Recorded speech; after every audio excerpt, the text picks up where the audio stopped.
drink this show.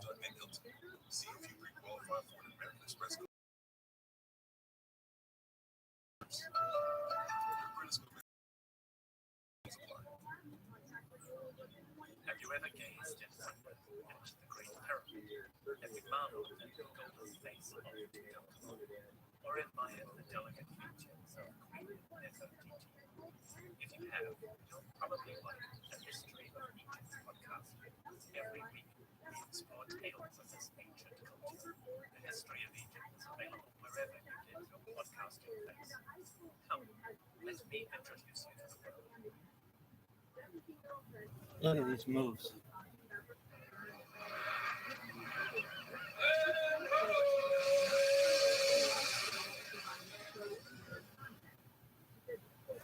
Hello, and welcome to the Explorers Podcast.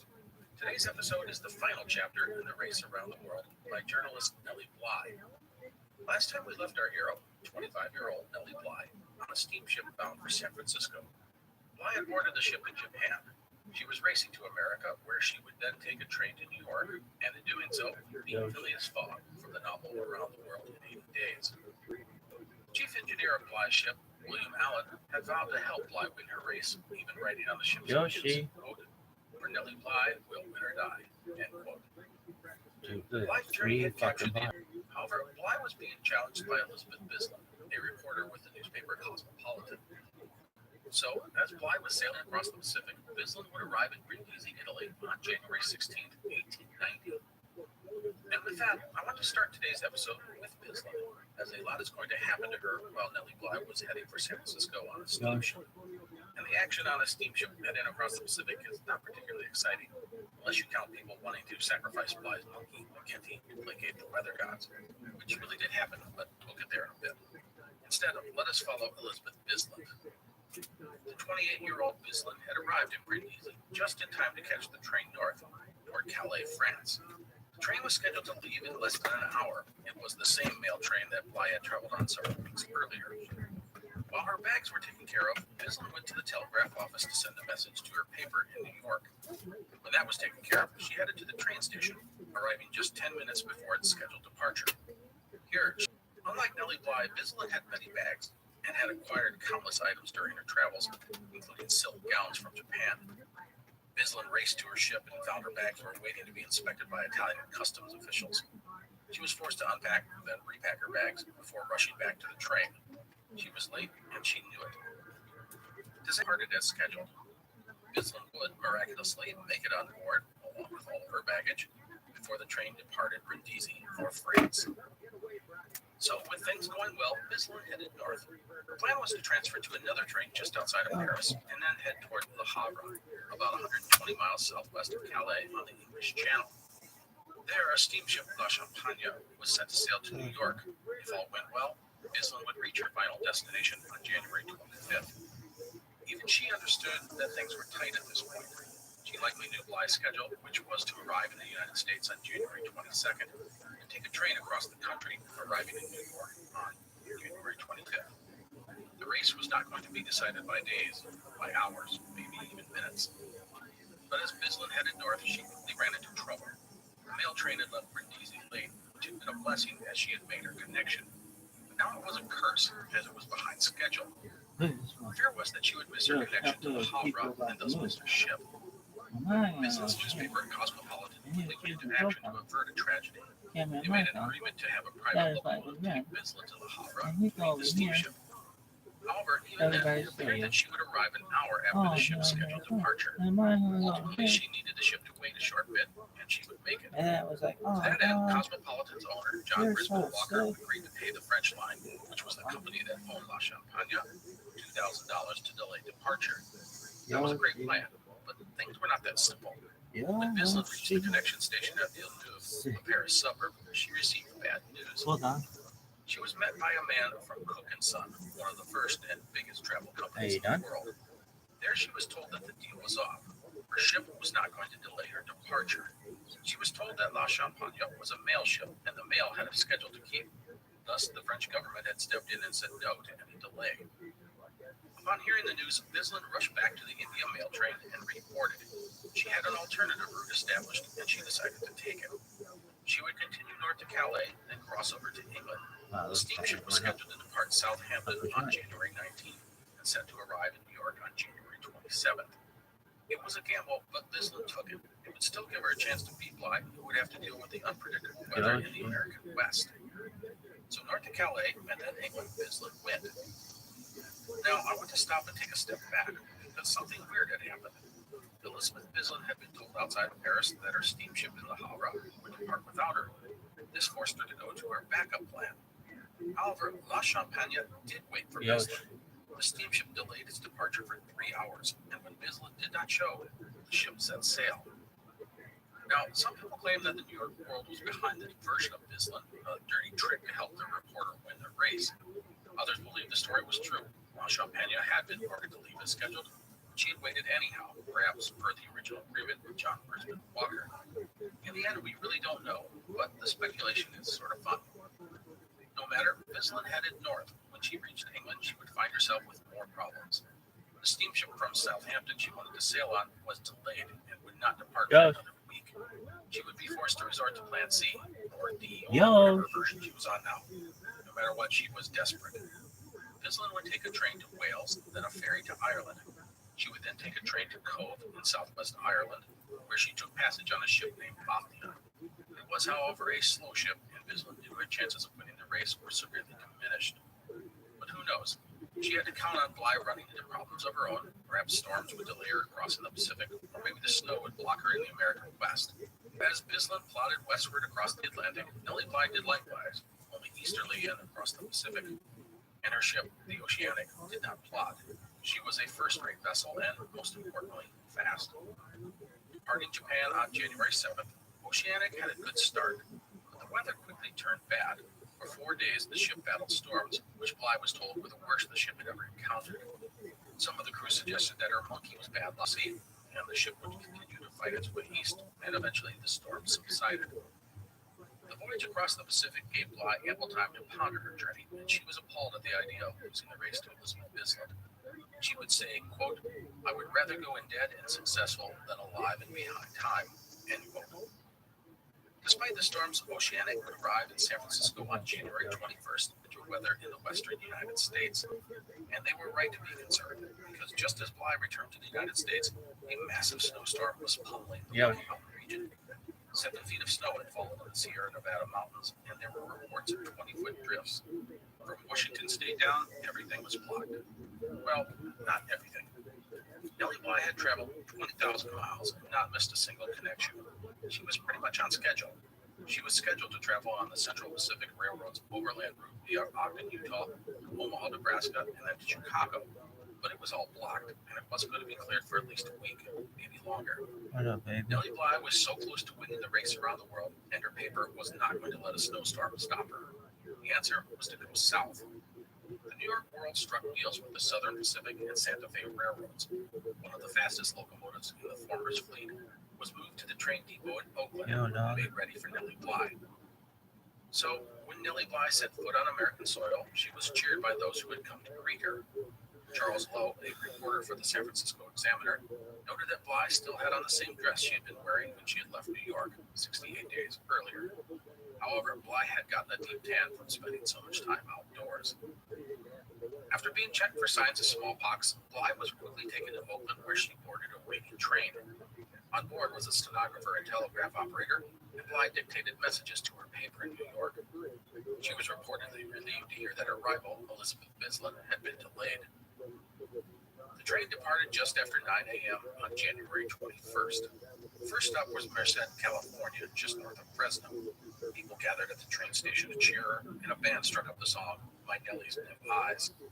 Bly waved to the crowd from a platform in the rear of the car, and a delegation in Euro. She was given fruit and candy, and would be typical of her stops going forward. Bly understood that all of these stops were golden opportunities to sell more papers and enhance the legend of Nellie Bly. They were not going to miss such opportunities. So, further south she went. At the Mojave Desert, she switched engines and tracks and headed east across the desert. There was no problem with snow in the Mojave Desert. The route continued to Albuquerque, then to Colorado, then to Kansas City, and on to Chicago, all the while avoiding the great snowstorm. The railroad's neighbors went for Bly, making sure everything was ready. They had the best men assigned to the task, made sure the tracks were cleared, and had emergency staff ready if necessary. Bly's train was also right away for other trains. To make all this happen, the railroad was charged $1 per mile to get Bly to Chicago, but the ultimate bill was $2,190. That total cost was more than the rest of the trip combined. Now, you're probably saying to yourself, hey, didn't the New York World Pledge not do this sort of thing? There weren't supposed to be special trains for ships. Well, yes, they did make that pledge, but in the face of failure, they blinked. Now, they argue that Bly was only doing these things due to the regular reasons of Bly. But in the end, no one really cares. In reality, everyone wanted to Bly to win. The trip to the west was filled with some great moments. At one point, the engineer of the train invited Bly to the cab and even let her operate the throttle. In New Mexico, there was almost a disaster. Bly's train was unscheduled, so repairs were not expected. At one location, the repairs were the bridge was held up only by jacks without the girder or other support. Hearing the train approaching, the workers tried to get it to stop, but they were unsuccessful. Instead, the train roared over the wheel bridge at 50 miles per hour and held up. Of course, Nellie Bly would make the incident more dramatic than it was, saying the bridge collapsed and the train's wing, which, by the way, was a straight out of the world case. No matter. At every stop, there was a celebration for Nellie Bly. Over 1,000 people gathered for her arrival. Flowers and gifts for her train car. As you can imagine, Bly's neighbors were going nuts over the story, and reporters joined the train at every stop to cover Bly's cross-country ride. Bly reportedly was reinvigorated by the trip across America. People, the reporters, and celebrations gave her a new message. Not a surprise that she loved the spotlight. Found attention, toxic. She was, after all, the story. The Bly American hero. Bly's train reached Chicago at 7:05 a.m. on Friday, January 23rd. The run from Oakland had taken 69 hours. In Chicago, Bly would be able to relax the train wasn't scheduled to leave until the next day. Of course, that didn't stop her from doing what he charmed Chicago press club. And at the Chicago Board of Trade, the train stopped entirely to the train all Bly was announced. The next morning, Bly went to Union Station for her final train, which at this point was a regular scheduled run on the Pennsylvania Railroad. A couple of side notes. At this time, Bly received a note from Mr. and Mrs. Jules Verne, offering her their best wishes. Also, when asked about Elizabeth Bislett, Bly had this to say: I know nothing of her plans, and I care very little about it. Crowds only got larger as Bly headed east. They were bigger than presidential visits and in more than one newspaper. At every stop, police were on hand to control the masses. Nellie Bly reached Pittsburgh, her hometown, on January 25th, just before 3 a.m. There she was greeted by relatives and friends, including old newspaper colleagues. Bly was reportedly overwhelmed by it all and cried. After Pittsburgh, it was on to Philadelphia, where 5,000 people were waiting for her. Throngs of adoring fans swarmed the train, and even the police couldn't stop them. Still, in all the chaos, it was here that Bly was met by her mother, Mary Jane Conklin. Once the train departed Philadelphia, the end was near New York City. The train station, 15,000 people had gathered to welcome their hero home.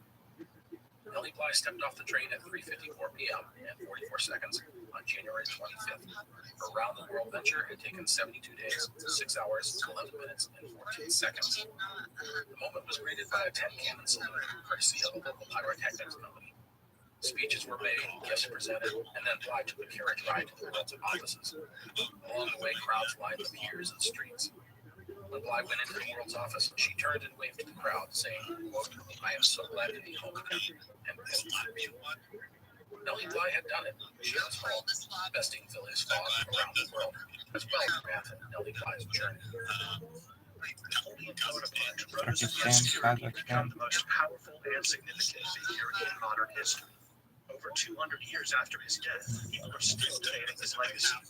He was a man of contradictions, a tyrant and a reformer, a liberator and an oppressor, a revolutionary and a reactionary.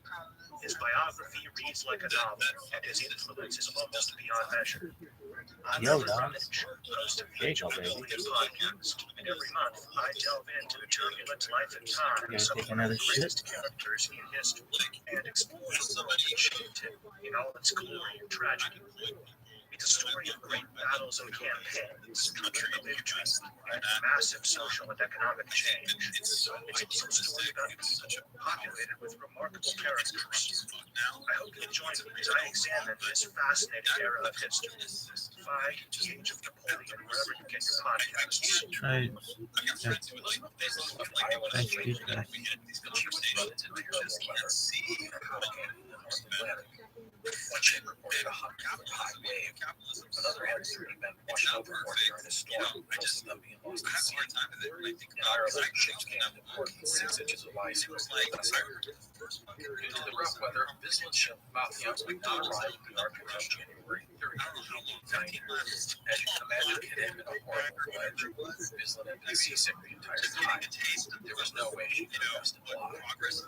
Instead, Elizabeth Bisland was second. She had appeared around 1:30 p.m. Her trip had taken 76 days, 16 hours, and 10 minutes, roughly. She was disappointed, but still, it was an amazing accomplishment. Hundreds of people were waiting for her when she arrived. A nice consolation prize, but nothing like the hero's welcome letter waiting for Nellie Bly. Don Bashantanya had been slow crossing the Atlantic due to the storms. She would not arrive in New York until January 27th, 2 days later than Bly. So even if Bisland had made her connections, Nellie Bly had won the race around the world. She had defeated Phileas Fogg and Elizabeth Bisland, who was figuratively at the top of the world. Word of Bly's achievement was broadcast around the globe. The next day, the world would print more than 280,000 copies of its paper, a record for the Sunday edition. At 4 cents, it sold out right away and was reportedly being resold for 10 times that price to people who wanted a collector's item. Over at Cosmopolitan, John Brisbane Walker sent a basket of rare roses to Bly, gracefully conceding his defeat. In France, Jules Verne reportedly said bravo 3 times on the hearing of her success. His wife Honorine, who had taken to Bly, broke out a vintage bottle of wine and toasted her. By the way, Bly's trip spurred renewed interest in Verne's around the world in 8 days. 10 new editions would be issued to meet the demand. In the United States, Americans cheered their new hero. Babies were named after Nellie, not to mention horses, dogs, cats, and chickens. Pennsylvania Railroad named their fastest train after her. It would run from New York to Atlantic City until 1961. Songs were even written about her journey, such as Globetrotting Nellie Bly. At the New York World, whose circulation had increased by more than 10% due to the interest in Nellie Bly, the completion of her journey brought the end of the contest. Almost 1 million coupons had been sent in, guessing the arrival time of Bly. The winner was Mr. F.W. Stevens of New York City. Mr. Stevens said that he would take the free trip to Europe himself and pay for his wife. And since we love to make money off of things, Nellie Bly would become an industry.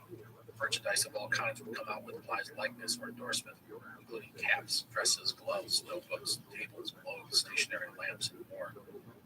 Around the World with Nellie Bly, a board game was hugely popular. Players moved around a brightly colored board, recreating Bly's trip. They could run into icebergs or get stranded on a raft, or they could collide with another ship. You could even get attacked by bandits or get snowbound in the mountains. Nellie Bly was arguably the most famous woman in America. Now, before we take a look at the rest of the career and life of Nellie Bly, I do want to wrap the race like Nellie Bly. She had no daily newspaper to promote her, did not really promote herself, and in the end, while she wanted to win, she treated the round the world competition as more of a fascinating trip than a race. She wrote a book about her journey titled A Flying Trip Around the World. It is more of a literary piece, downplaying the adventures of the affair, a sharp contrast to Bly. Bisland would marry an attorney in 1891 and continue to write articles for various papers, as well as publish several books. Her round-the-world voyage had given her a love for travel, and she would partake whenever possible. Bisland's husband would get sick around 1910. His health, both physical and mental, would deteriorate over the next decade, and he would die in 1919. During her husband's illness, and after his death, Bisland would battle depression. To occupy herself, she would devote herself to charity work, often promoting causes in support of working women. In 1927, Bisland would publish her first book in 17 years, a collection of essays. It would be her last. She would die in 1929 at the age of 67 of pneumonia. She was buried in Woodland Cemetery in the Bronx next to her husband. She had, in her own right, been an extraordinary woman. And while she and Nellie Bly were very different people, they each shared some common experiences and passions.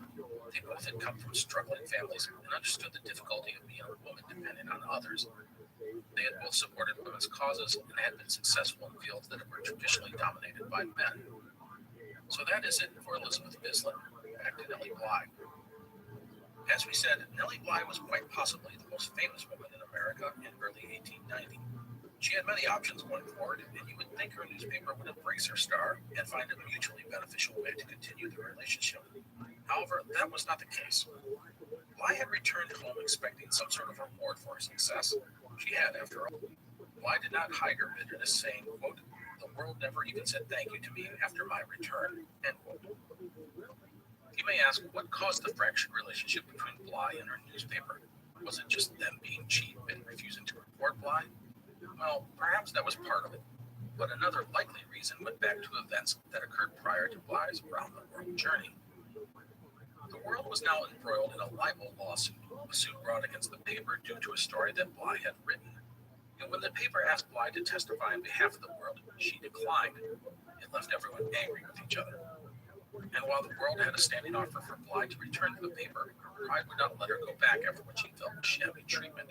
But we are getting ahead of ourselves a bit here. So, with Nellie Bly basking in the glow of her fame and no financial windfall coming from the newspaper, she decided that it was time to make some cash while the opportunity presented itself. Never one to just sit around and do nothing, Bly decided to strike quickly. Just a few weeks after returning to New York, she began a 40-city lecture tour of the United States. The lecture tour was a success at first. While not a professional speaker, Bly knew how to tell a story, and people appreciated her. She was a poor, hardworking young woman who had made good. It was crass of her for capitalizing on her success in such a fashion, but most didn't begrudge her the opportunity. However, Nellie Bly would find that the shine on her star was going to wear off rather quickly. No longer was she in the wane. She would even cut the tour short after having a falling out with her manager. In reality, some of the problem lay with the overload of Nellie Bly mania. It's only natural that sentiment turn against someone or something that gets so popular. Also, Bly was no longer being promoted in the paper every day, and there were no articles about her or by her. The lecture tour was her own affair, and the paper was not about to help promote it. With the conclusion of her lecture tour, Bly would need to plot out her future. She could not go back to the undercover reporting she had done prior to her journey. That would be difficult, as she was one of the most recognizable women in America. It would be like George Clooney trying to pass himself off as the local garbage man. People would figure it out pretty quick that something was amiss.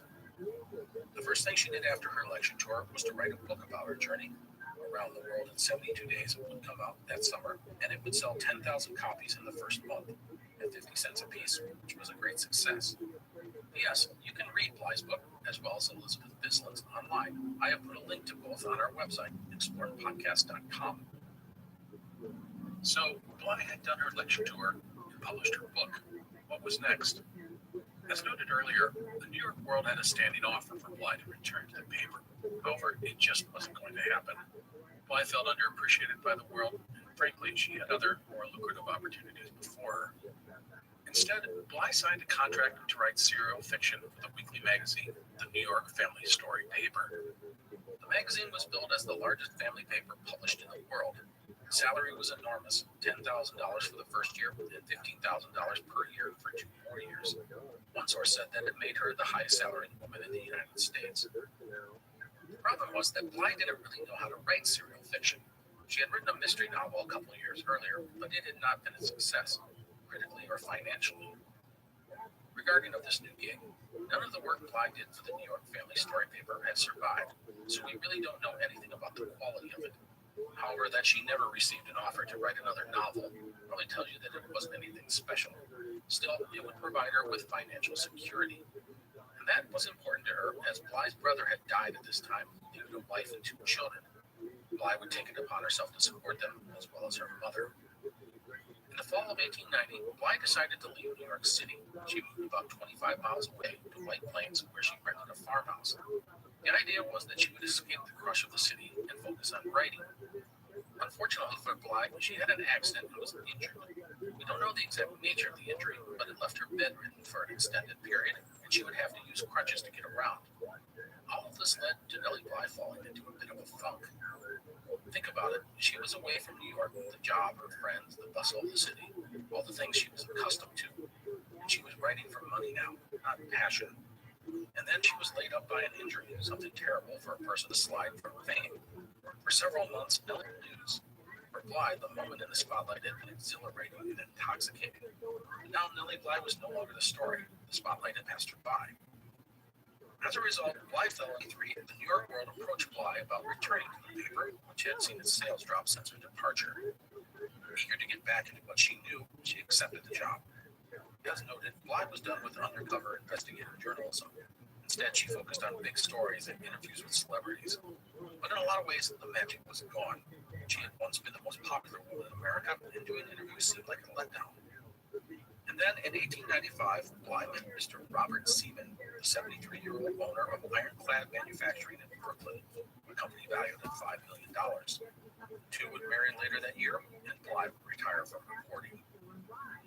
As with her previous job as a journalist, Nellie Bly would dive into her husband's business. Unfortunately, Robert Seaman would die in 1904. He was struck by a horse while crossing the street, and he died of heart disease brought on by his injuries.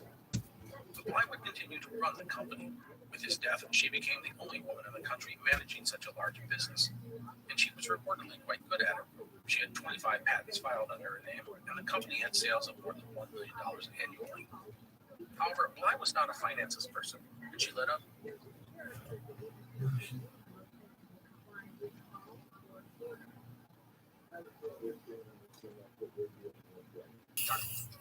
We get our produce to you, the fresher it is. That's why we shorten the time from harvest to home for our tasty tomatoes, strawberries, and salads. So no matter how you shop, you have more time with your fresh produce. Ralph's, fresh for everyone. Save big on your favorites with the Buy 5 or More Save a Dollar each sale. Simply buy 5 or more participating items and save a dollar. Ralph's, fresh Nah. for everyone. Have you ever gazed at one next to the great pyramid? Have you marveled at the golden face of Adam? Or admired the delicate features of Jesus as a detail? If you have, you'll probably find the history of Jesus from Kanye. Every table, what tales of this as we introduce the world of ancient Egypt.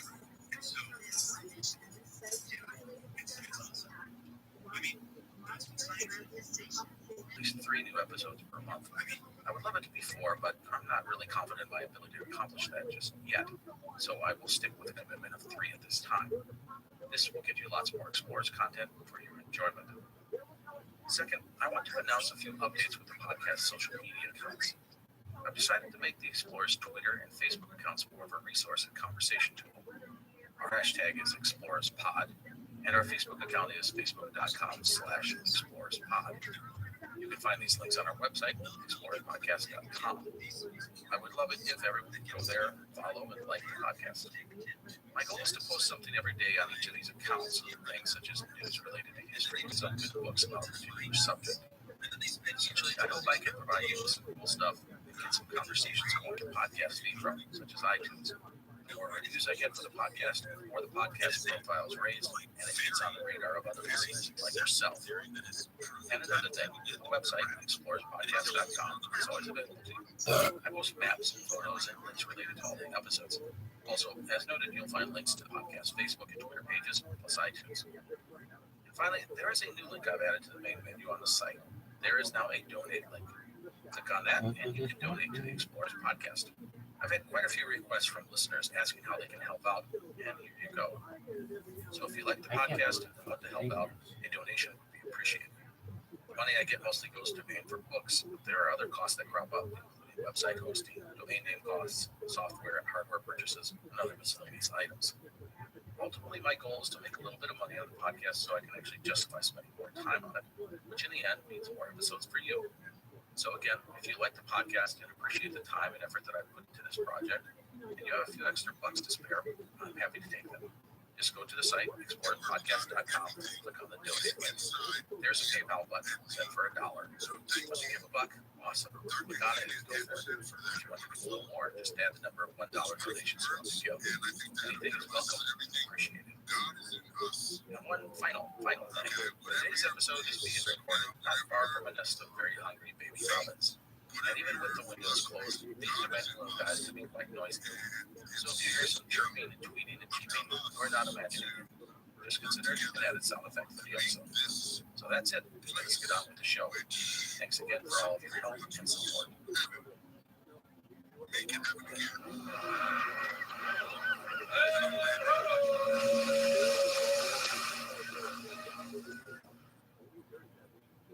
On November 20th, 1805, an expedition of Americans called the Corps of Discovery, led by Meriwether Lewis and William Clark, reached the mouth of the Columbia River on the Pacific Northwest coast. The expedition had begun in St. Louis a year and a half earlier and had covered roughly 3,800 miles. The trek up the Missouri River over the Rocky Mountains to the western coast of North America has proved to be arguably one of the greatest land-based expeditions of discovery in history.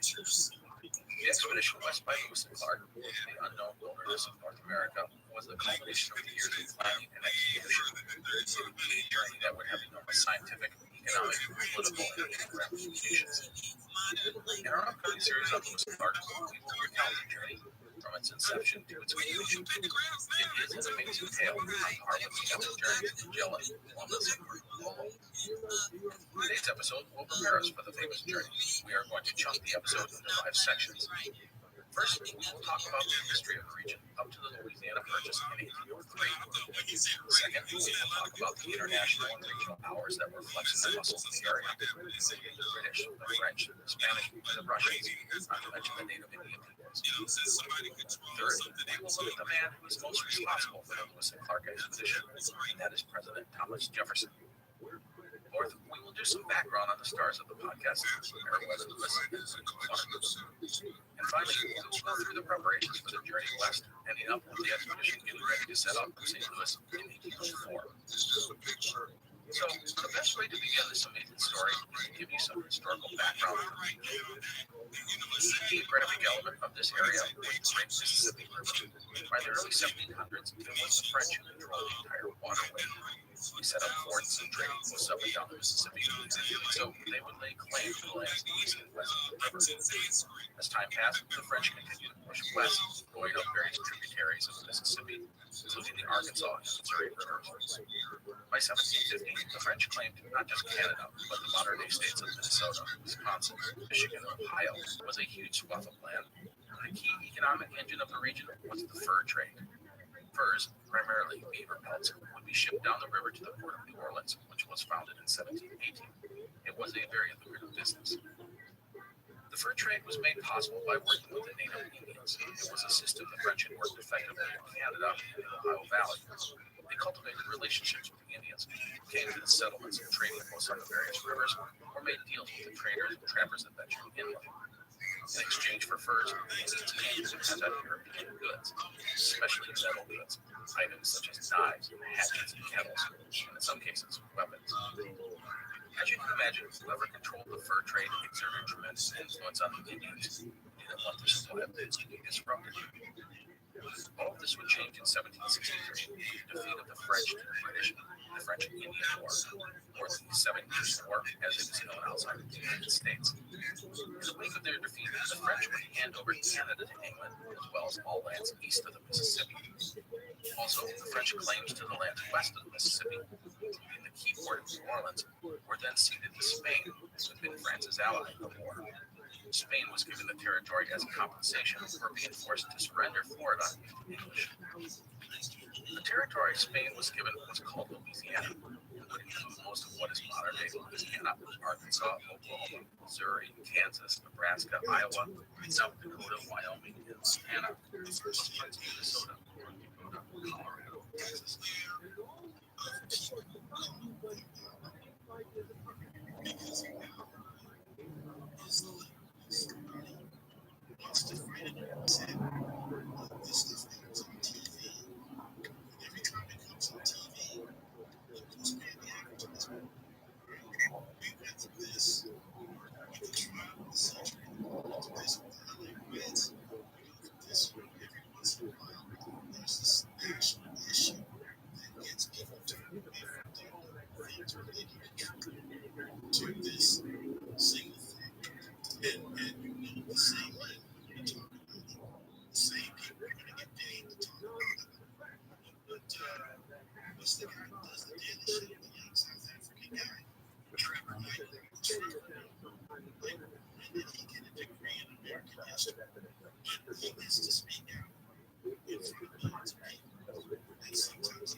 Yo, dog.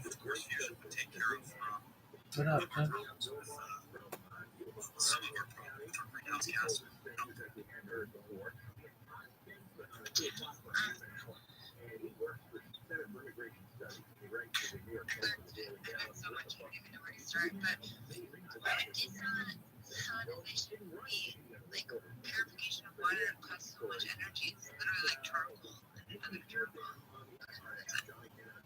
It's because of the amount of energy that it takes to yield fresh water from soil. So the conversion process takes a lot of energy. There's also one of the problems with desalinization is you get basically this salt splash in your tank. So you do need to figure out what's doing that, but I'm pretty sure that there are engineers out there that can figure this out. We can be using salts in Logan. based atoms.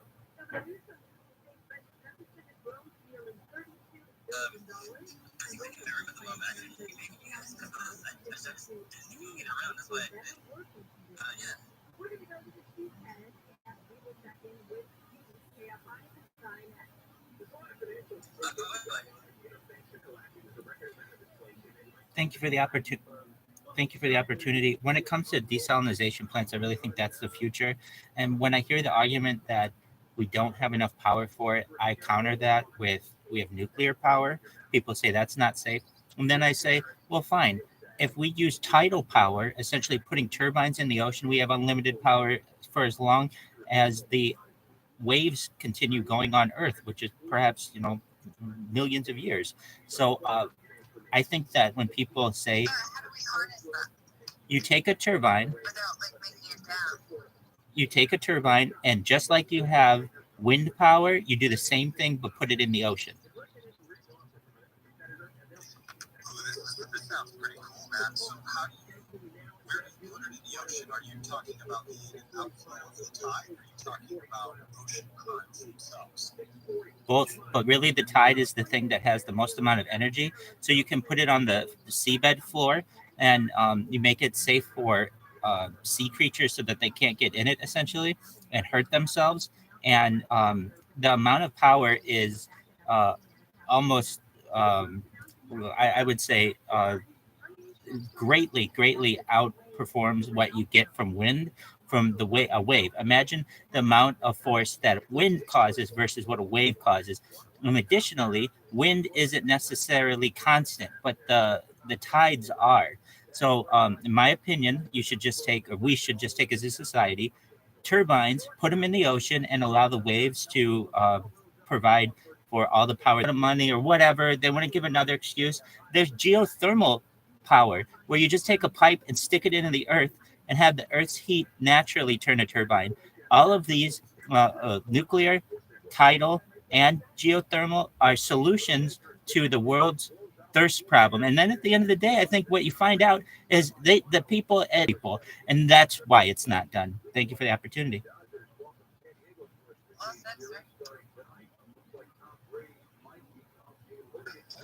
Yeah, that's fascinating. The whole bit about the tides and really think about that. That's just kinetic energy, right? It's sort of Well, you have to harness that like a small tubular suction, which completely destroy fertilizer.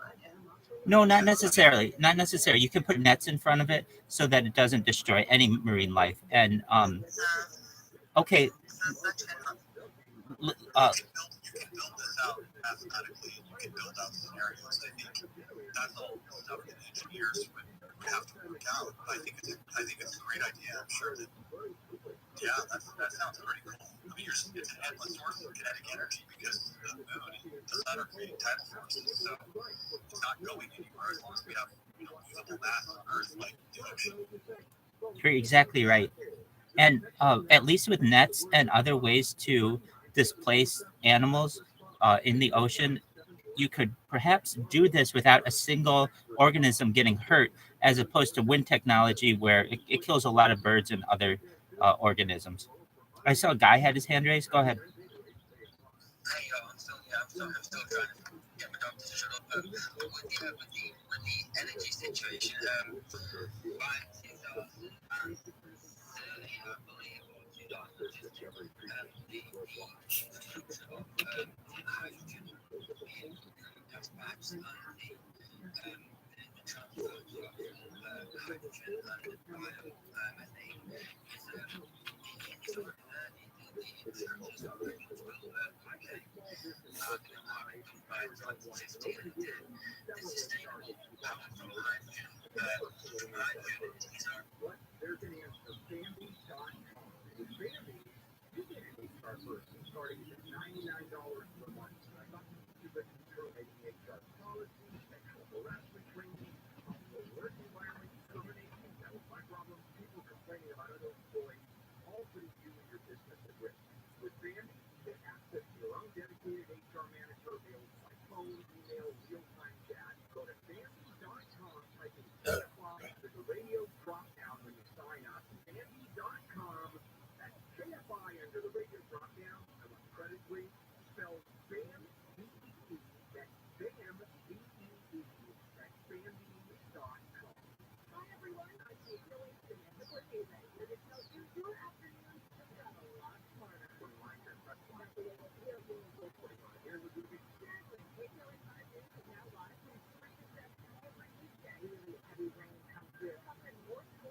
Am I rugging, or is it that guy cut out?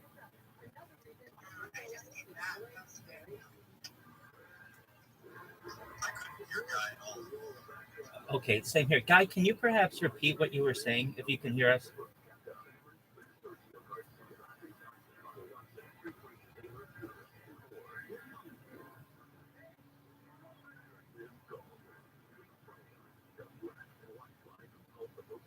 Guy may have some connection issues.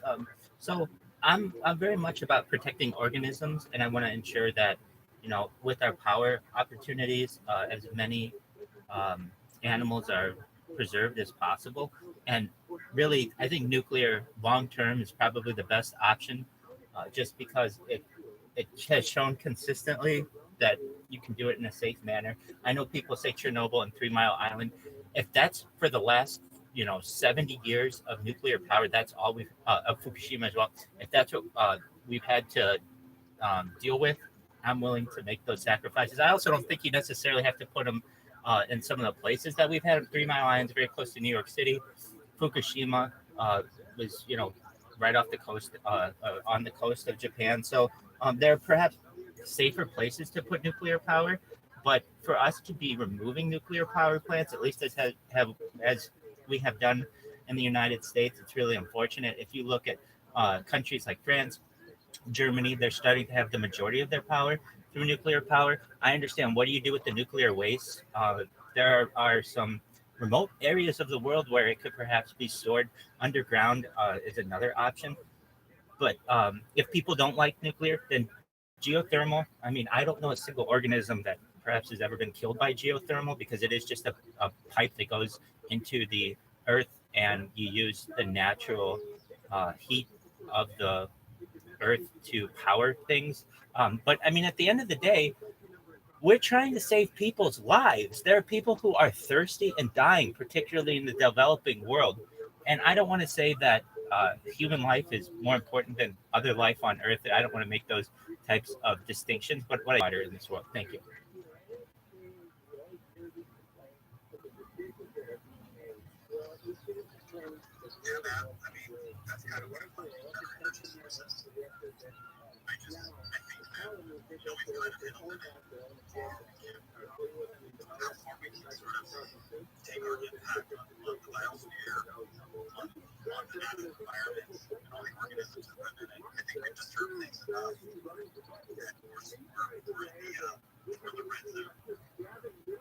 I'm in the group. Oh, go ahead.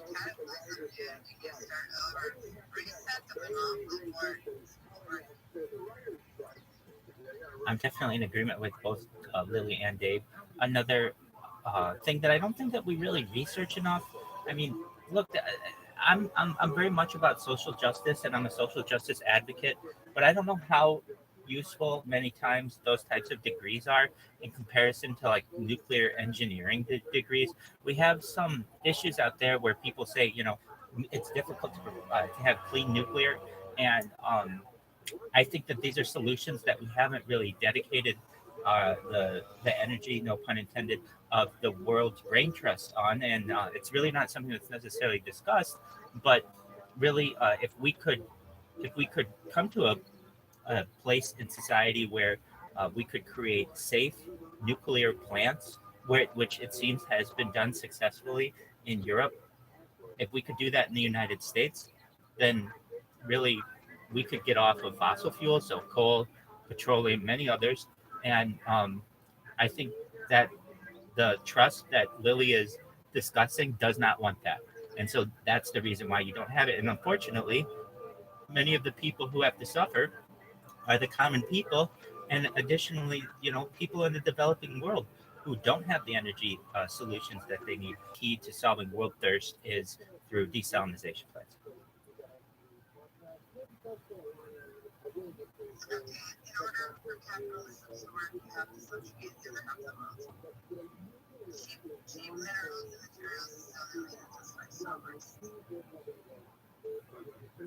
That's an assumption that we have to live in a capitalist society. I understand socialism has been tried and fails every time.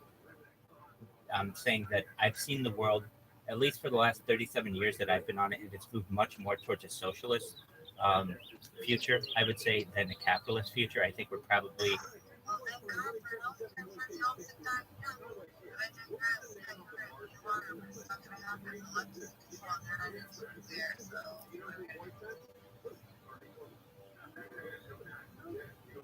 I think it really comes down, unfortunately, to lobbying, and I don't know. It really, you have to make sure that politicians' coffers are filled in order for them to listen to your arguments. And I don't know if the nuclear um, lobby is as strong as perhaps the coal and petroleum lobbies, and thus they don't get the same type of they don't get the same kind of attention from politicians. I think it's unfortunate.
Dave, are you on horseback?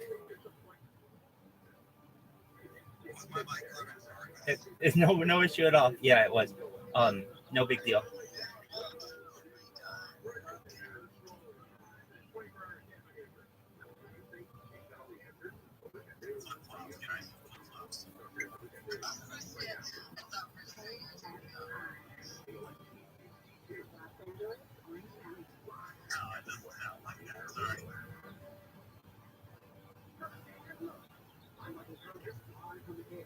We got Sally in the house. Sally, coming on up. Sally's throwing me off with their profile picture. I was so used to Sally being one way. I mean, you're just a whole new person, Sally. Welcome. Thank you, Rabbi.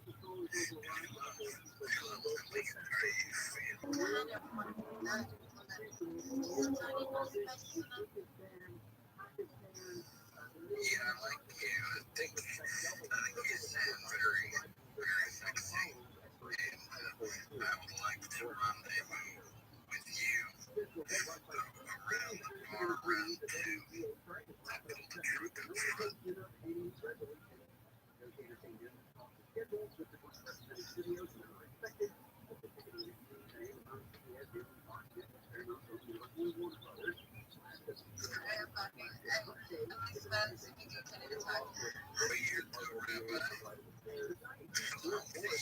Shalom to you as well, Sally. Wow, Sally, you're a game changer. Here we are. We're talking about desound and just change it up. I love it. It's become very Twitter Spaces after dark.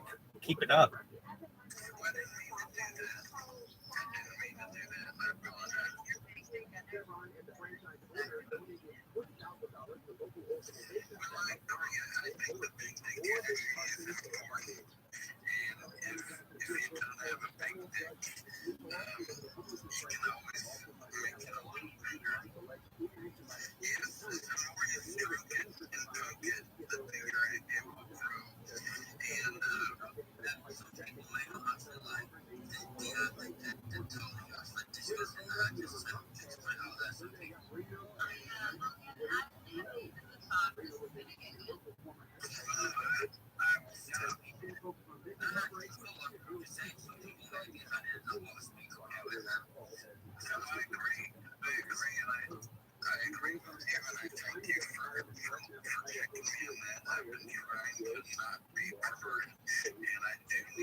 I just said welcome, that your profile picture is basically keeping me on my toes I don't know what to expect out of you, Sally. And once again, you do not cease to amaze me. Thank you so much. I do have to say something scientifically about people. So, fortunately, when it comes to appendages, I'm very happy with mine. But there are some people who are not, or perhaps were have experienced injury in the future. I really think that there'll be a day. It's really around the corner of stem cell growth of that. So, if you aren't happy with what you've got, perhaps in the future you could be.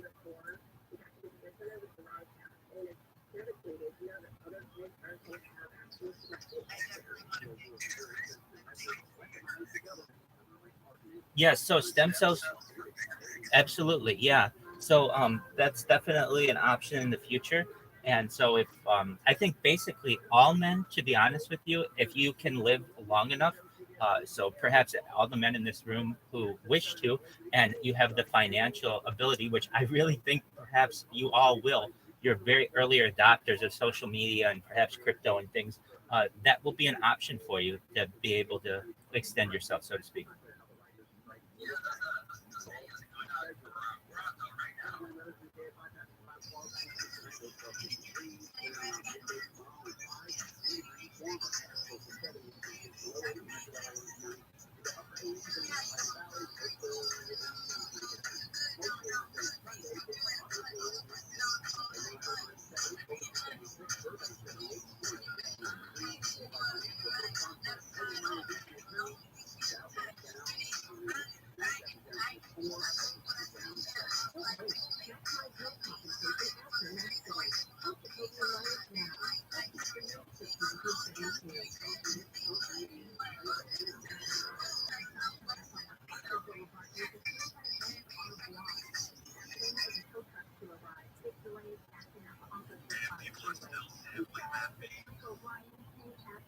Hell yeah, Lily.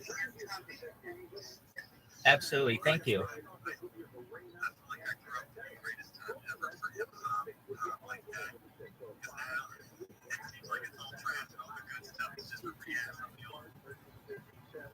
Speaking of which, there are, modern lawsuits of um, perhaps people's estates that are suing artists now. I think really we are past that. In my opinion, the ability to say that a song sounds like another song uh, really limits us and our creativity as a society. Uh, like the one that comes to mind is the Marvin Gaye's estate, or like a writer of "Let's Get It On" with against "Thinking Out Loud" by Ed Sheeran.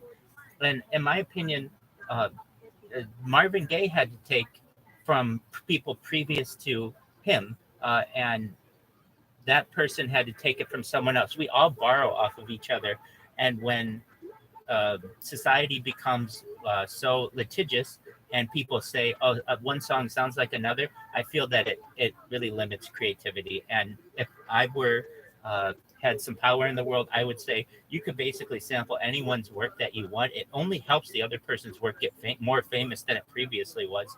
And if not, we're just wrong. I don't like that world.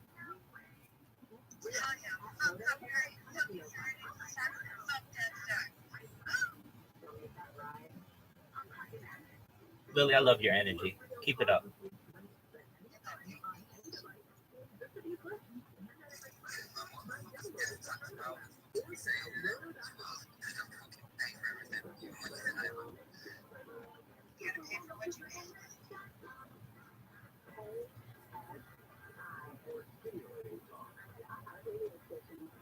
To perhaps continue the conversation on energy as we were discussing, there are also other types of energy that I don't feel like we are utilizing in society.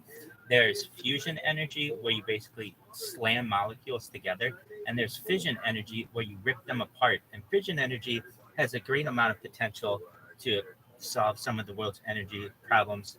Yet, like static electricity,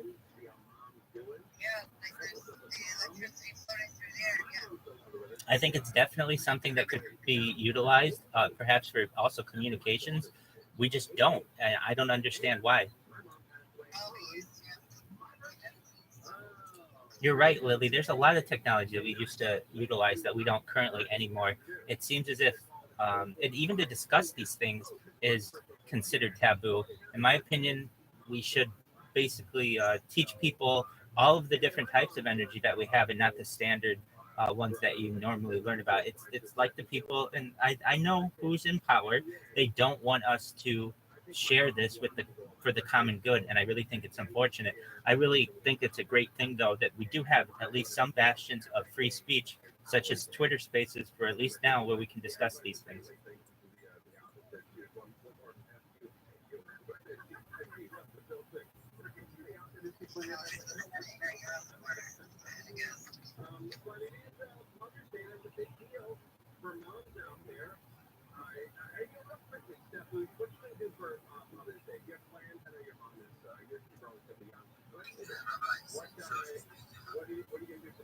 I am not. Do you have something to say, Guy? Go ahead.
Lily, you're correct. There are types of batteries that we don't utilize in society that I feel like we should as well.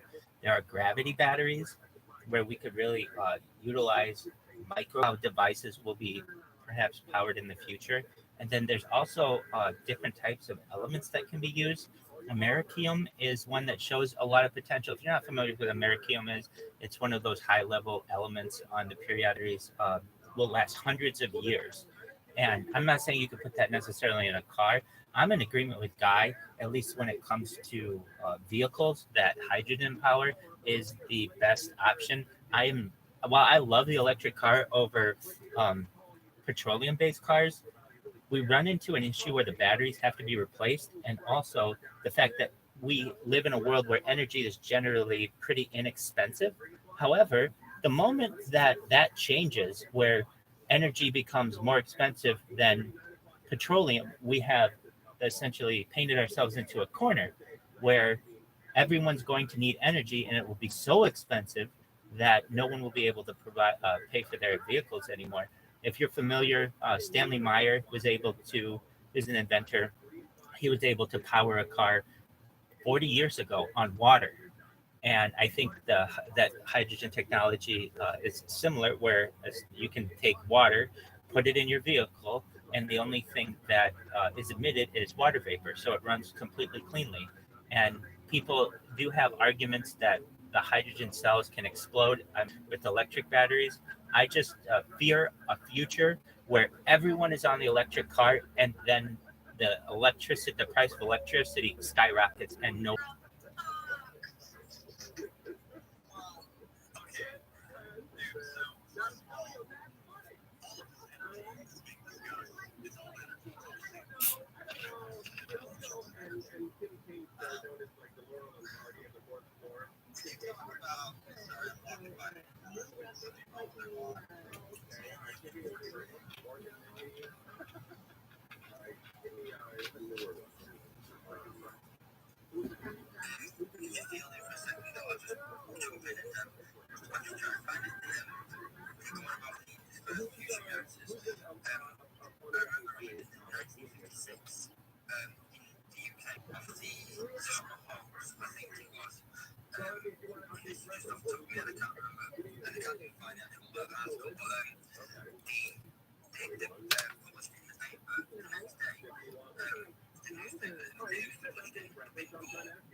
Offering your employees a hydrogen why is hydrogen not sustainable? Where is your argument that? When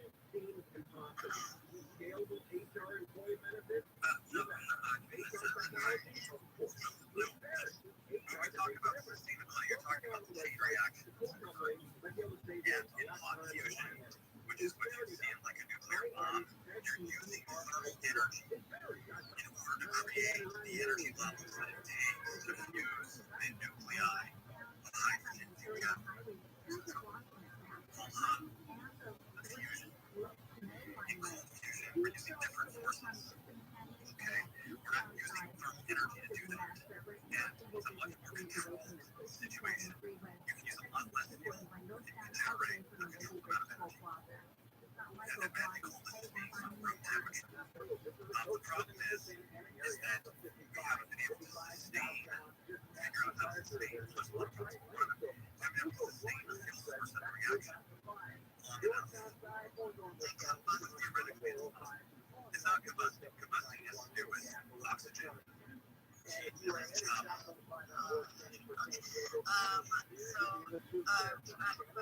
What are the three natural gases?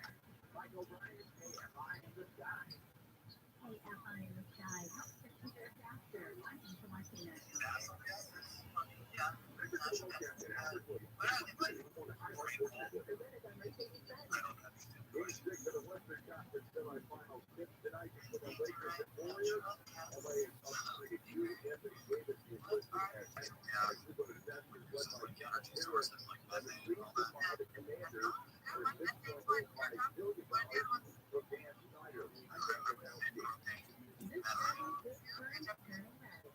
Butane.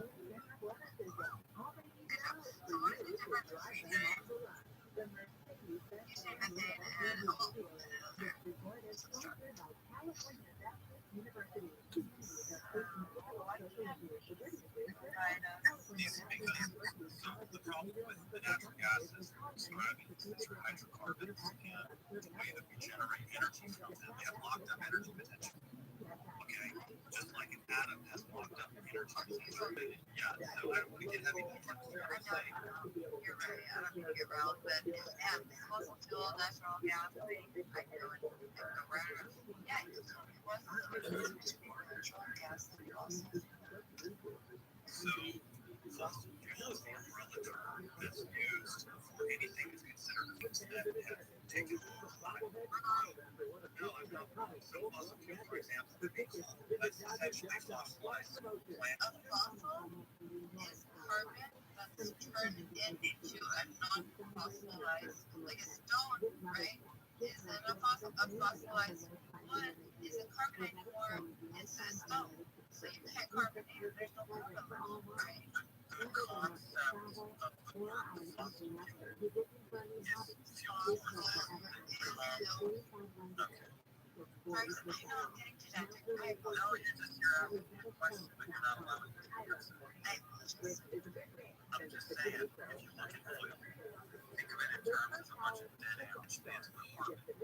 Carbon that has been sitting within the earth for a very long time. In that carbon is energy. It all came from the sun. You talk about coal, it's plants. Okay, what plants do is they absorb energy from the sun, and then they have photosynthesis that they use to create oxygen.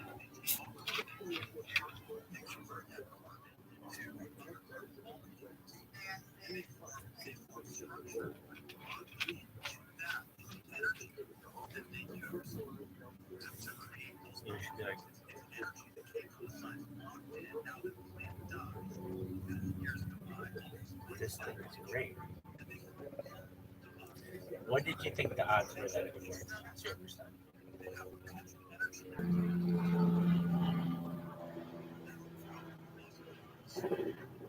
They're finite in existence, but they produce a lot of carbon as a byproduct due to the combustion process. And the carbon is a greenhouse gas, which affects the temperature of the air. So you're talking power plants or solar Power plant burns coal. And as a result, it creates renewable energy. It unlocks energy potential of those molecules. Through combustion, it generates energy. thermal energy. That thermal energy is turned into kinetic energy. And it's basically the same process as loss of energy. Okay. And that's why we can have perpetual motion and all that, because it just doesn't, you can't have a bigger source of energy travel and not lose some of it. So, yeah, that's what a coal power plant does. It uses energy and it spins turbines, and the way it uses energy is through combustion and chemical changes. Through magnets and that. But yeah, you're right. You're right. Awesome.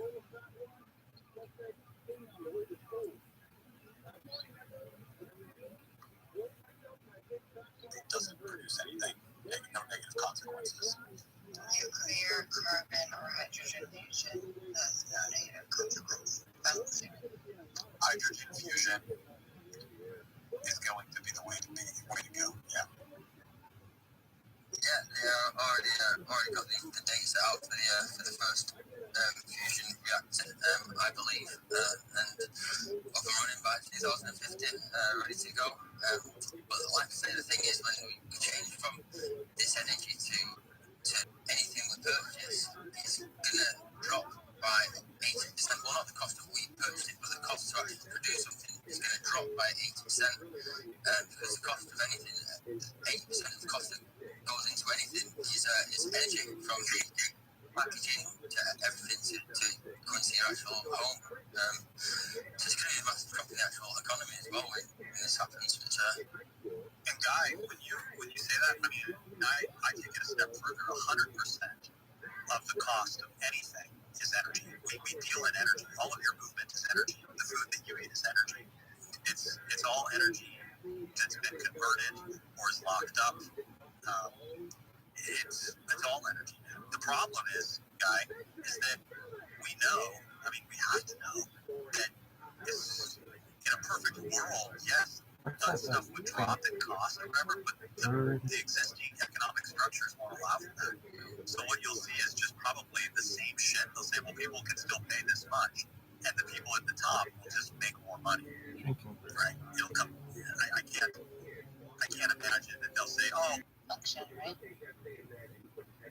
Yeah, just a cheap natural resource of hydrogen. Oh my God! I mean, even if I'm not sure what you'd have to draw up like some real mathematical models, right, to look at this. But you say, let's say we run out of hydrogen, which isn't going to happen anytime soon. And you say, okay, well, we've got a whole ocean locked up hydrogen. How much energy does it take to convert the water into hydrogen and oxygen versus how much energy do we get from a fusion reaction converting hydrogen into helium, and then all of the energy loss in that process. So that's what you really look at. It's all about nets, like net gain, net loss, where you're at the end of the day. So we got to turn hydrogen and oxygen from H2O and harness it. You theoretically could, because the amount of energy that it takes to generate the gases from the molecule, to break the molecule apart. Where else do you get hydrogen? Much smaller than the amount of energy that you get from fusing hydrogen into helium. It's the most abundant element in the universe. Right, sorry about that. Yeah, because there's hydrogen, so you can break down. It just depends on, there's lots of places to get it. You would just, like the air? Yeah, you look for the cheapest way. I think, water electrolysis is probably a good way, but it's not my area. So.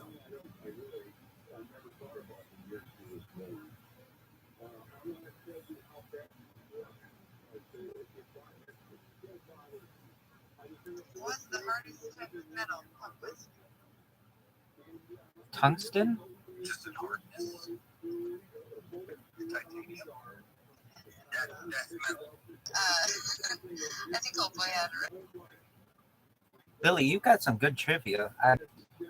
So, to my knowledge, tungsten is the strongest metal in the world. I heard titanium. I know it's very strong, but looking it up, it is tungsten, correct?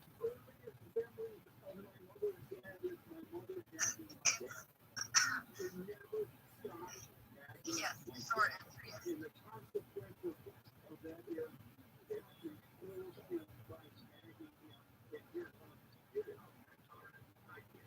I'm surprised that, I mean, I know that titanium, tungsten, they're used in some areas of society, but they're not really generally used for the common person. I know that they're expensive, but that's where I really think the alloy can come in, and we can make things a lot stronger. Usually we use aluminum or weaker types of metals, but I mean, does anybody have anything that has an abundant amount of tungsten in it? Well, we can make it. Like through, I guess, the form of alchemy in a way we've make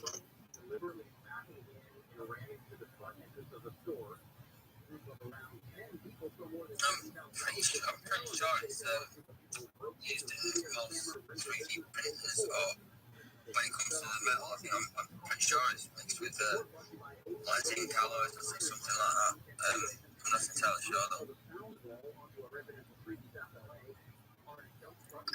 You know, alchemy's real. We've been talking about alchemy.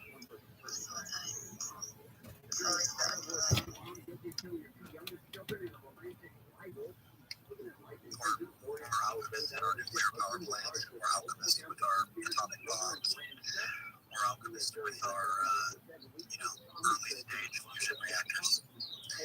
There's just one thing that the alchemists didn't take into consideration, and that's the binding force that holds atoms together and the binding force that holds protons and neutrons together. Well, that's why they hit it. That's why they just share the common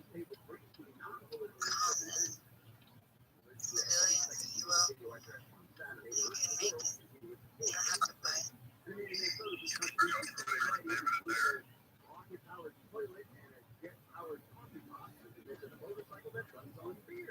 David Wamato.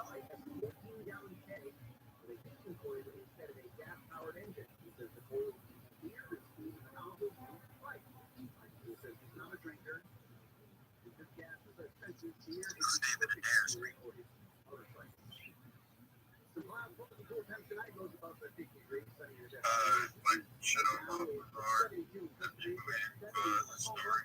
There's a lot to it, but this latest thing I've heard about him, I've still got some material actually I haven't caught up on, but he's been talking since like the last couple of years about like going to Africa, somewhere in the Middle East, and like making a story of reactors. I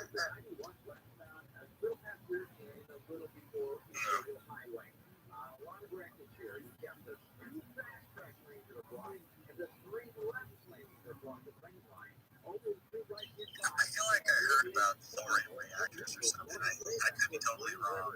But they were like way more efficient and less. They produced way less toxic waste. If I'm good, especially when it uses molten salt.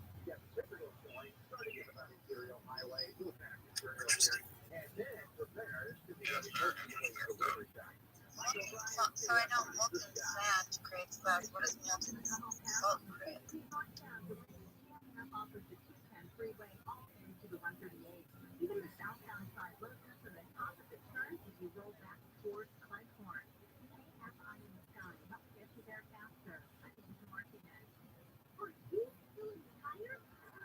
Salt land.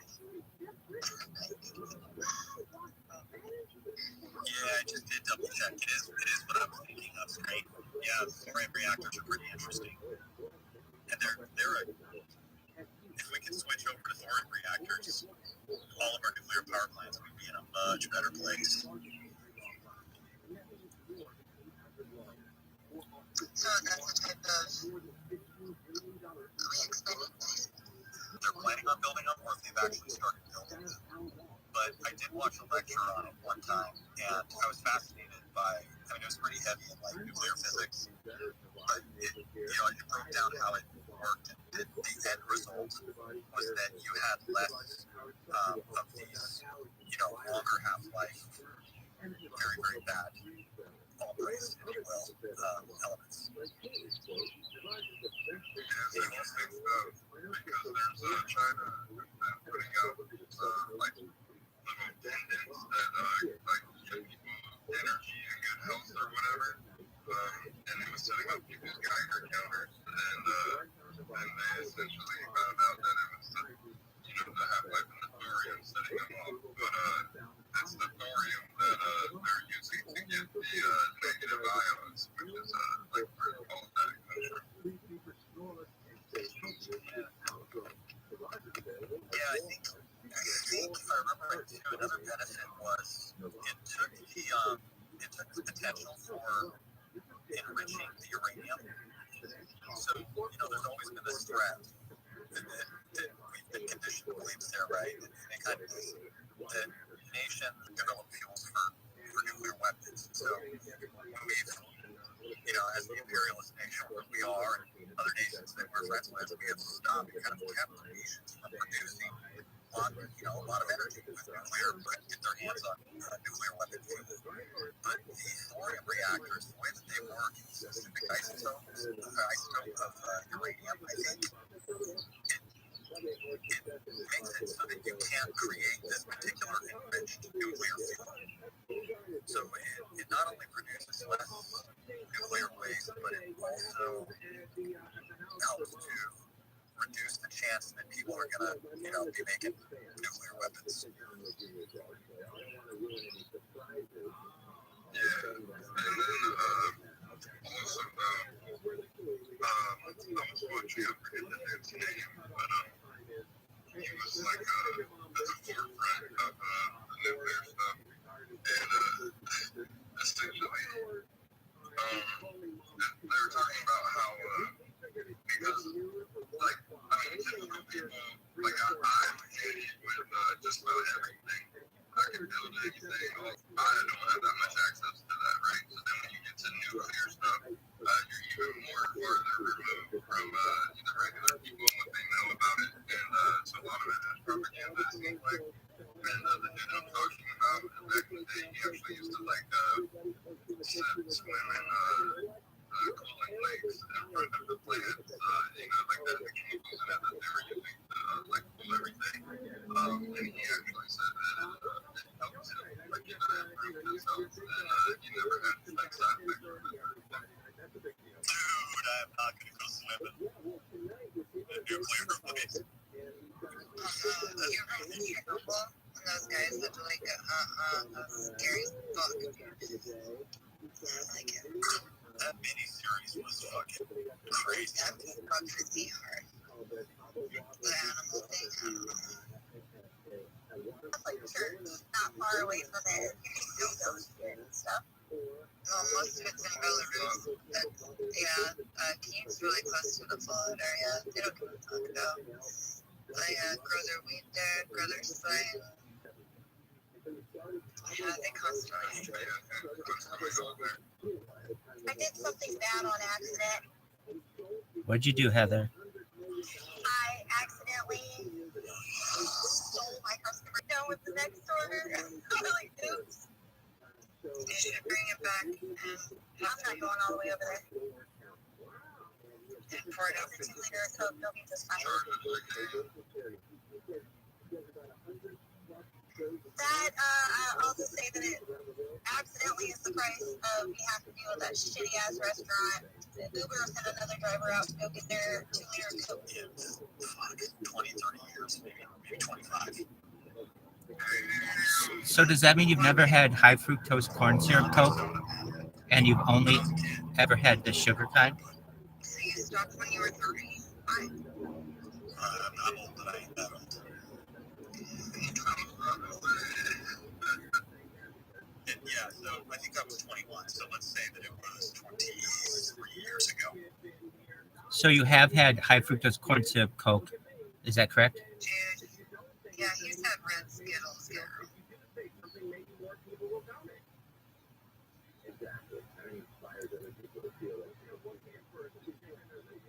Yo, I did the race.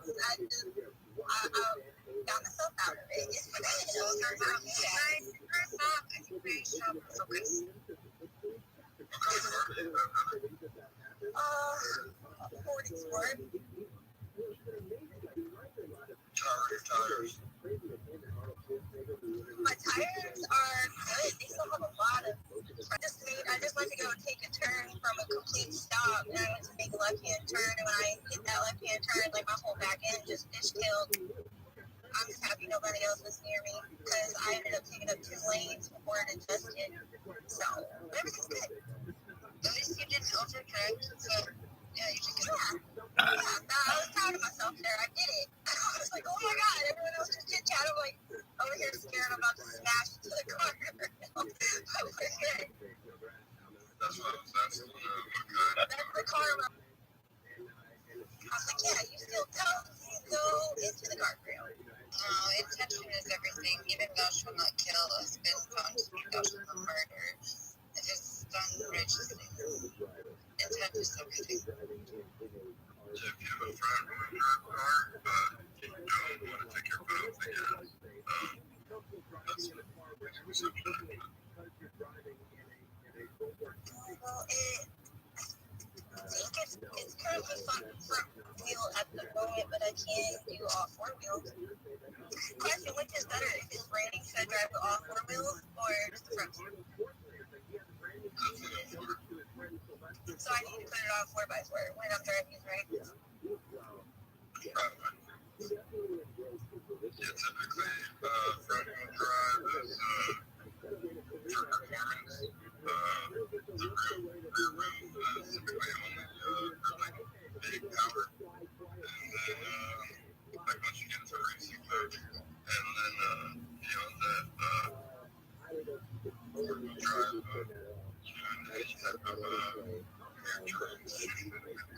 Hydroplane only occurs in the first 15 minutes of rain. Once it absorbs the wetness, you can e-brake slide all you want, but 4-wheel in the first 15 That makes no sense.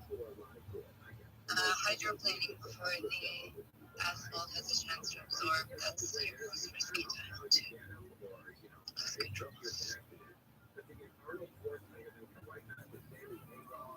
That makes more sense. It's always worse when it first starts because oil on the roadway is less dense than water. So when the rain first hits, it actually goes below the oil and it lifts the oil up higher, creating a slick surface. And then once it's been raining for a little while, the oil gets sort of rinsed off the side of the road. When it first starts raining, oh man, that's the worst, especially in like desert places. I was the only one that paid attention in driver's ed. Well, I've tried to drive in LA on rainy days, and that is scary as fuck.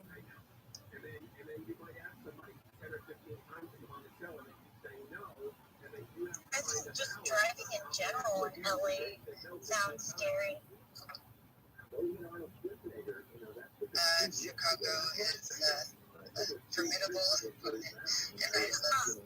Yeah, I know.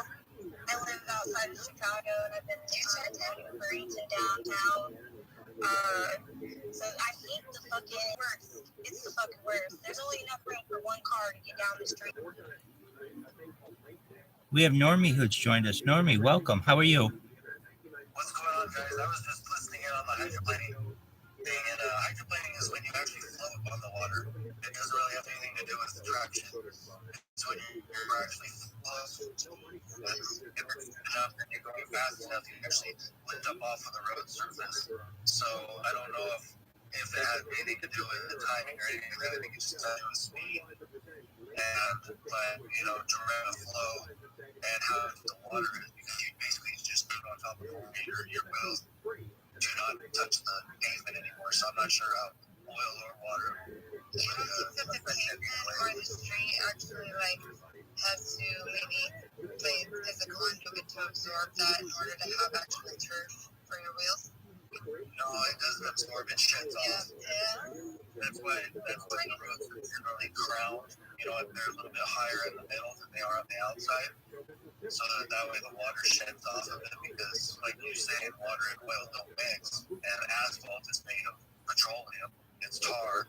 So, the water's going to shed off of it really easily. And that's why it's, you usually get, it's pretty dry in the middle, but on the sides of the roads, it's chilly. But I live in mountain areas, so I'm not sure in the desert. I don't know if they have to crown their roads in the desert because there's not enough rain locally to make sense of it. So I imagine hydroplaning would be a lot easier to do in the desert though if they didn't have ground. Yeah, there's a desert versus non-desert. There are some differences in how they enter whatever they're using for roads. But no, you're right. Technically, that's what hydroplaning is. I was just saying that when you have an area that doesn't receive much rainfall, you get an oil buildup on the road. And so the first, yeah, sure. Yeah, that would definitely cause traction problems for sure. Yeah, it wasn't the same as hydroplaning. I would get confused. Yeah, no, My question is, it's all hell. I've been driving for quite a long time now. That's the first time any vehicle I've ever had has done that. So it's kind of scary a little bit. I just parked. I found a place to park and I got out and I looked in the tires. It was good. But yeah, it kind of scared me because I've never experienced that in all the time I've been driving. So I don't know what happened there. Today it seems too hard. It's okay. Today it seems getting a little bit when I go to take off. So from whatever. Yeah. So it's called, we call it aquaplaning. We call aquaplaning. And it's literally water displacement. So it's the ability of your tires comes down to try to how much water they can displace. You look it up, how many litres per rotation it's going to displace when it goes over water. So if you guys got a deep in your front drive, your acceleration is going to come from the front wheel, which is your steer tire. If that steer tire is turning, well, if you can't displace as much water as what you're going through, you're going to hydroplanes. It's all about displacement. If you're front wheel drive, and that's where you're trying to get traction and acceleration from, then you just got to be careful. You go through those deeper patches so you don't. Is it essentially hydroplaning? Is it the tire's ability to displace water from the rubber to meet the road? Essentially, that's it. So the first 15 What difference would it make if you have rear wheel? because the steer tire, because the direction of momentum, like it's not coming from the back, it's from the front naturally. So the tire that's decelerating, it's going to, it's because the acceleration's from the front, but usually it's slipping up for the first 15 minutes to heat. So when you've got water, it's a hot road. That will have something to do with it. Usually it's the heat in the road, and when it gets rain on for that first 15 minutes, is the ability for that water to turn into a small road, cold tires, less traction.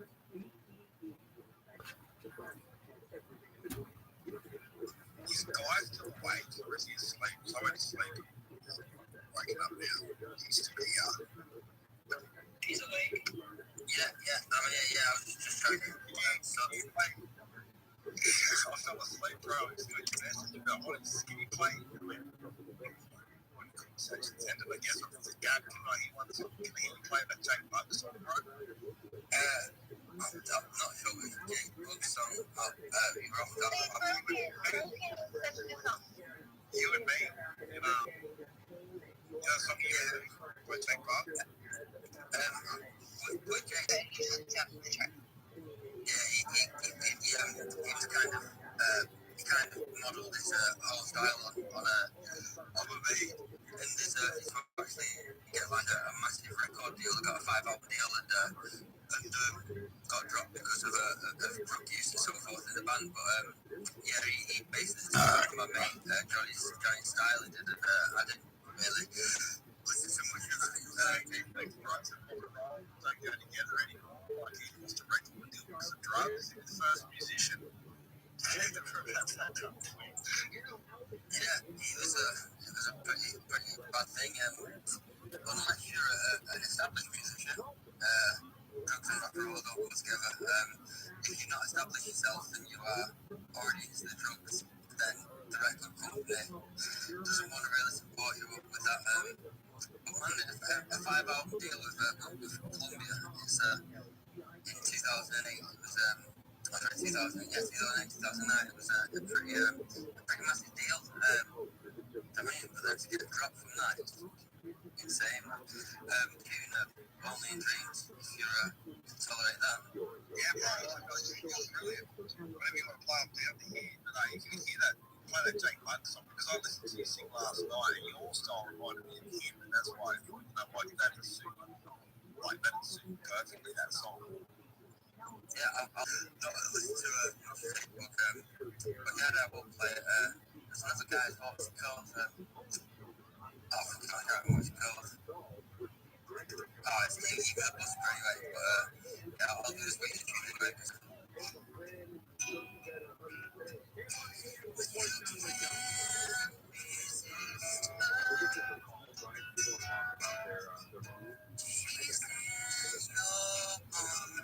a big song.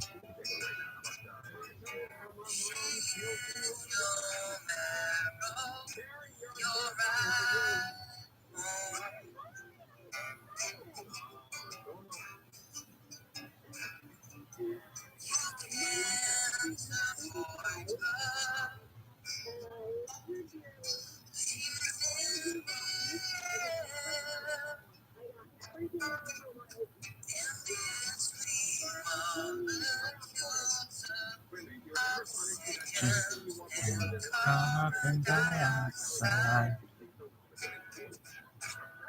Oh, lost it, sorry. Can say what I mean. Oh, lost it, sorry. Skin of nothing. Sorry. God, maybe take me away. I'll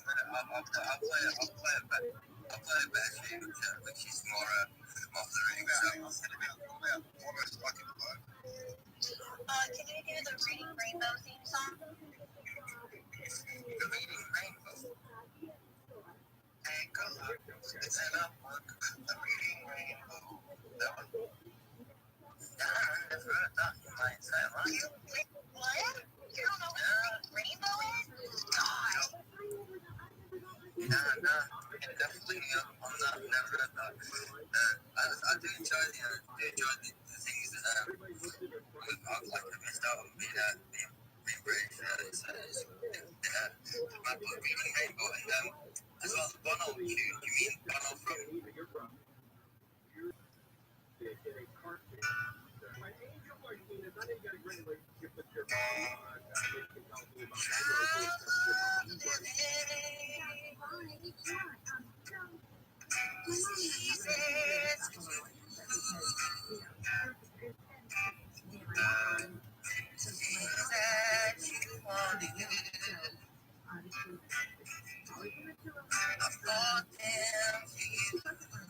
Yeah, well,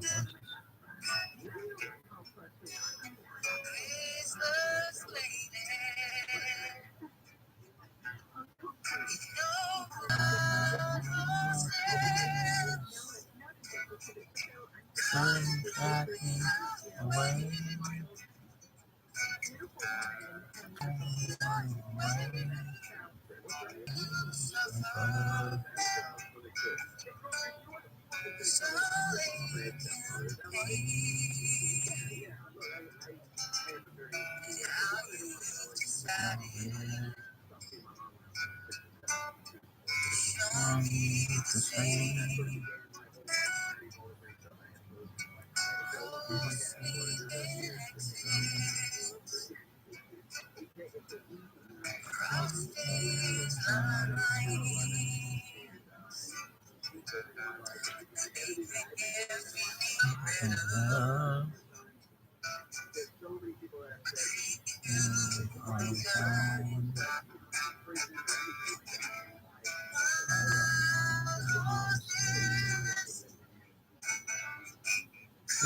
Driving away.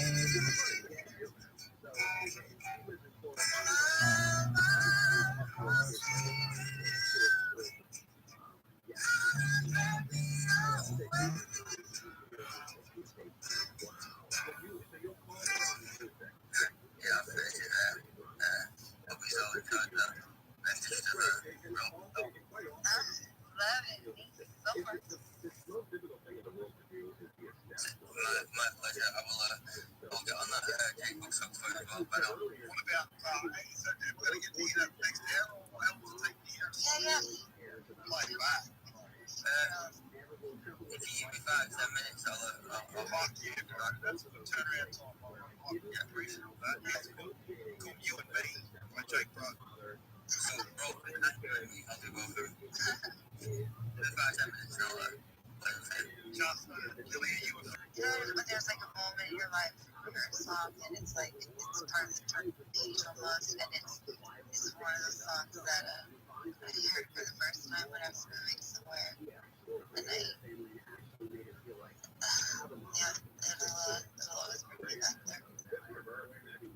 Else fall asleep one night and that twilight zone just drifts off and twice or 3 times in my life I've heard songs to be on the background. I can remember 3 distinct occasions where I've been in that sort of halfway between wake and sleep and hearing a song come through for the first time and then it wakes me up going, fuck, that's so beautiful. You kind of want to acknowledge it. And that's one of the times that Jake Buck song, I think it was on Bluetooth. Yeah, that was one of the times. That song was like show David Letterman. Usually the musician had him do an interview with Letterman, get up on stage and sing for his motto. And I was never a big U2 fan, right? It never happened for me. Every day break, so it was huge growing up, especially through the 90s and shit. U2 like the shit. And I can understand now why the shit because it's once again, and rather than get up on stage, even the edge, so just 2 blokes, one guitar, and just fucking playing absolute magic music. It's beautiful, but it was a time. It's like a time, and then when you realise the approaches of the functions of this, when you're getting success, you start to read the word of mouth. It's pretty cool.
counting bodies like sheep. Just like war drums. Yeah, it's one of my favorite songs, bro. Yeah, for real. For the longest time, that was Pussifer, but it's a perfect first place. It is, you know, Perfect Circle's lead singer is, this singer is Russian. Yeah, he's got 3 hands. Yes, it did. Yeah. Very talented dude. But yeah, this song is intense. Pretty intense. Anyways, what are you gonna talk about? Whatever you want to talk about, A-Train. We're talking about these crime volumes. We're about the Gold Coast strikers. Getting pressure to the crime. So yeah, man, dude, I'll follow you back, man. Like, respect, dude. You from Australia? Yeah, I'm from Australia. I just feel like I'm from Australia. I'm still God, son of man, from under the night.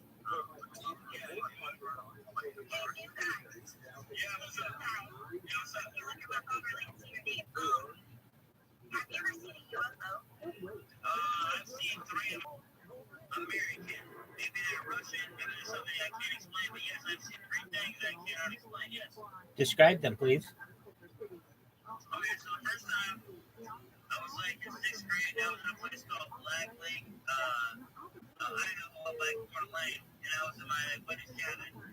And we saw in 6th grade, so we were sitting outside our sleeping bag, right?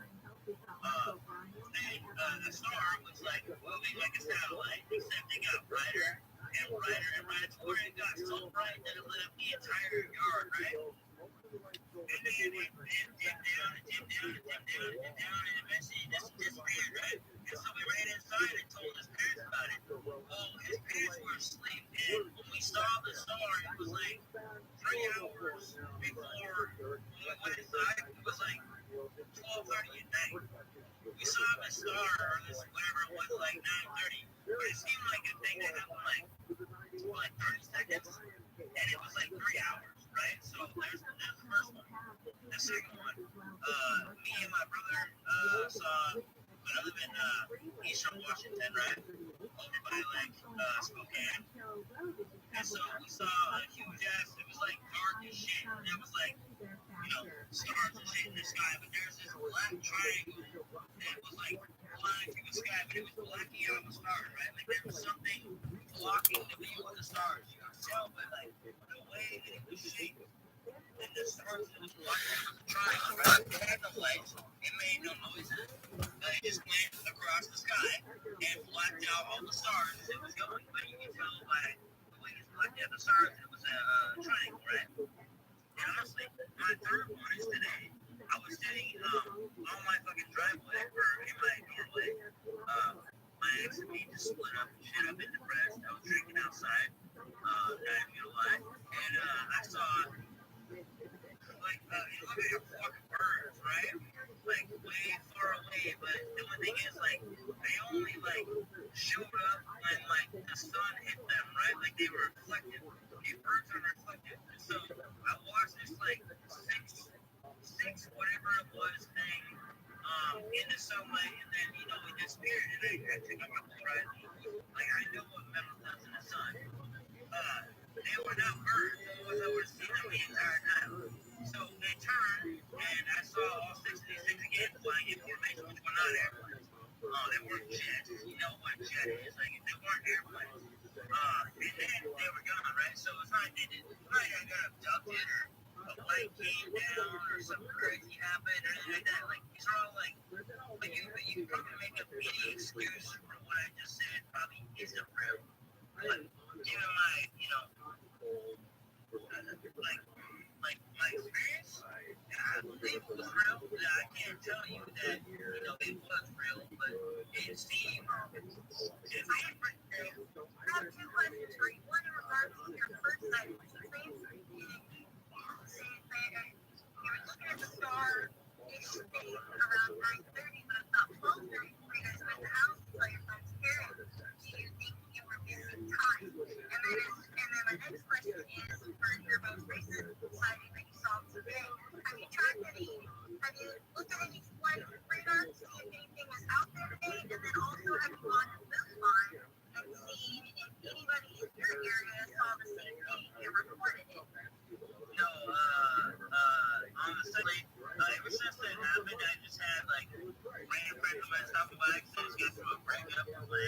And so I've had like people here my entire day. And honestly, I'm not even gonna lie to you. That's not one thing that I would even think about doing.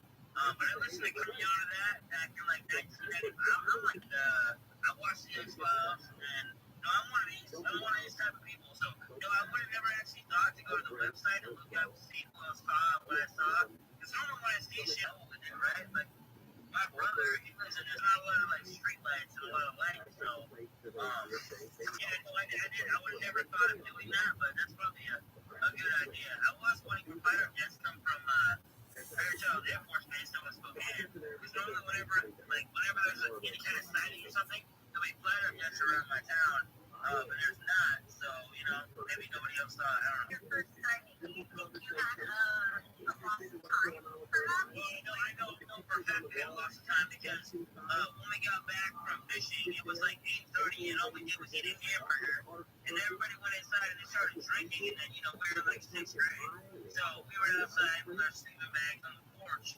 so it couldn't have been past 9, and I feel like, hey, he won't even talk about it, like, he won't even talk about this, like, he won't talk about it with me.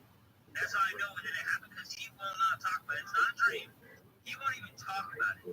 But it was like 20 seconds, it seemed like, in real time. But when we went back inside of his cabin, right, to see if anybody else saw how bright everything got outside and all that shit, everybody was asleep and the lights were out. And it was late as shit. And I know when we went to bed, like when we were on the porch, we just got back up the river. So when we went in there, it was almost midnight. It was like 11:30, whatever it was. It was crazy as shit. But yeah, no. So that's just what I remember. And I was in 6th grade, so you have to realize he won't even talk about that story. So there's that. There's also a theory that people who are going through a hard time, going through rough things in their life, tend to be more open to experiencing things. I don't know how much I'm believe in that. I mean, but it's true. For my particular case, my dad, we've seen something. I just want to say, like, a lot of us in here, we hang out in UFO Twitter spaces aren't always about UFOs. But I think you kind of randomly plopped in the right space. I just want to say welcome. I appreciate it. Honestly, like I said, I'm going through divorce, and I'm going through a breakup. My kids don't want to talk to me, and I've been in a really dark place, and I haven't even been on Twitter since last football season. I'm a Raider fan, so the only time I get on Twitter is for like Raider stuff. And right now, there's nothing happening with the Raiders because it's the offseason. I just happened to turn it on and click on his face, whatever. So yeah, there's that. But yeah, no, everything does happen for a reason. I do believe in fate. That's back. Yeah, bro, the first or last, like, all this universe, that make up for it, past some day runs, most blokes, all things from road, get over it, dude, just keep it on, man, and don't fucking waste time, sorry for yourself, each day wake up and make every close to the road, that's what I can say. That's kind of I do make their dads about, what, and the prom dresses, and I bought them cars, and I paid for their college, and they won't talk to me anymore, which is even harder than almost having a real kid, I feel like. Because you put the extra out there, right? And now, you're never going to come out the house every single time. So the best thing you can do is don't want to be contacted, don't contact me. At the end of the day, if you're growing up with Dad, I'm going to make your own decisions, and if I want to go back and why relationship really long, so bad, but it's hard to make it like say, and like I said, like the first or the last person to go through a mistake, try and these situations, like don't make decisions in anger and fear, like you said, I'm presenting that stuff, just keep them loving and don't mess with them, and every time we have contact, make sure it's make it hey, you know what, man, I really appreciate that, and I took that shit to heart, by the way. Have you followed me? Because I'm going to follow you. If you have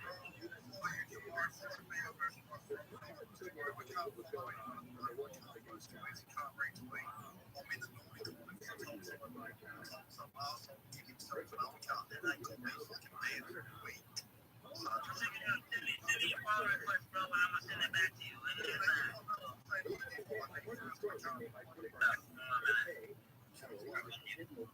I got you, man. I got you. I got it. Follow me.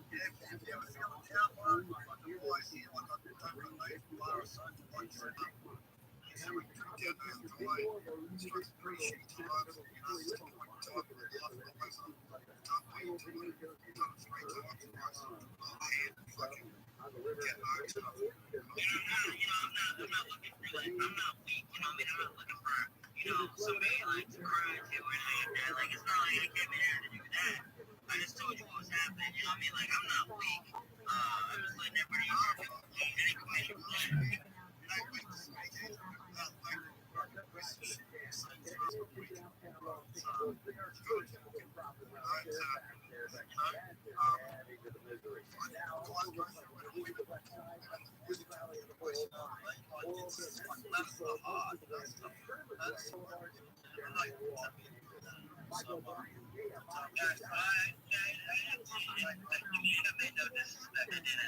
I'm just saying, like, I didn't come in here, so I happy ass out, dude, and everybody can't root with you or something. Like, we are gonna get along just fine.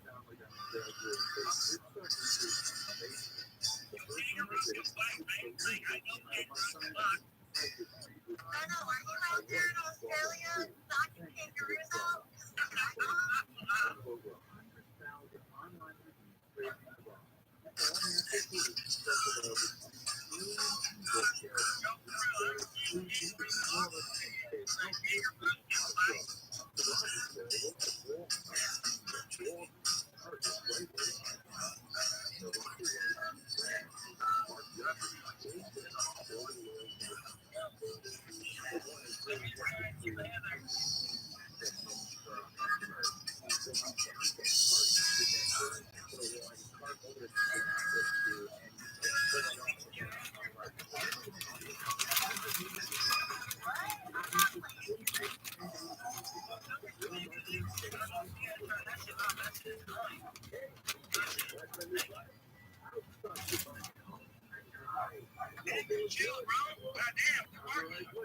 A-Train, what are your thoughts that Tom Brady might buy a minority share of the Raiders? And you know what? Everybody's so mad about Tom Brady and the Tucker Bowl and shit, right? I'm 40 years old. I was like 17 when that game happened, the AFC Championship game. I don't care. Like, Tom Brady is legit the greatest quarterback of all time. Like, if you look at his stats, he's the greatest quarterback of all time. If he wants to buy a share with the Raiders, who cares? If we have the Raiders GM and ex-coach from 2 years ago, who cares?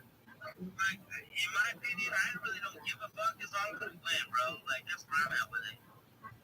Understand that. Heather, I want to say shout out to you. You asked some really great questions, particularly on checking the aviation reports, but specifically the reporting of that sighting to MUFON. So shout out to you. A-Train, are you familiar with MUFON? Is the Mutual UFO Network and MUFON.org?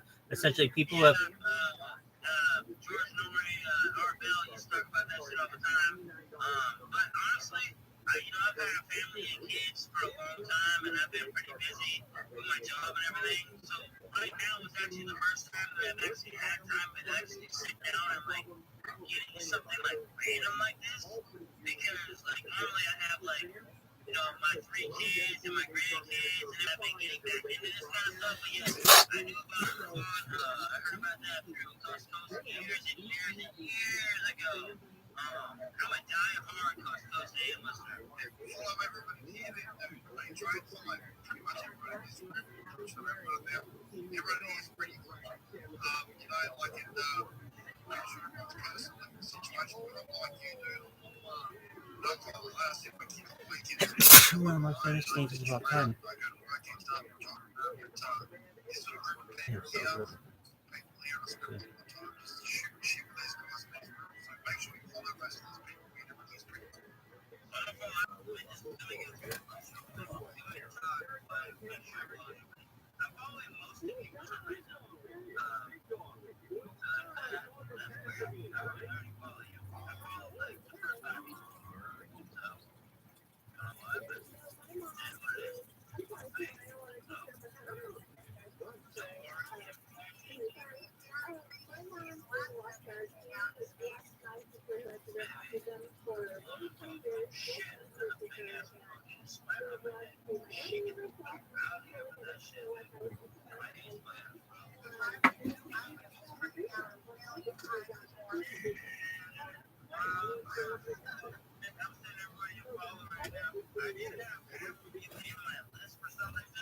I used to be in a group like this before I left my ex. And maybe you guys are part of that group. It's a bigger UFO group. Definitely could be. You're amongst good people. So yeah, send us a follow. I sent you a follow, and we'll be sure to continue the connections. Who was some of the players from the bigger group? Like name a couple of names. I'm not sure you're talking about.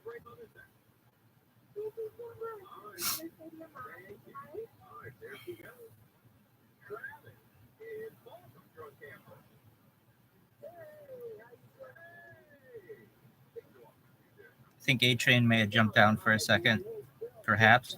If there's a bigger UFO group that's more consistent than this one, I want to know about it.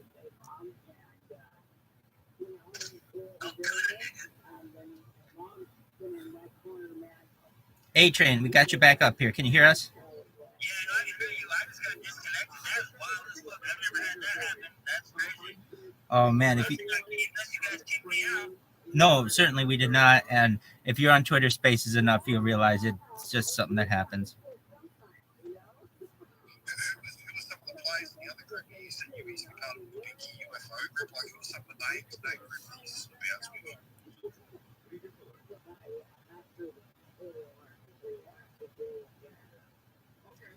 A-Train, you keep getting... Can you hear what Guy is, or Benno is saying? Who are the other people in the... I don't know right now. Honestly, I'm just curious why I keep getting kicked out of this group because I'm not leaving.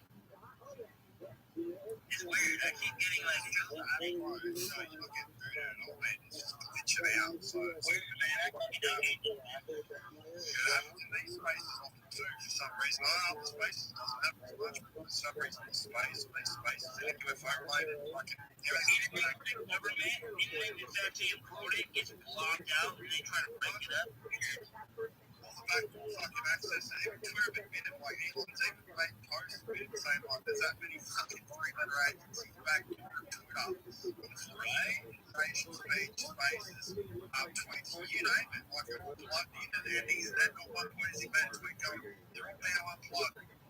He said they're plugged in. But how much influence?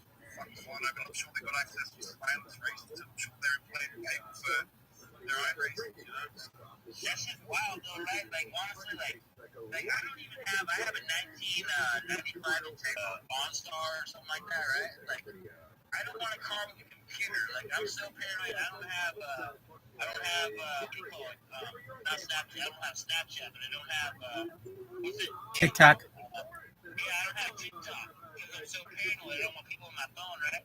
I don't have an iPhone.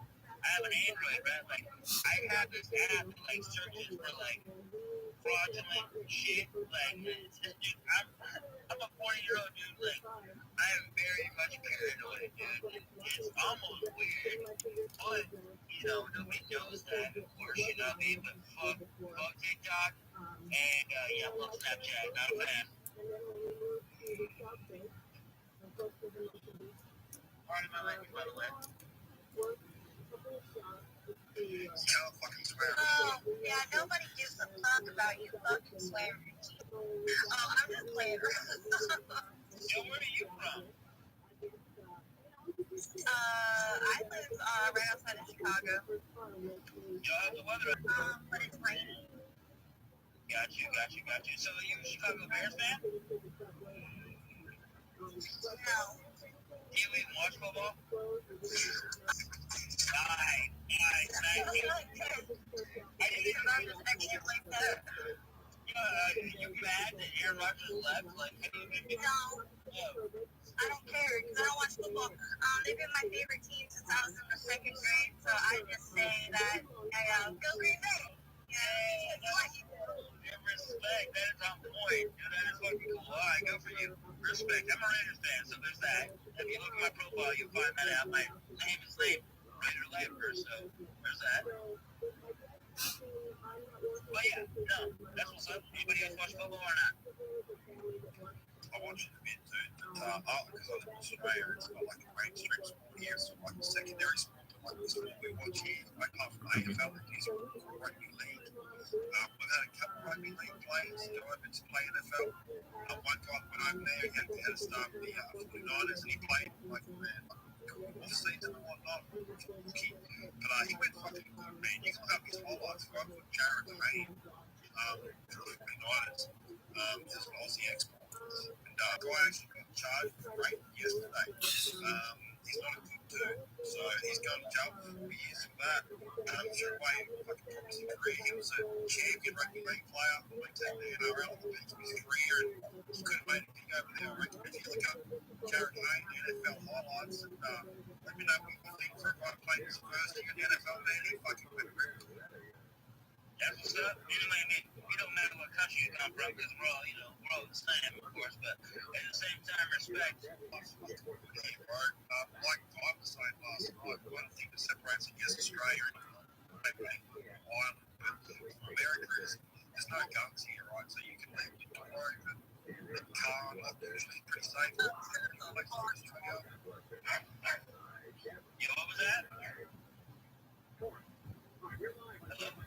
yeah, no, it's just chill here, bro. Like, it's a safe country. It's westernized, or it's not, like, it's not fucking, there's electricity and there's water and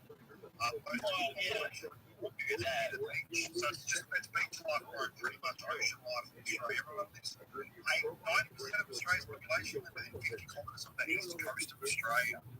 So we're pretty much stuck on the east coast. Within 50 k's of the ocean, and most people just beaches in. That's how I grew up surfing every day. That's Can I ask you a question? Like, do you have a wife? yeah, like there are, I guess there are. Yeah, like I don't know, like American guys like Australian women. Seems to be a thing. But it seems to be a thing, overpaid, oversexed, over here. Yeah. All right, good. Americans are taking all Aussie women.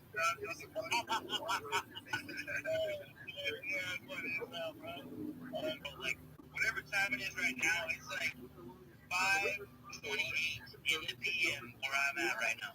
So I don't know what time it is where you're at, but it's crazy that you could like get on a phone and talk to somebody in another country, and it's probably like 11 o'clock or 10 o'clock at night or whatever the hell it is, right? And on top of that, I got like 5 other people here I've never met. Yeah, it's 10:30 a.m. here, Saturday. Jesus Christ, dude, that's fucking wild. I think Tomorrow, like I know what I want to be doing. he's about 16 hours behind us. But I think that this is like imagine in 10 years from now, right? I really think in touch with the spaces we can, so we can chuck on your VR fucking headset. You don't have to plant it. You can literally be talking to each other. We can put ourselves in any VRs or wherever we want to be. People have like be able to look at each other. It'd be like another world. So guess what? I want to pay for that, and you bet your happy ass I'm going to be there to meet you, bro. You bet your happy ass I'm going to be there to meet you and everybody else in here, because I'm going to pay for some shit like that. Yeah, that's some wild ass shit. I'm paying for it. Bet your ass I'm paying for it. I make good money. A-Train, you're in Eastern Washington and you like Coast to Coast. Are you familiar with Mel's Hole, Mel Waters' story? Definitely 100%, 1000% correct. Yes, I am. What are your thoughts on it? It was closed off.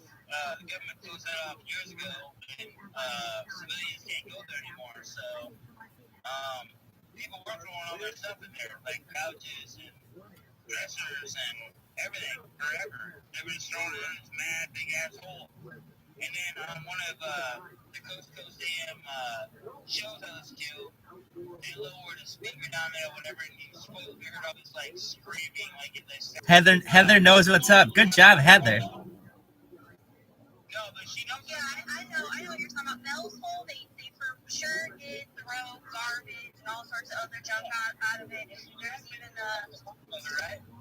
even a story of some kind of weird creature coming out of it, and then the one you're talking about where they lowered the microphone in, that I believe was in Siberia. And it was She's so on point. She's fucking right. like you want from Siberia. And that, I don't know. Fucking point. I don't know if you know what came of all that with the hole in Siberia, but it's still wrong. The audio that was supposedly people in hell screaming in agony was actually from like a New York subway station, or something like that. It wasn't real audio. It was fake. I didn't get that, but now I do. So that's But the hole is real. The hole was real, but the audio is fake.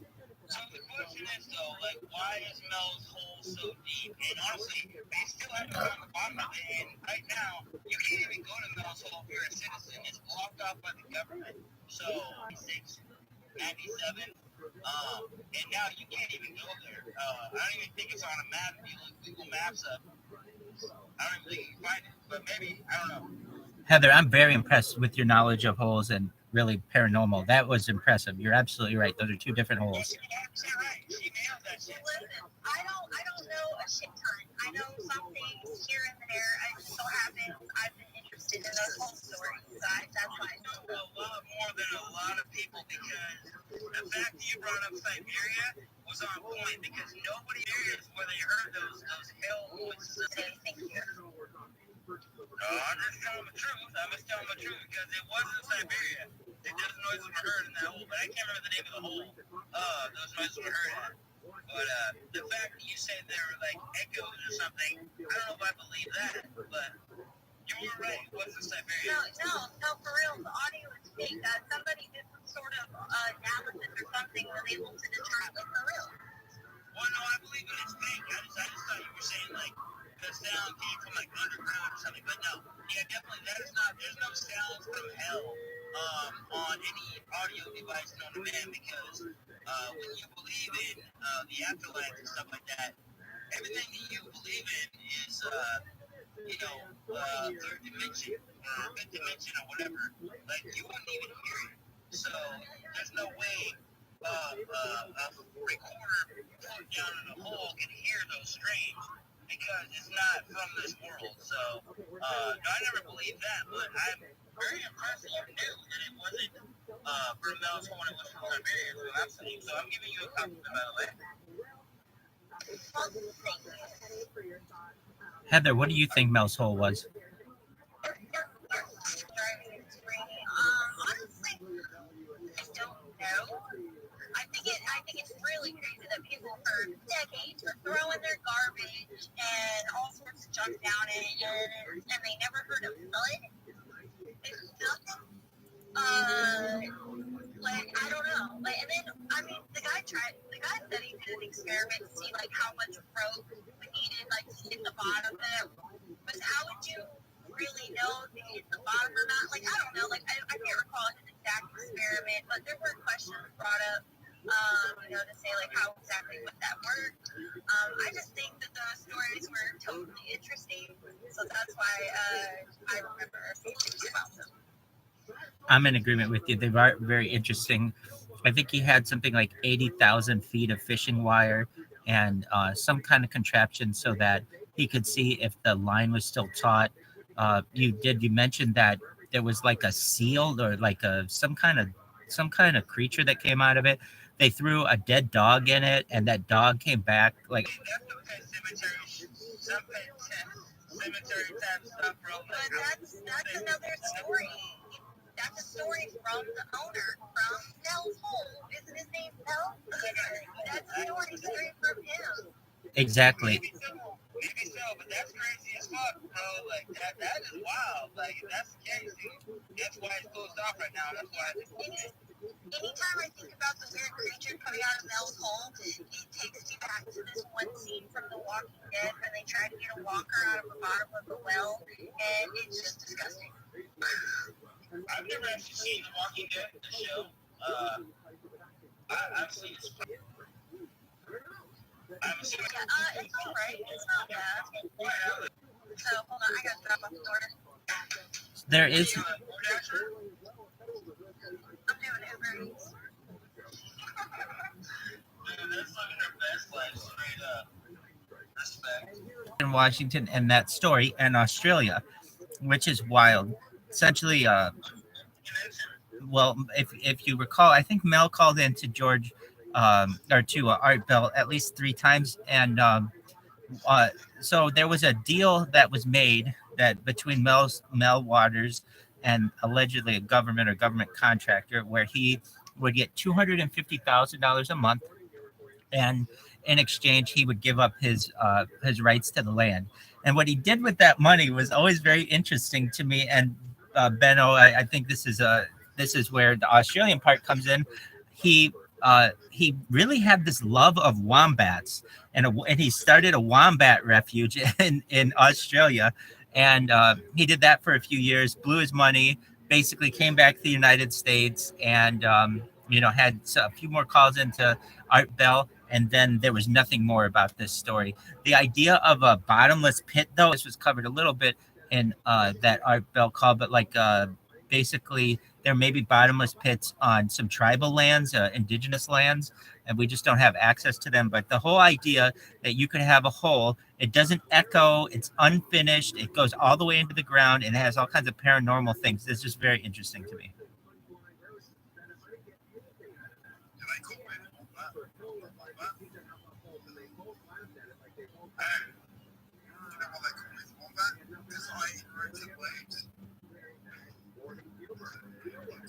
You know, wombats got me in trouble in middle school. We had some stupid little assignment in a computer lab one day, and it said something about saving wombats, right? And one of my friends, Lucas, sitting next to me, he said, save the wombats in a really funny voice, and him and I could not stop laughing. Yeah, he's gotta save the wombats.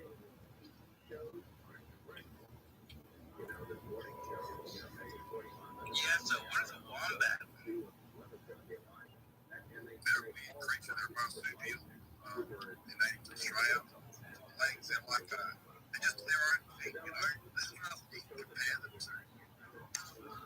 Tails like that. They're not like we've got we don't have teeth,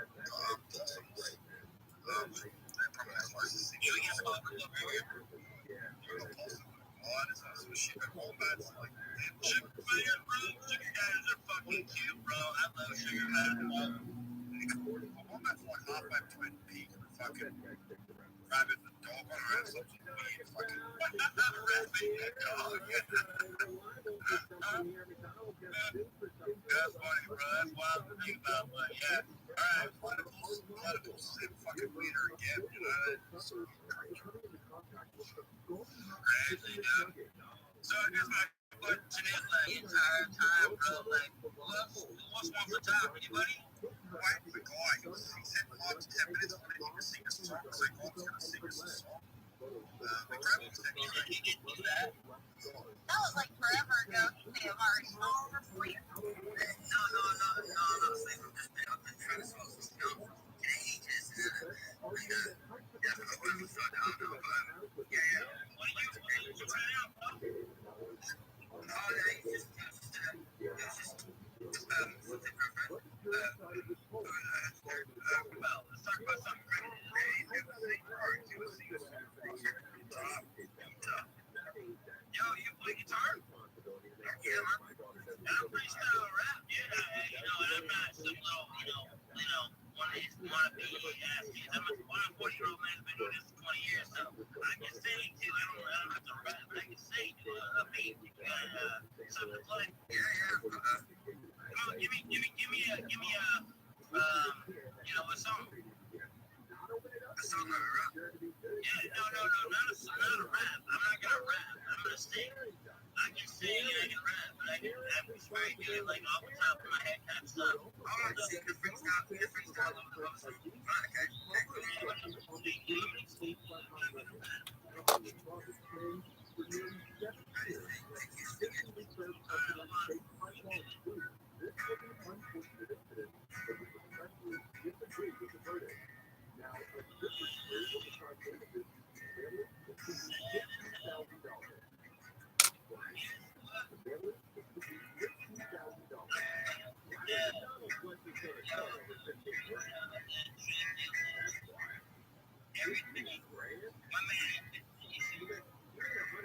Everything I care about.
Same thing you are, my man, trying to figure out all the secrets of life.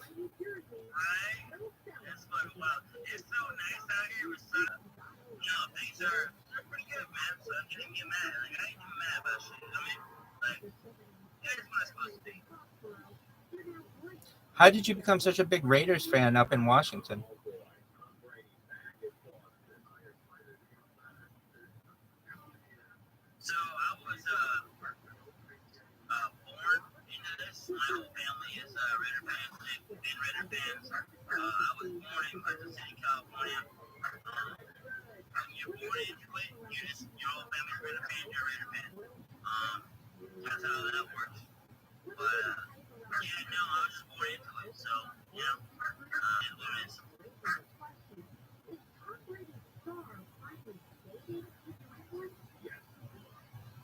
Understood. I mean, you've had some rough seasons. Who are your favorite Raiders players all time?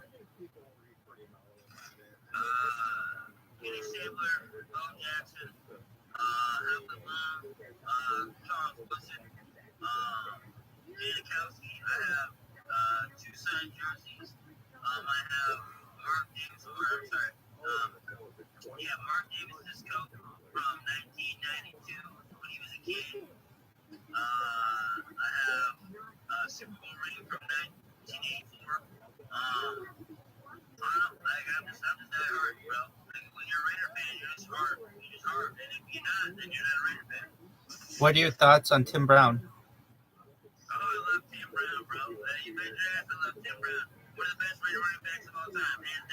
Wide receivers.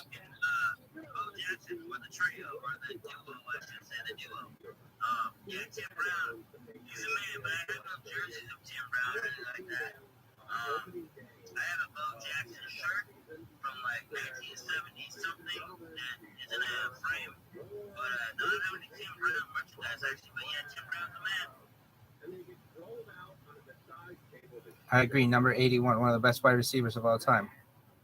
Yeah, well, I'll tell you this. In my situation, unfortunately, since I've been born, pretty much, the Raiders have been garbage. And so it's very annoying because out here, I live in, like, Eastern Washington, where it's like nothing but Seahawks fans, right? So it's like nothing but, even my brother left and became a Seahawks fan, which is wild as fuck to me, but he did that. But it's Seahawks out here and it's fucking Chiefs out here. And I don't understand that, but that's annoying. Oh yeah, no.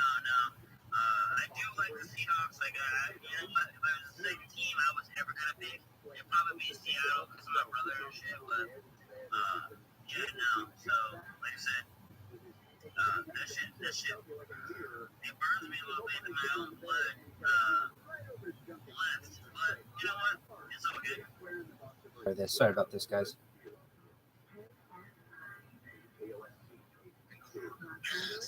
Like trying to cast a bad shadow or me or whatever shadow the trial. I'm trying to say it's bad too. I'm just saying, but and they try to go into the bullshit of like playing books a million times.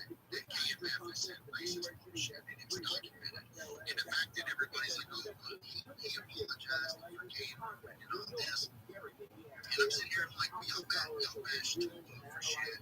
And like, and like to every time in your room, man, like, always been so sincere to people and so nice, especially like older ladies, and like I've started noticing trends, and like it's really weird that they accept a dude that's done that shit in the past, and they say, oh, I apologize, but then like, even if let's just say it's there, even if you did something, I don't know, I would intend to it, and you come out and apologize, even for and they pester you, and they pester your followers, and they try to group it together.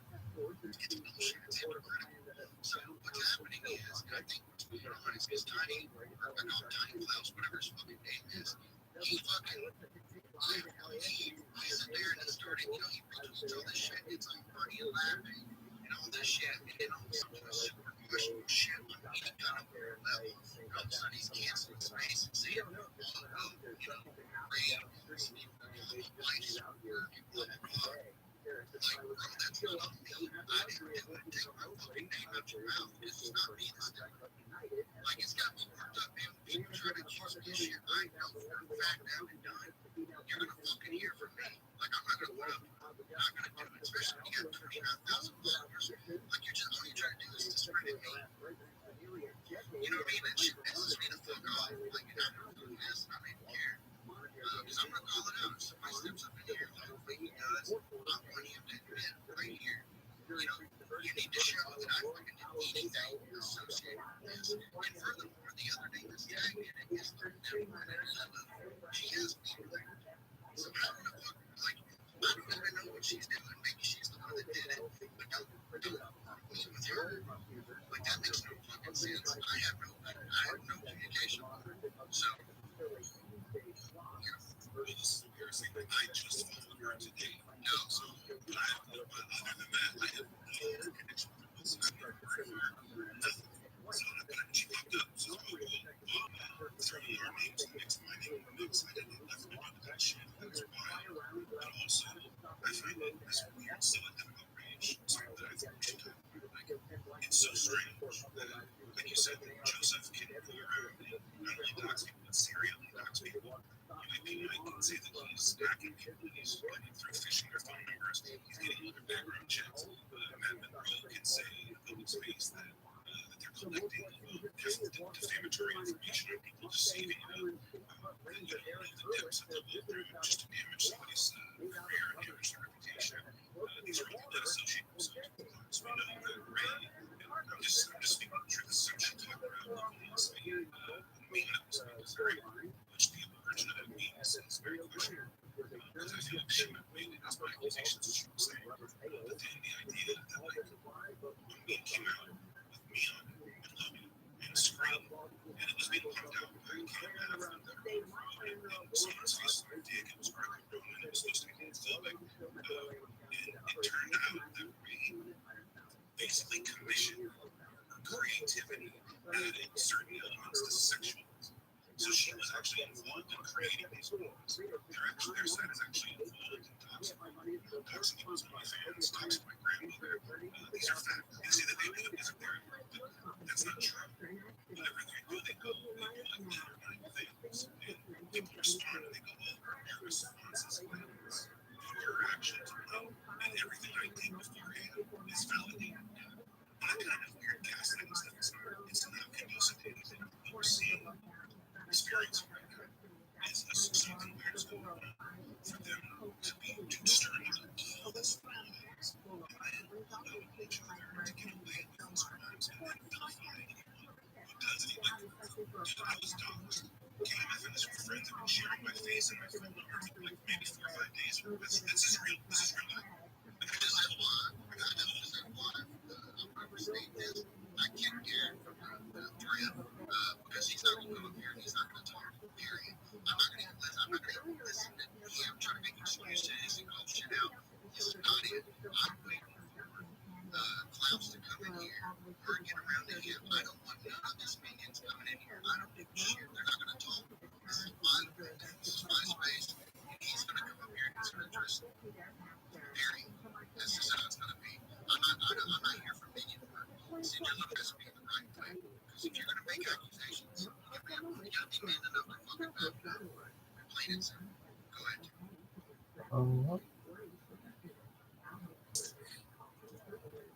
I'm studying notifications on this post. That's a lot. That's a lot. It would be one thing if it was a real question or two, right? If it was like, hey man, like, there actually is, someone over here that's, their intentions are good, but that's not what's happening. There's this double standard.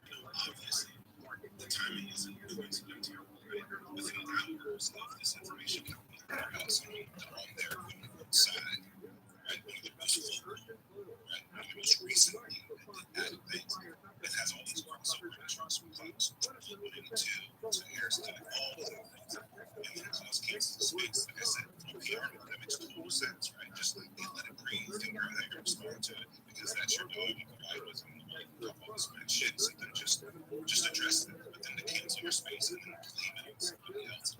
Again, if anybody has anything you can show, it is closest to I think Chris, I just appreciate most of the spaces that he came in here. It'd be great to get my emails to him. Drew Billy's talking about. Yeah, straight up, too. Like, no offense to anybody, but if he comes in here, it's just going to be me and him talking, period. Like, I'm going to address the issue straight up.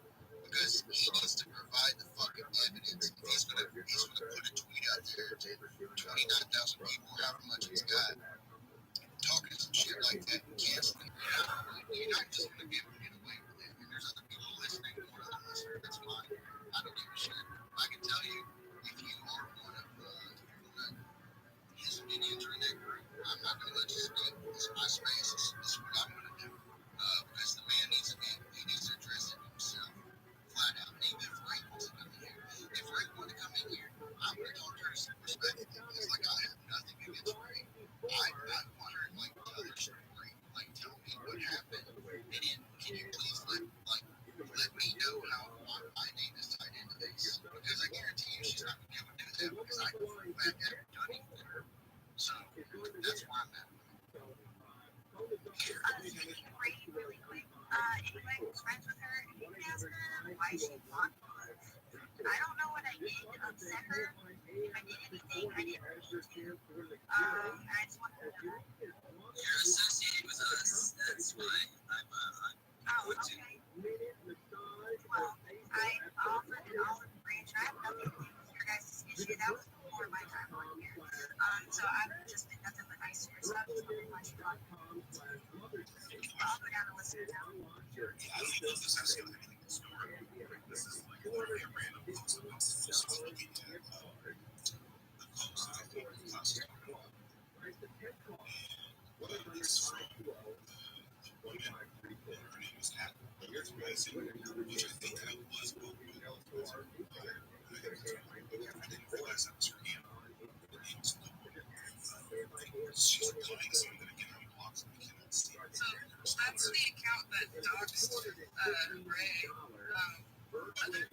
that account with all the other people he tagged, that class tagged was posted about.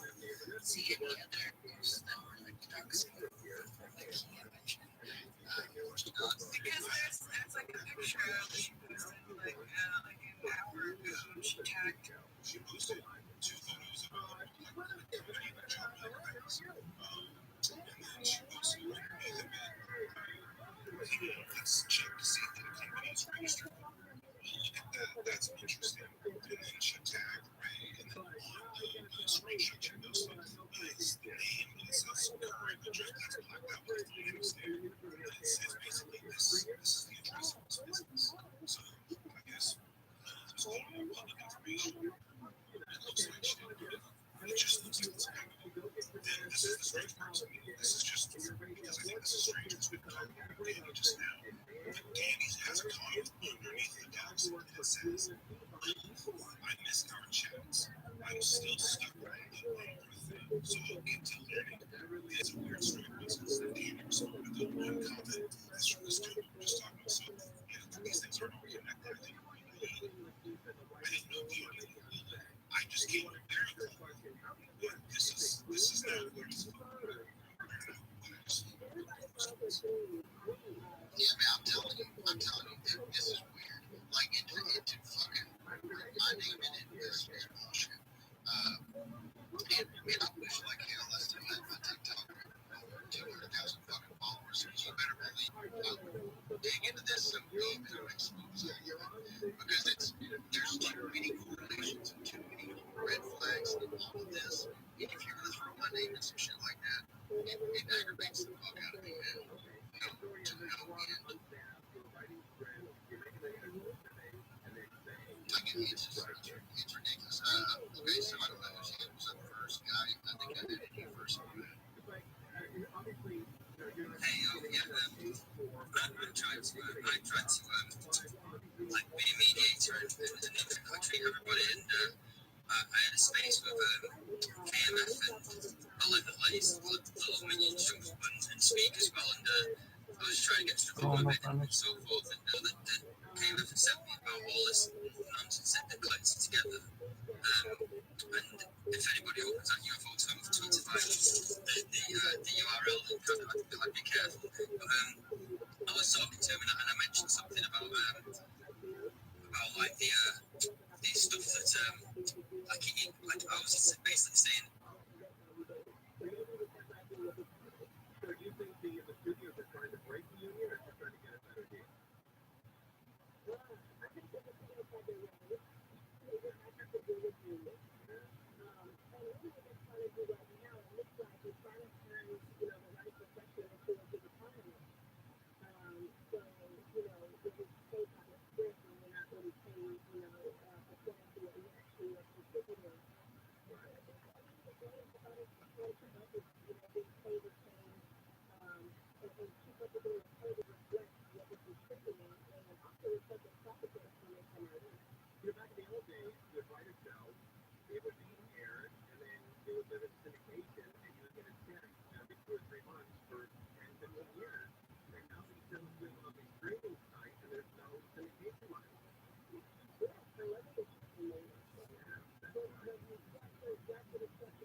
They got motorized the damn thing.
In a way where it's not kind of conducive. Like you could be at a party or something, and someone will say something to you, and then that thing that you just pressed pops right open, and then you're just going to break down in front of all these people.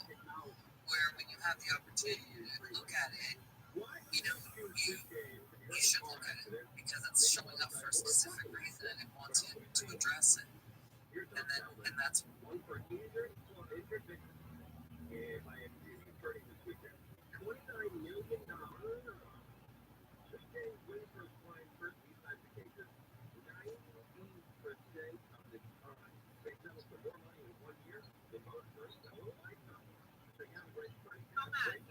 About dating your dad?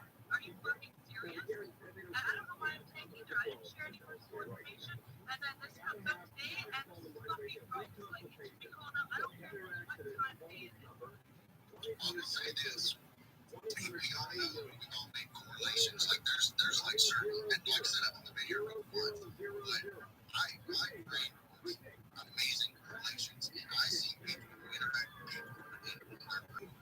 Shannon Scott, who's blocked me, is in this space. Alright? So, like I said, nobody's going to come up here from that camp other than Klaus. Because if you're going to tag me and be dramatic your part, then you put 29. I had nothing to do with this shit. And like to was said, apparently it was Lilith, whatever her name is, and she has been blocked. So how the fuck do we work with this girl? That's not how it's going to work. I'm mad as fuck, man. I'm mad. I'm not going to lie. Like, if you're going to accuse me of some shit, you got to go with it. Definitely go with it. But if it's Lilith that's doing it, I can move it right now on the screenshot. She has been blocked. So if she tried to come at me last night with some stuff about KMF and saying that they're, part of some, I don't know, government entity or whatever, and I just told her, I was like, well, like, I don't know. Like, I'm not going to partake in all of that. Like, it is what it is. She's like, well, I know what I know. And I was like, fuck me. So, we did exactly the same thing. I'm very simple with this one. He's got me blocked for anything, so I can't even see that he's taken that you want me to see. Fucking unblock me. Like, it doesn't make any sense. It's a little bitch runaway behavior because they're fucking. Yeah, that's what he did. Like, he blocked me earlier. He obviously, that post comes out, and I get sent the screenshot, and it's got my name in it somehow. Well, he's deflecting, right? He's trying to deflect on cameras, letting up him because, like, everybody, his group hates him. So he's just deflecting and trying to change the attention from the fact that, like, people that he plays, like, hangs up with, like, fucking take your dad games. And you know what I mean? He's just trying to find something to redirect it onto. It's what it is. He's just trying to redirect it onto you. So. Well, I'm waiting on being a reader here to come in here, temperatures drop down. You know, like I said, I would drop everybody down a little lesser. You'd be super respectful, right? And then, you know, have her come in and say her piece because I need to know why I'm tagging her. Like I said, like I said, Tiff knows that whoever was in the space last time me and Ray had even talked, she apologized for like assuming me in a certain light. And I told her, I was like, I'm really happy you apologized. I really do appreciate that. And it's literally the last communication I've ever had with her. So for me to get caught up in this shit is bullshit. So I'm calling it out.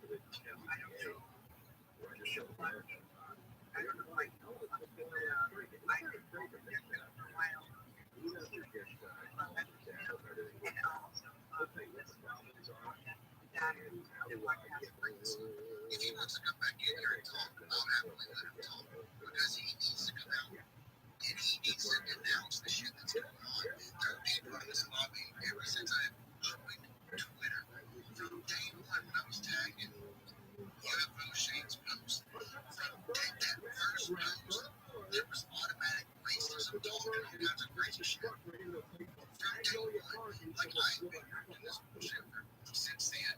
KMF is constantly harassing the fuck out of everybody. You know what I mean? Like, if you want to get this shit, then people that are associated with that group is doing plain and simple. Like, plain and simple. I'm not gonna sugarcoat it. Like, in Shannon, yes, he blocked me, but he didn't block me until recently when he made I don't know, I've made a post about it, where he said, you know, something's coming out or whatever. And all I did was about the wheel on his book. And I said something, I asked, when's this supposed to come out? I don't know, it was nothing controversial, but he blocked me. So they're all tied together, unfortunately. They do know, like, Blue sees what he's tagging. And that's why I guess he responds to certain things in the shit that people that probably love, that are doing constantly. Could come into certain things. But you know, I really, each one of their projects were really an answer once, right? And it's the true reason, right? You know, that young lad, the English lad's trying to mediate everyone, is trying, including everyone's trying to mediate this. They don't want mediation. They don't want peace. And when he told Jules that blew his brains out, that was the straw that wanted to kill Jules. Cajun, to blow his brains out. Why are you talking to people like you're supposed to bring multiple times? And they dragged him out of his face. When that happened, that was when I had to draw the line, mate. That was when I got myself in trouble with the people I still had contact with on that side. And basically said, look, I won't ever condone anything like that. And how can anyone who's a decent member of the community not call it out? That was the bit that got me. Not that they wanted to move on, not that they wanted to forget it. They will call it out. And that is the fucking fondest way you can tell someone on Twitter and got away with that is, okay, but to not be called out and just to be on the same tag team and to not be actively supported, that was when I had to say, no, mate, it's not going to happen. And on top of that, Shannon and Lou, I don't know if Shannon is, but I know Lou is a veteran. I'm a veteran. KMF has harassed multiple members. Matter of fact, like I never even had a problem with Darren. Darren attacked me for being an ex-military guy, and he didn't like that. I was like, I sound like a know-it-all. The last time I checked, I didn't think of it spaces. Most time I don't even really talk. But anyways, so the fact that they won't denounce somebody that's doing it to other veterans when they themselves, including, you know, Shane, a little bit Shane, he's a veteran. Like, why are we not denouncing people that are doing shit to veterans? But then we want to act like we're supporting veterans. Like, don't fucking come at me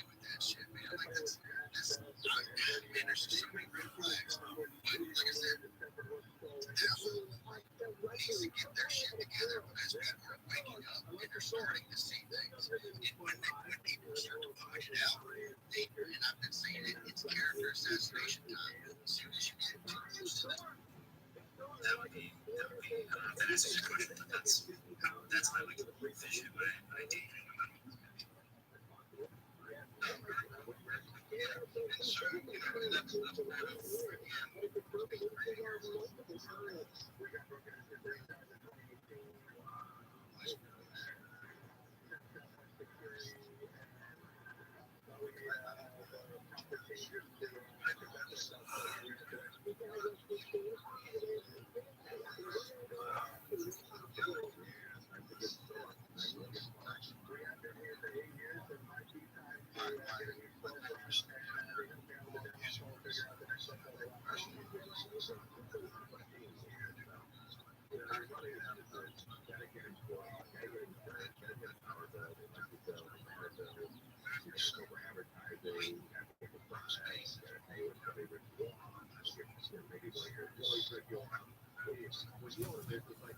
Look at this one. I don't know.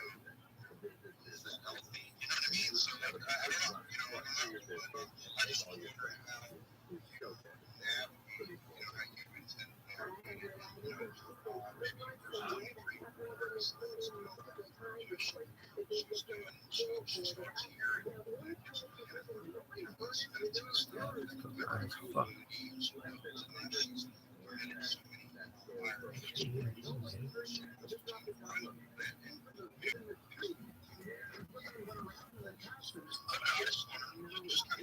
no doubt, no. And for me, that's also part of like the promising delivery. It's another reason I haven't like committed to a space or something, like I just right now I know for me like there's certain things that I can't do that would work for me. Like, and that kind of goes back to the YouTube a bit. Like for me, like as we know, like you'll know, I mean, like Josh is one of my favorite people in the space. He has one of his utility is to like he's gonna write a song for his one holders. And like I can't fucking do that. I can't promise that. I don't even write songs for girlfriends when I have them. There's no fucking way I'm writing a song for a collector. So like I just know that like for me, all respect to Josh for doing that. I just know I can't do that personally. So like for me, like whether that's about utility on a music NFT or like how much I promise to be in Twitter spaces or how I go about that, I just need to know that I'm doing it in a way that doesn't like that I don't wake up 5 years from now and thinking like, oh my god, I can't believe I promised that because I don't feel like doing that anymore. So that's just I mean, you're right, it's very difficult to navigate, but that's kind of where I'm at right now. Hey, y'all, I'm gonna bust in as host right now. Mike, that's beautiful. Yeah, I don't know, Brian, if you want to chime in real quick, but I was just going to, Gabriel, I hope you can hang with us for a little bit and appreciate your patience because we're about to get into part 2 of this. Kirk, is it real quick? Yeah, I was just going to say, Shirley never asked me to write a song. I think if I can do it, you can do it, Mike. There you go, man, pay it forward. I also noticed the Queen of Rock slid up on this.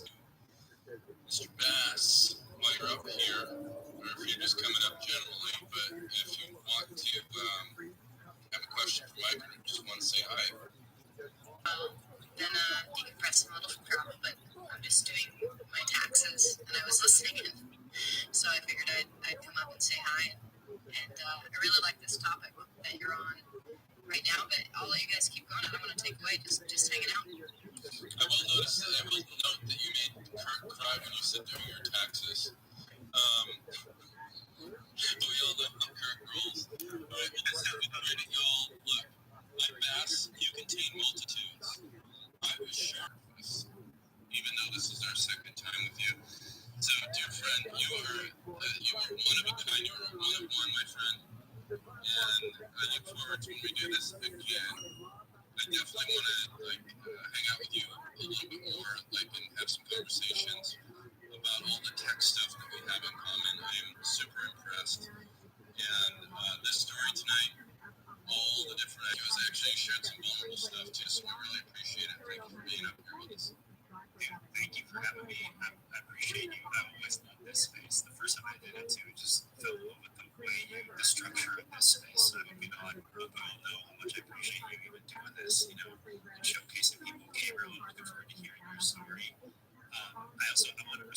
this space. I don't know. Is there a good? Can I tell people to just check out my pinned tweet if they want to check out that project, or do you do that at the end? Is that like a thing that happens later? Check out Mike's pinned tweet, y'all. Don't worry, it's not. Okay, absolutely. But on that note, Caviar Whisper, do we have any other program notes? Do we take a breather? We want to make sure people retweet the space, right? Yeah, sorry. Unfortunately, if you haven't been here before, if you have or you're requesting, please feel free to send us a DM or tweet your question. But if you've been here before, you're more than welcome to come on. So if we don't bring you up, it's because we have not had you here before.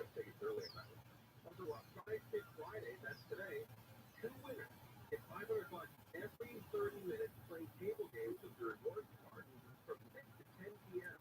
So we're only a half hour into this. Get 3 hours and 28 minutes left in this one. So get on out there, get some lunch.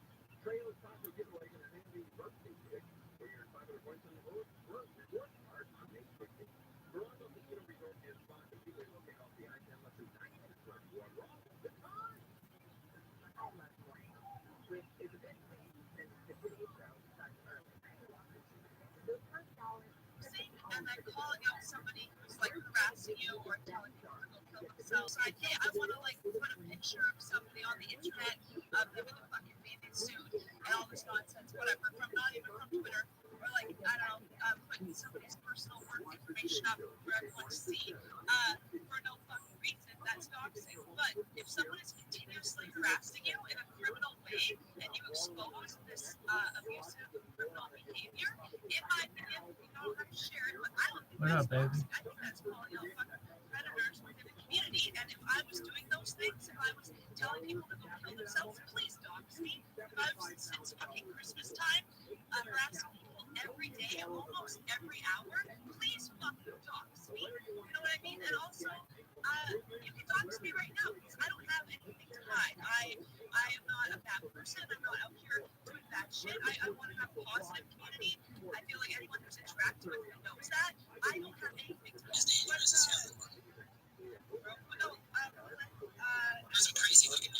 Share a post. I think it's about like why she was tagged and why you're tagged. You're not in the post, but I think it's like the post that triggered this posting. I didn't want to post it without your permission because there is some personal information on there, and I don't want to get involved in that. But I can send it to you.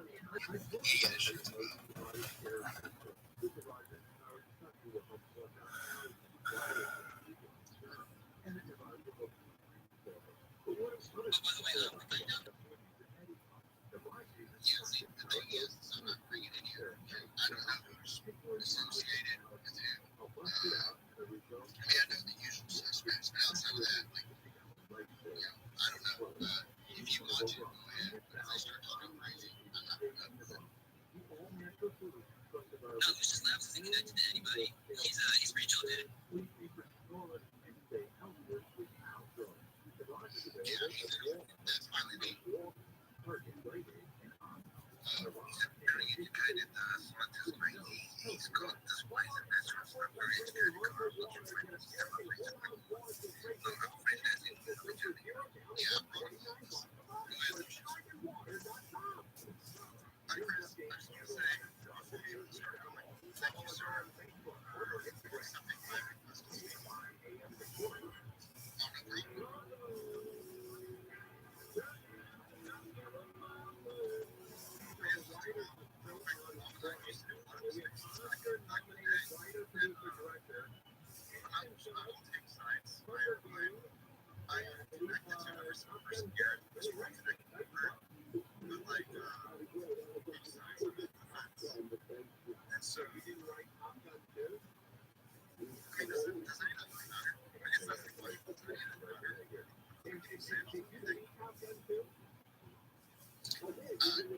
So when it comes to what I think, that's fine. Like I have no problem because I did it to KMF for a while. The problem is with somebody with 29,000 followers that has a pretty good footprint in his community, makes a post wide, and he's closeness, he's not doing his space or whatever, which obviously people are going to listen to. And then all these people are commenting saying, terrible, blah, blah, blah. You know what I mean? Like, it paints me in a bad light because my name's mentioned in that, even though I am 1,000% sure I had nothing to do with it. So, my deal is, I hosted this space, my very first one, by the way, to address the issue straight up. That's it. Like, it's either going to be great or it's going to be Klaus coming here, and we're going to talk about it. And I'll completely give my perspective.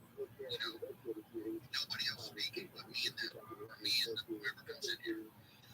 Because we're going to address my issue, like why I'm associated with it. I don't care what their beef is, blah, blah, blah. You know, Klaus is probably pissed. He got cooked up in the mess earlier with this guy who is on YouTube with a game called Party Daddies. That's for some reason rated 10 and up.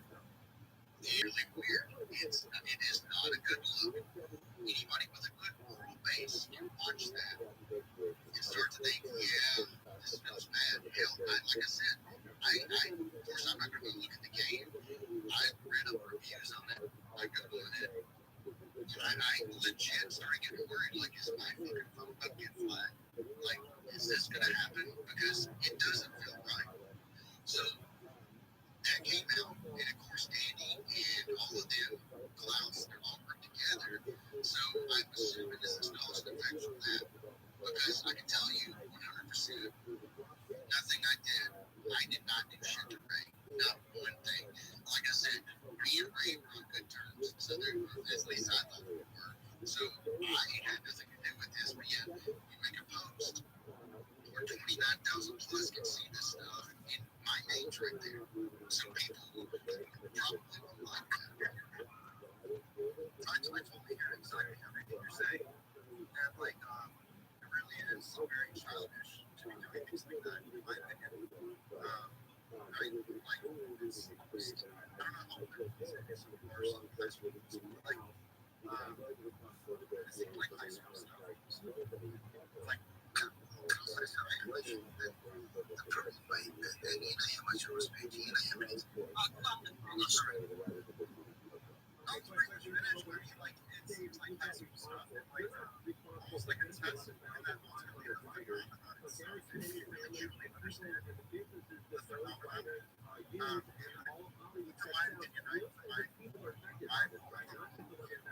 it has lots of different dimensions of experience. I don't know what's going to just about it. The demonic forces will continue to bring you down. Besides, where it's like you take the higher level, right? Yes, I've been my entire life. There's no question about it. So it's like, you're the USB. I heard earlier in the space, you said you have a voice. You have a voice. You are just as important and strong as every single other person in this industry. I don't care who they are.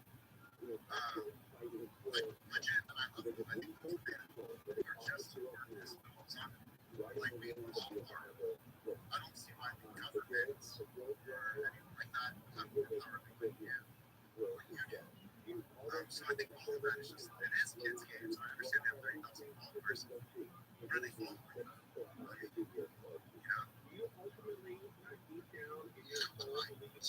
of my things is behind it, and this is why I get upset. And my wife's going in, so this is like on a Friday night. This is what I'm doing because I don't have a life. This is fucking stupid.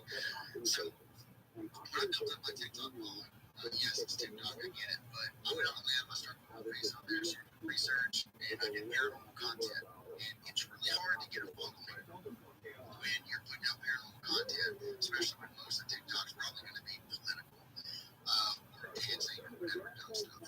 So the fact that I built up a really good following and most comments were, I started following you because you're authentic and because you tell the truth about everything. And building up that credibility means a lot to me when I'm doing this type of social media stuff because it's really hard to be credible, especially on a paranormal topic.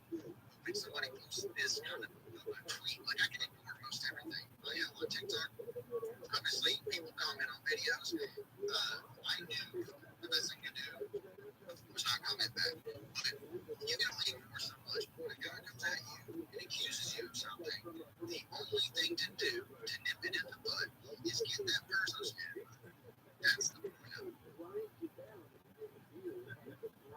hear that. I totally hear that. To me, it reminds me of Jackson. Like, I can relate, right? I'm going to relate to guys. Like, to relate to Jackson. So it's like, I guess we'll share. I like that. Yeah,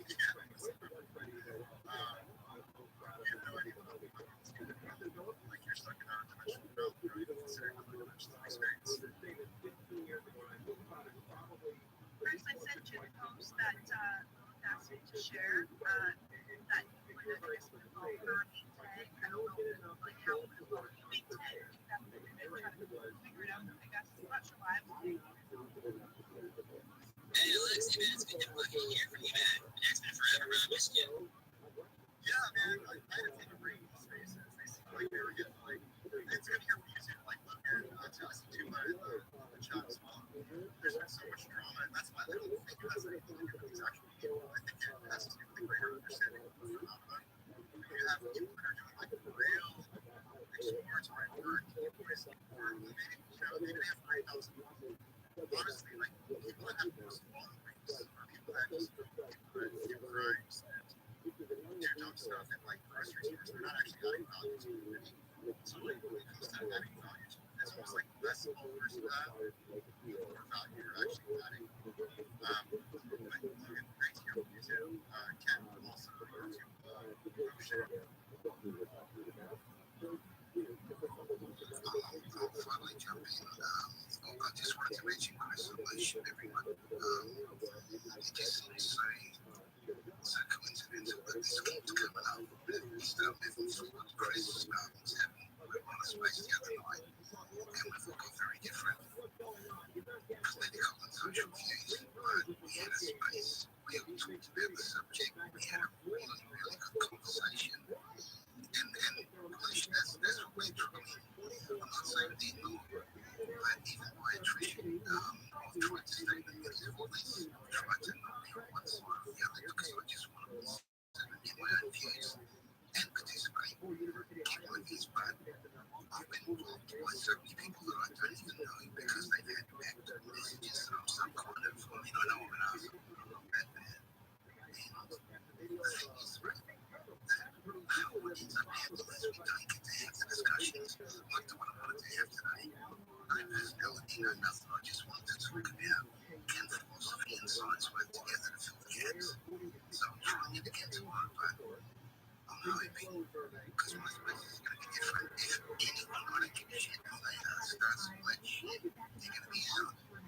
My co-host didn't make it today for some reason, but I'm going to try again tomorrow. I swear, mate, everyone in these rooms wants to talk about the subject, and if we can avoid the politics of it, because we talk about shit. I don't talk about this with anyone else in my life. At the end of the day, there are government controls, and there is the CIA, and there are they understand these emotions. It's a trigger method. It's a trigger method to get you to pay some to react to a stimulus. And so, like, it ends up being reacting without the function. That's why I say it's like a test. I've definitely had to deal with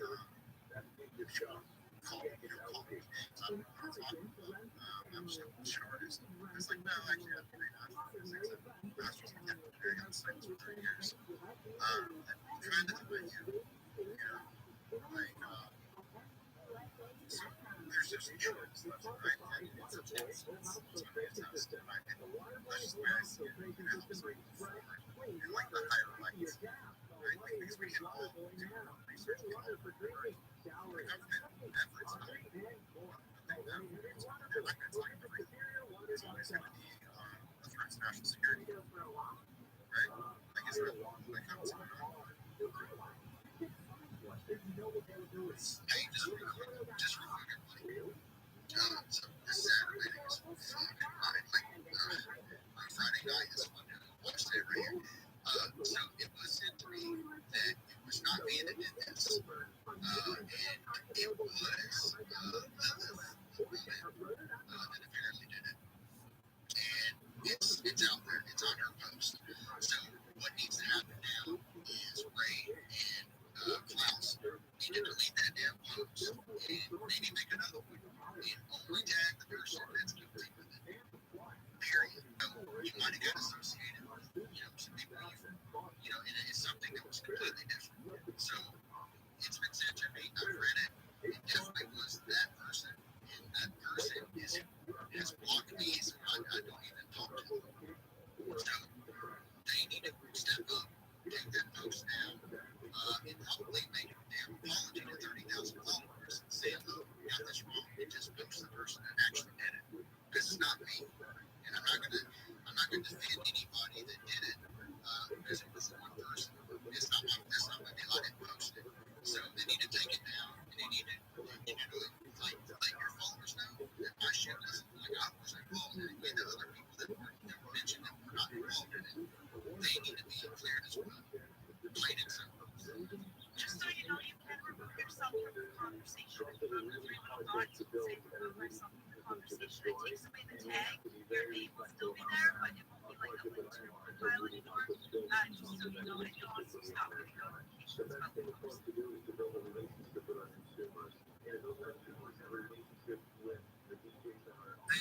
Just a quick one. Can anyone tell me the posts that Klaus did when he did tonight, that is still on his unlocking?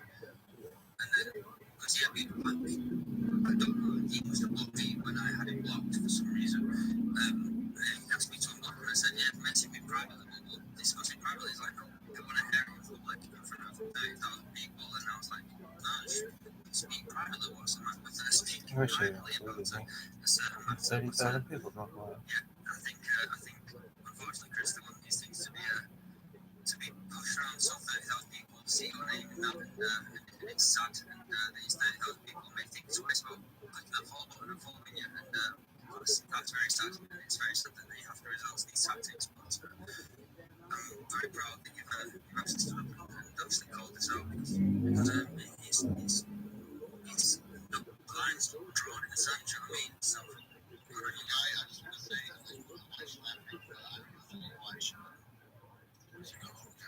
Ted Lasso, but you sound like Jamie Tartt, one of the characters, the actors. It's a good thing, man. Yeah, that makes me like Ted Lasso, the show, so like it makes me happy. Like you talk, yeah, it's like a huge compliment. If you take it that way.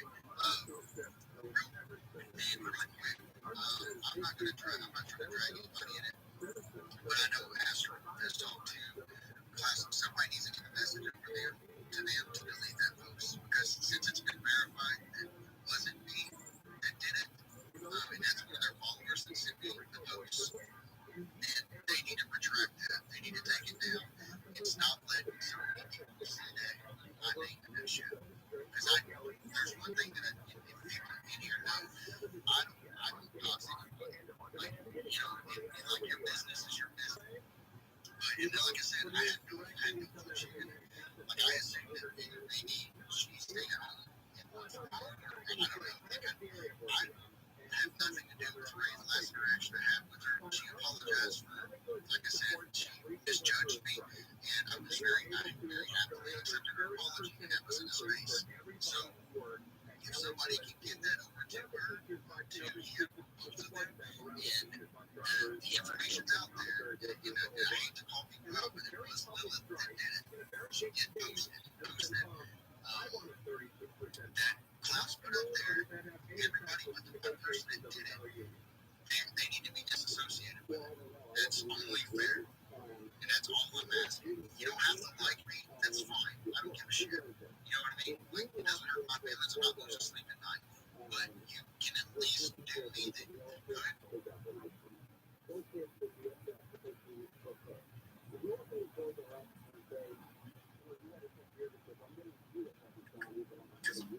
Try to pull that one. I mean, that would be great, right? Different page. But then, like, if they retract it, it's like the 20th page. Sorry, I was just like, my thoughts are good. Like, if you're saying, like, it'd be great if it was like, hey, we're sorry. I think that just shows, like, the nature of the community. Where, like, once people make a decision, they become very arrogant with their egos on things you cannot say, right? So that would be nice if it's good.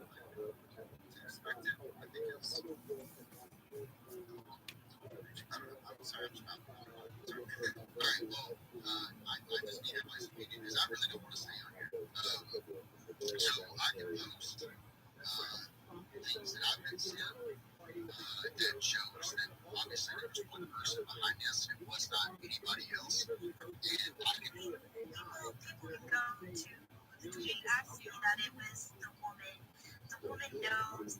And she also tweeted while we've been in this space, she said, if you don't think bringing awareness to people who own a company steered alien technology is important, I am not trusting you. They literally call themselves agents. So it was Lilith. Everyone knows it was Lilith. I don't understand why anybody else would attack that. This has all been Lilith. You can see it over the last couple of days in her interactions with people on Twitter. I don't understand why other people got brought into it. It just seems like a form of character assassination by. Also, she's on to something in her tweets over the last few days. I don't know what bumper is. I don't know what kettle corn means, but something's going on there. Oh, you're the rapist. thank you, Heather. I appreciate that. I know what kettle corn is, but apparently kettle corn is a code word for something, and I don't know what that means. I can give you a brief. Basically, what it is it's kindling. It comes from kindling, and it's basically making someone so toxic that no one wants anything to do with them. That's basically what it means. So, That's right. I'm kettle corn, what bitch. Lilith is saying is that now I'm not saying it's right. I'm just saying what I'm being told. Okay, and I'm not agreeing with any of that. I'm just saying that what's being said is that they're involved in a company which is analysing social media in order to put prompts and manipulations into it to guide people into certain avenues of thought. That's the premise of what she's saying. So, whatever people want to believe, the fact that that is happening, whether they're involved or not, it is happening. We are all being manipulated to fight with each other and argue over person accountable for what they do. That's what's happening, guys, whether we like it or not. I don't like it at all, and I really wish he would unfollow me.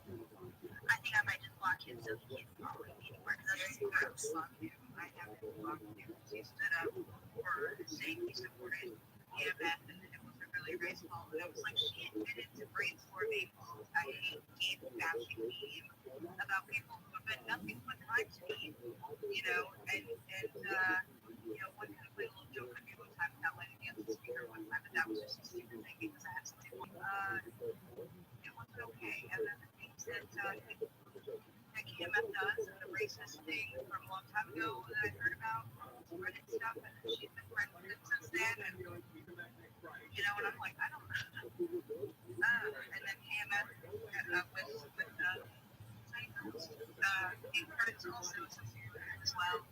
Anybody else said the name of actively support people who do this to members of the community because it's not okay. It doesn't matter.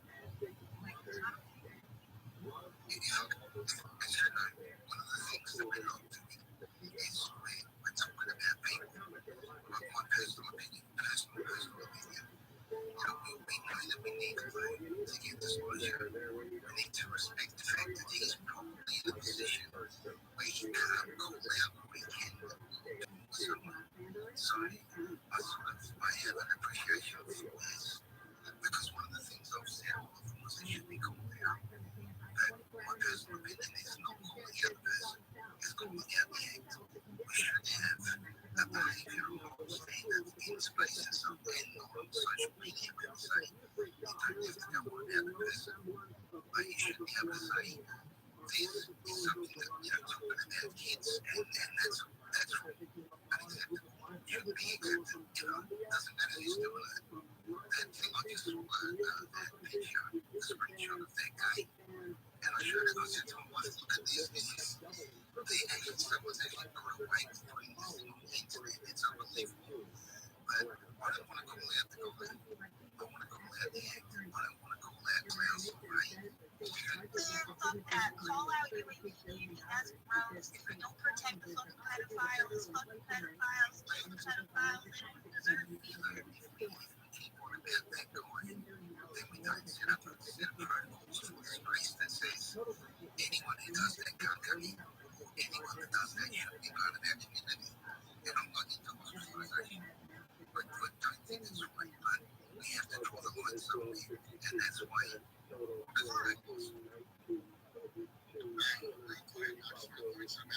not thinking this thing, because obviously I think everybody in here is well aware that at least me, and I'm not a judge that most other than Lilith had nothing to do with that.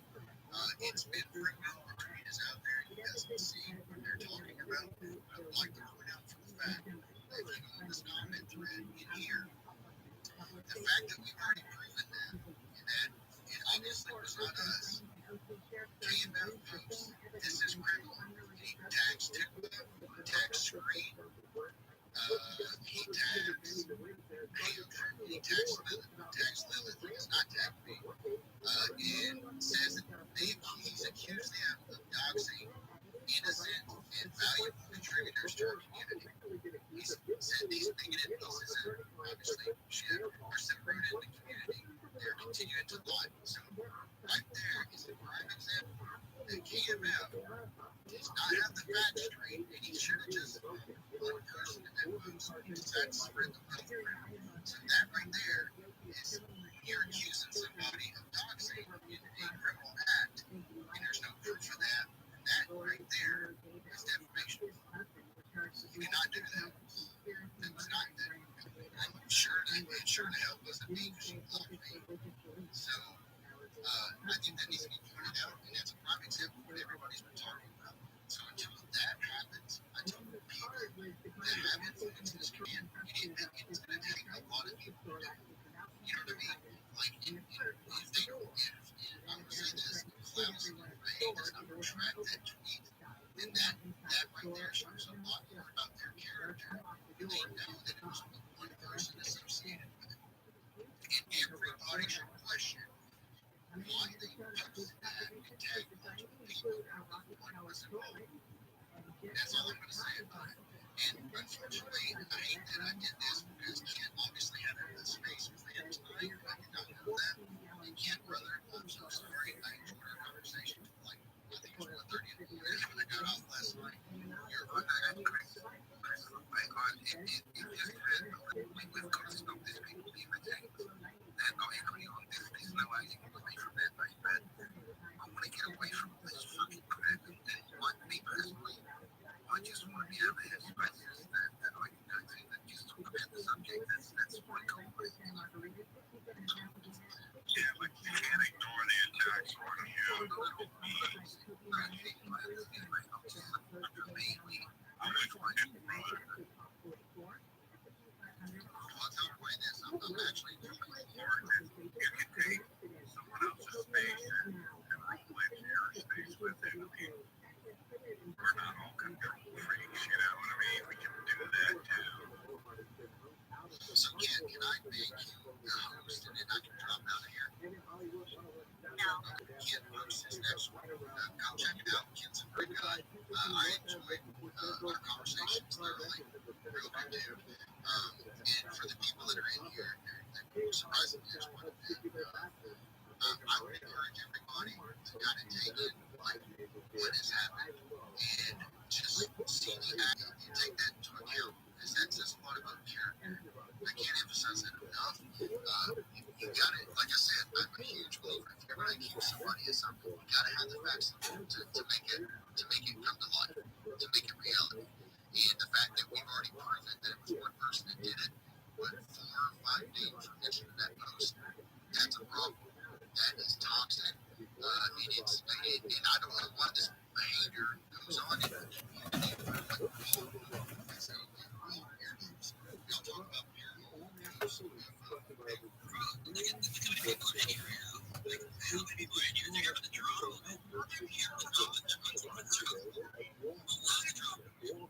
Other people have also made a post about it within the last hour or so that didn't include your name, Chris, but included everybody else's name. That was on the original post. I thought that was weird.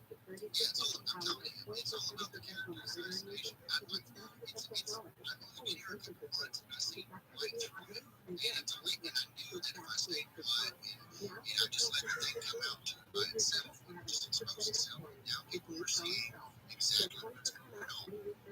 you want to play the game. Like I said, I'm not bragging on myself by any means. I had somebody come at me on TikTok and claim that he was some big name in the paranormal community on the ghost side of it, and try to make all these claims about Zach Bagans, about this, about that. I literally, and he got 100,000 followers in a day. I found everything out about him and exposed because he did it to himself. I literally don't want to sell him the next day. He was kicked off of TikTok. All because of one video. Because if you let people have enough room, if they're not honest, people will hate themselves. And what you're seeing is, and I say it again, character is showing today. If they're really truly disappointed about what happened to them, take that post down. People know that there was one person involved in it. You can call that person out. That's fine. I have nothing to do with that person. When you're going to take my name off of it, you take the other people's name off of it. Because that's what people do. And if you made a mistake, own up to it. Tell your followers that you did that. And then you can call out the person that really did that to your life. I have no problems with that.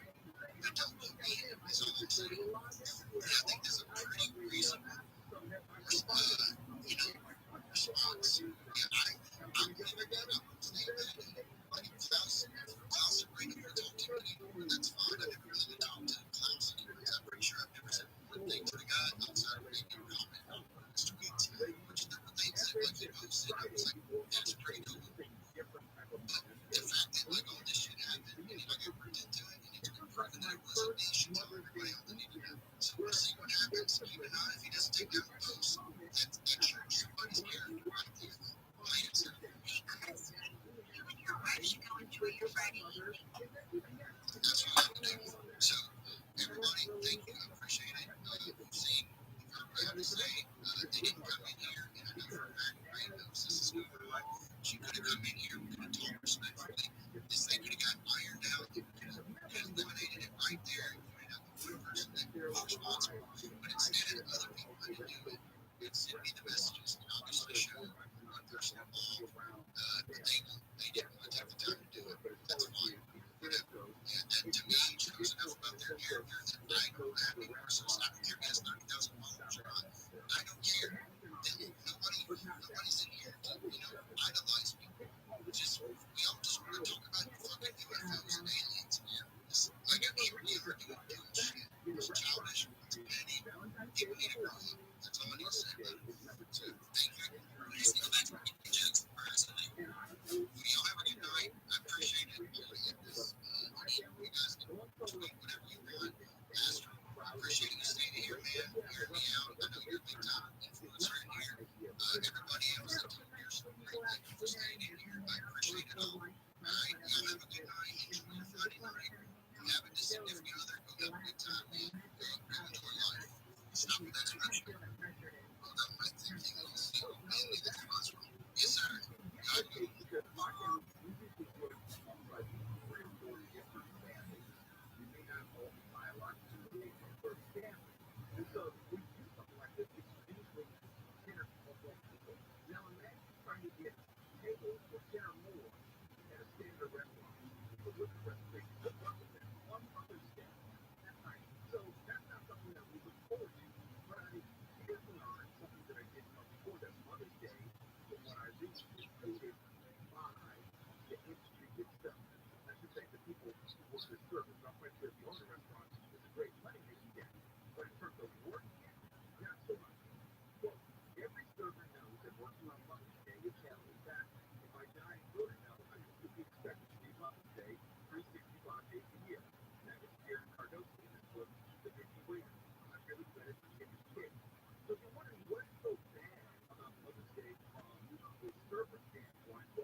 wait too long, right?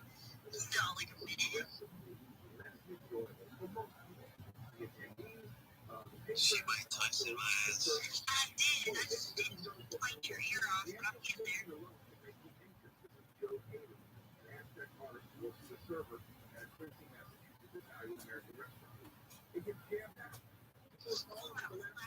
Space, but it was good. I guess, but I wish we had the space. Smooth. That's the Guy's voice speaks pie. That's the small thing. Big man, yes, that's a cake. Aren't you supposed to be informed? Is aping a word for form people use? You just got here, Sally. Thank you for checking me, Heather. I needed that. I need those reminders. Truly. I will say my opinion of Kim Riddle's a fucking piece of shit. What a fucking idiot. What is that? Because he's just a fucking idiot. You know, it's like he's like it's like Daddy Warbucks went full retard and like inhaled a bunch of nitrous oxide, right? Just like total fucking idiot. I had to let it out, and now I'm done. Thank you. As long as you feel better. I wish there was like a face palm emoji. So you use face palm yourself? That's great. I got the birthday like kid sounds. Like check it out now.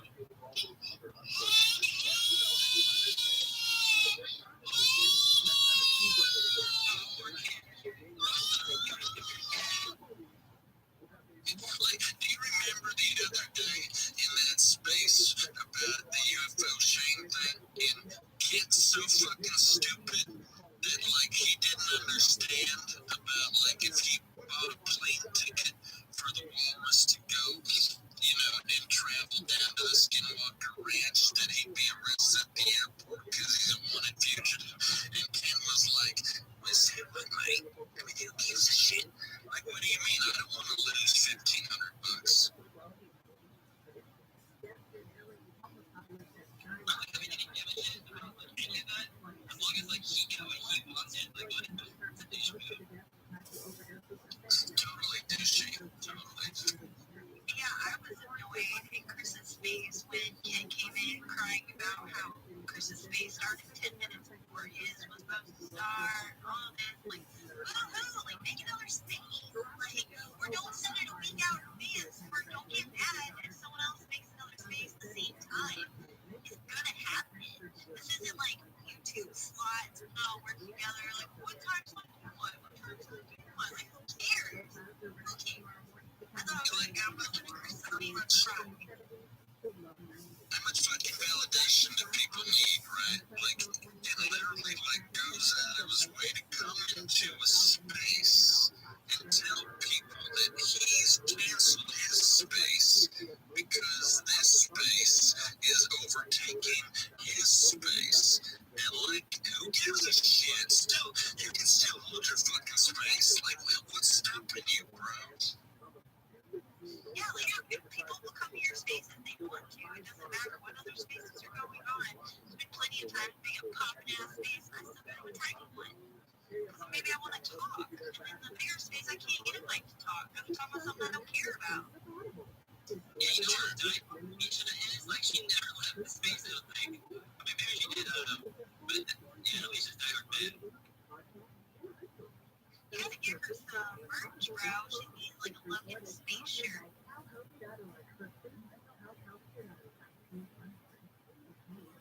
Like the microphone symbol.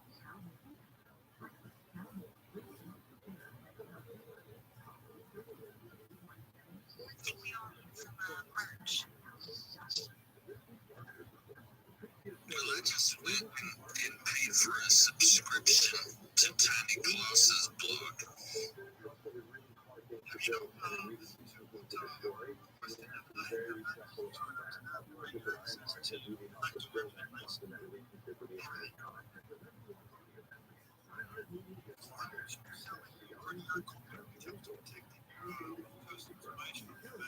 It's a pretty fun double insertion. Of course. I haven't even used my real name on the internet in over 10 years. I haven't even when I go to the dentist or the doctor, you know what I do? It's all digital now. I just make up a fucking name like Tom Anderson and I upload a blank white photo for my ID. You need to read the disclosure information on the Tony Klaus Substack. Alright, listen here, Mr. And I've seen you way too many times. Like, I'm cool with like random people hanging out and whatever, but yeah, I don't know. You just, I love you, like you come up here and like just be cool, like just say who you are, so we don't like go like, what's that guy? You know what I mean? Like, I got like a friend request or whatever pending for like a week with you now, and like other people are asking me who you are. I'm starting to get like real curious, so.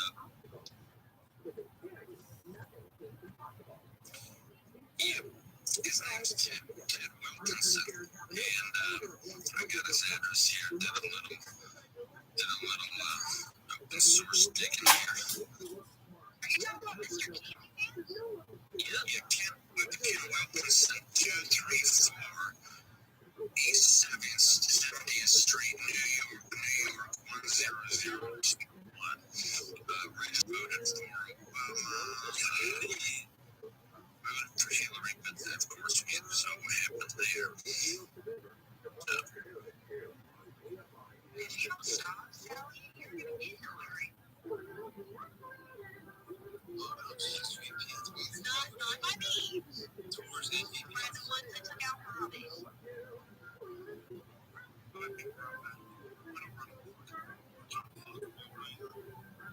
I really think that's a real name. What did I even say? Tom Wilkinson. I forget what I made up there. Teddy. I have no idea. I feel like if what you were saying was real, he would have downside of this pitch. Yeah, that would take too much effort. Listen, there's people out there. Sally, have you seen this one guy? He tends to go on this app, I think, called Omegle. And it's a video chat thing you bounce between like different people. And he'll have you like, your address is blah, blah, blah, blah, blah, blah. And he'll be freaking out. He knows your name, he knows your address. I don't know how he does it. Yeah, but that's not easy. Yeah, but that's quick as shit. Yeah, but you got put offline before on Xbox, right? Or you've heard about it? Oh, yeah, I've been held offline before. Yeah, that's what I'm saying. It's the exact same thing. But that's fucking weird that people still on Omegle and do that shit. Bro, I did that shit when I was 13. I like hit people, but on Xbox, put on Omegle. Like, I'd go on there if I was born on the day, a bit younger, like 11 or something. You see some weird shit. I think I only used Omegle one time. I bet that UAP Dandy, or maybe I should call him Mike, comes on Omegle. I question about that. The screenshot that I had seen of like his a couple videos of his from like 5 years ago. The bottom video, the left-hand corner of the thumbnail, it showed his face and it said free above him and then candy underneath him, and he had a weird mustache on.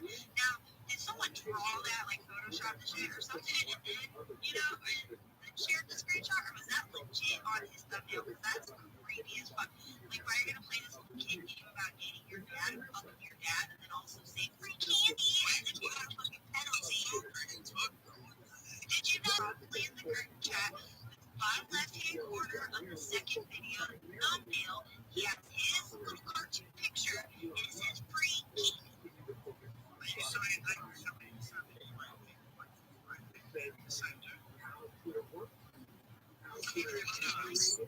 I was saying UAP Dandy's real name is Mike, but he goes by Mitch. I don't know who UAP Mike is.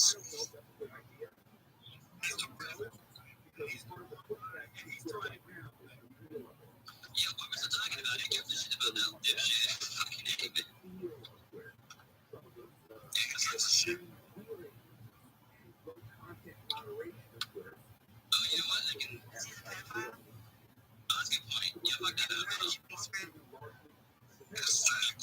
read that book that Fazan died. No joke. Death penalty's in Florida.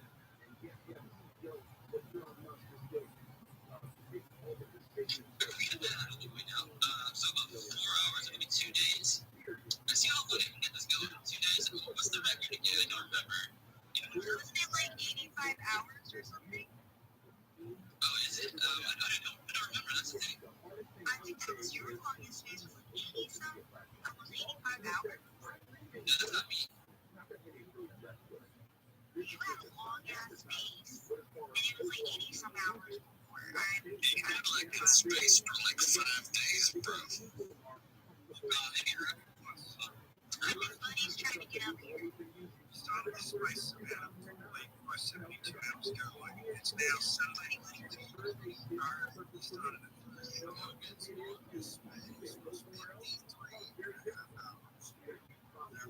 Oh, for real?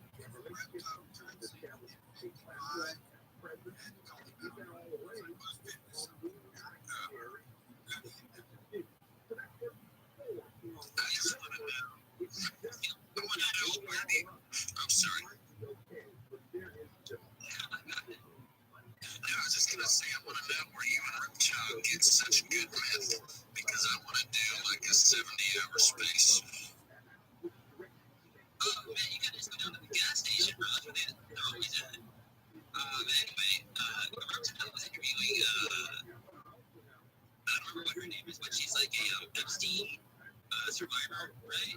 Whatever her name is, something. But yeah, it was kind of interesting listening to it. But also, when I tuned in, like there was this lady like named TB, I guess, that popped up, and she was like, so like it'd be really nice if she could talk and kind of explain her story, because we don't want to like waste her time, and there'd be no interruptions, and she had more time to tell her story, it'd be great.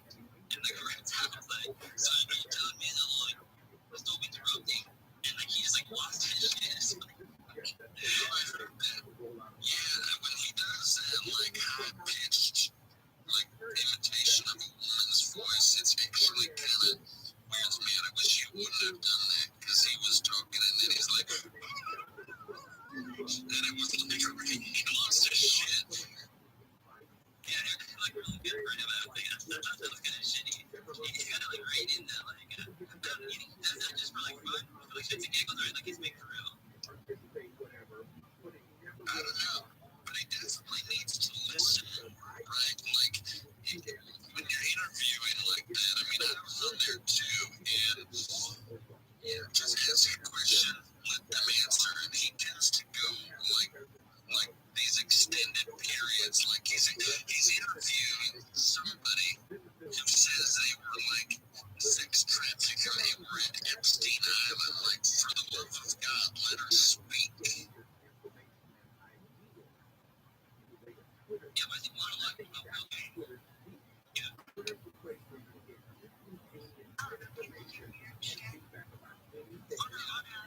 On a good note though, totally random and on topic, my last customer sent me $20, so I'm happy. Yeah, that's pretty good. Your lap dances are more expensive where I'm at. Shut up! I'm doing lap dances.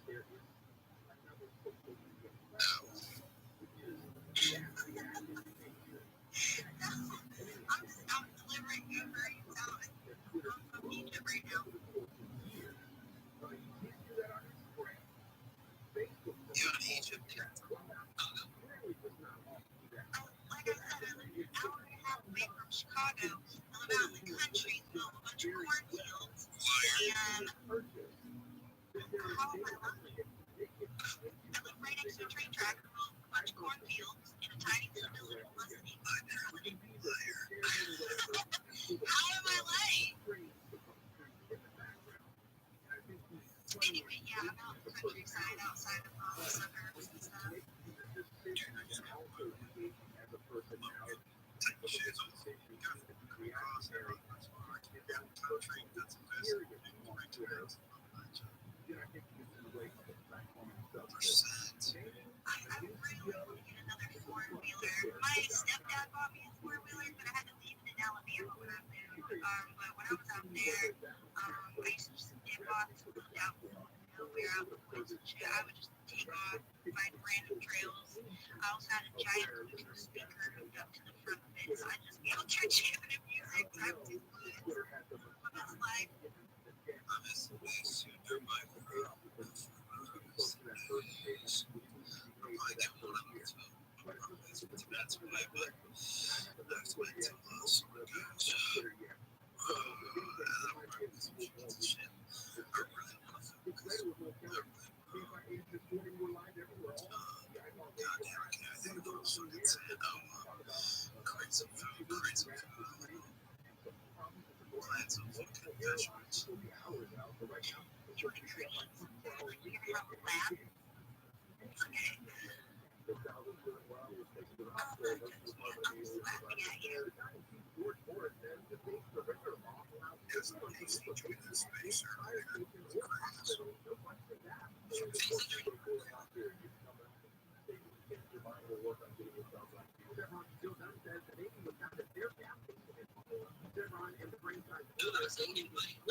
Money is not inviting Casey.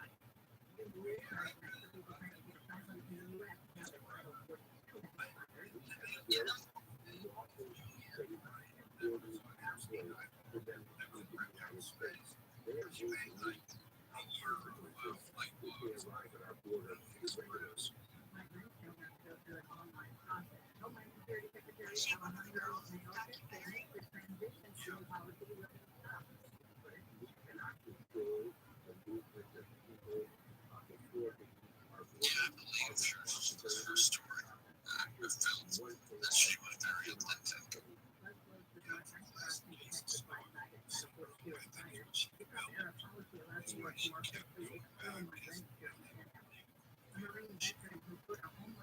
Yes, that was weird. I noticed. And I don't really care. I mean, I've been on reptile spaces before. I enjoy that. But like the questions to her, he started off with the questions asking her, was Epstein Island really nice, really ritzy and beautiful, like a really stunning place and all this. I found it to be very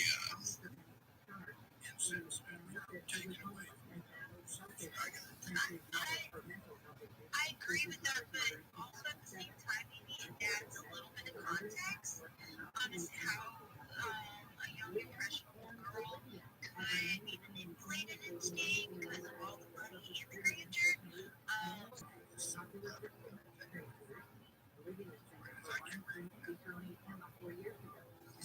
I thought it was interesting how she was describing that there were really rooms for all these celebrities to stay in. And there were just these little areas, like tiny little villas that were really like rooms. And so she was saying, like, where the fuck did Oprah Winfrey's not gonna stay at, like, in a little closet, like, so I found that to be very interesting. And I got off the space early on, and they talk more about, like, possibility of, like, underground subterranean areas.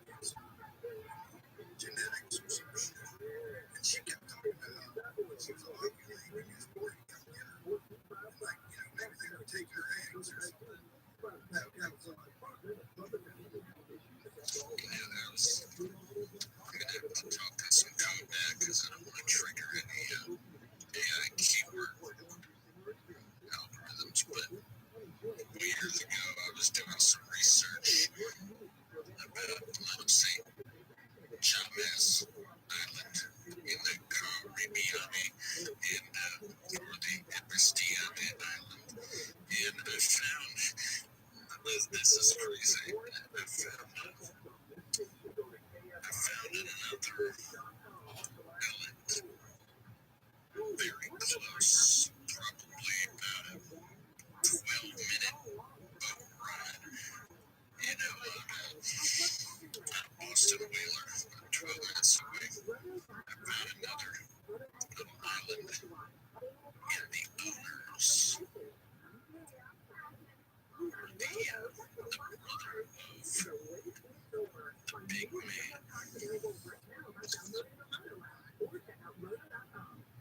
Oh shit, don't talk about that, bro. No, Mr. Kids. Yeah, but isn't that interesting, right?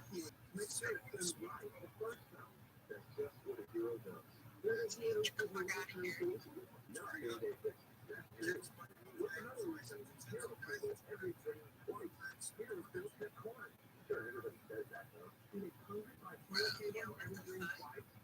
That's really bullshit.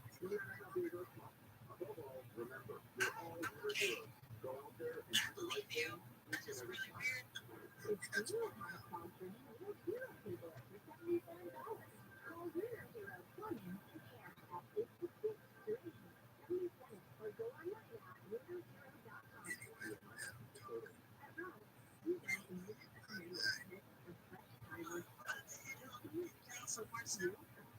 Some ring came out the other day, so up on that.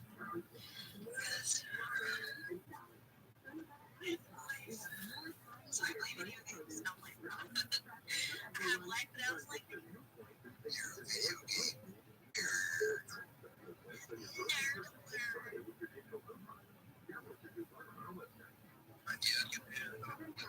place Daddy Simulator.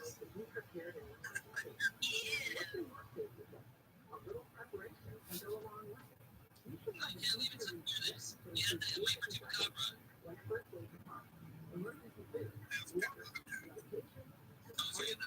Unleash. Yeah, he wanted to tell you this. So what's up with all the bitches in this space? Because you know Chupacabra is in the house and he's about to get slizzard.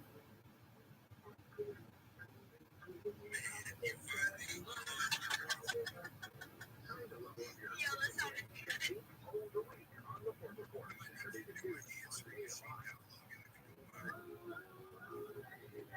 Okay, hold on. Let's do it in Chupacabra. What you wanted to say? Hold on a second. Go ahead, tell me.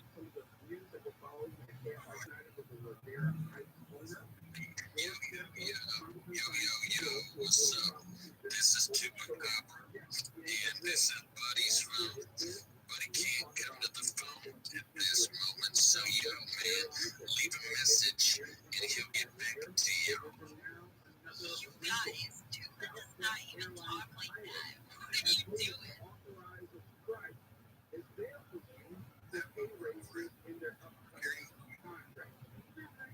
Alright, just a moment. You're coming right up.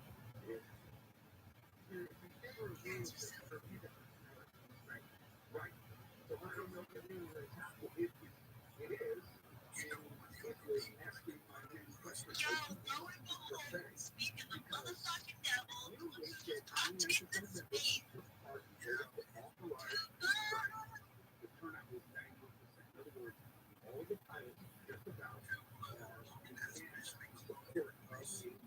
Tupac cloned his voice too.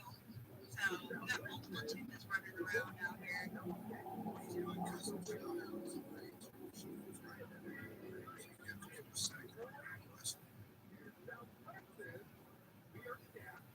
Yeah, we're about to listen to Buddy's new voicemail greetings.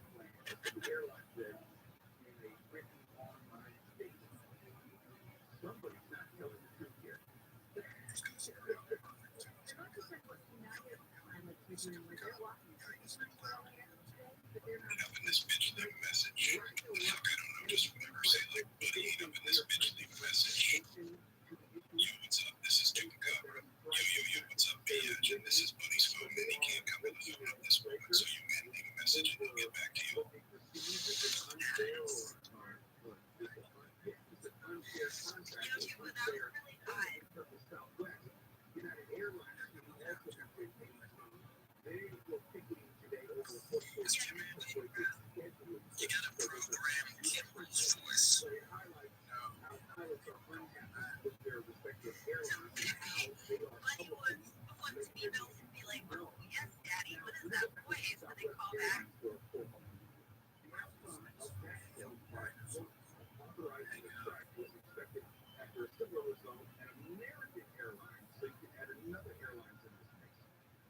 You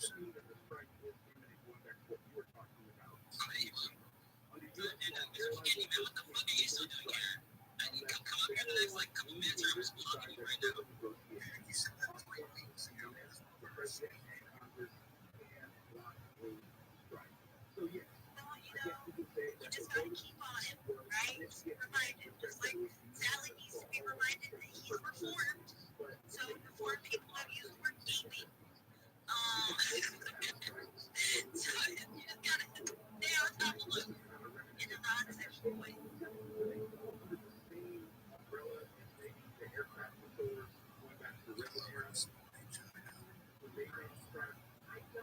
I see you down there, Mel. I saw you last night hosting an extremely woke space. Oh no, Mello.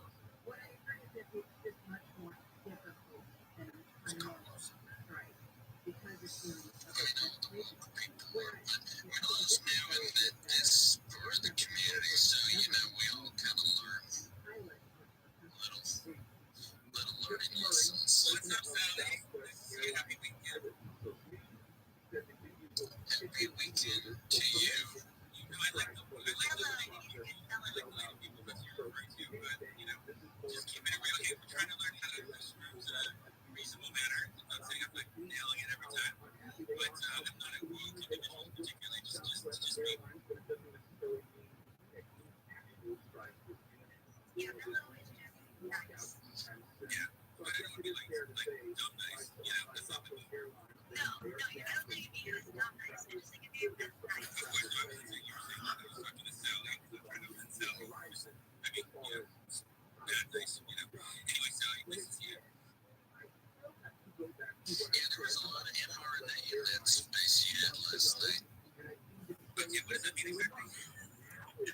He's talking about vaccinated people. Oh, I see. Okay, yeah. I kind of, my policy on that is not to talk about that stuff. Not to pick a side. Okay.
Okay.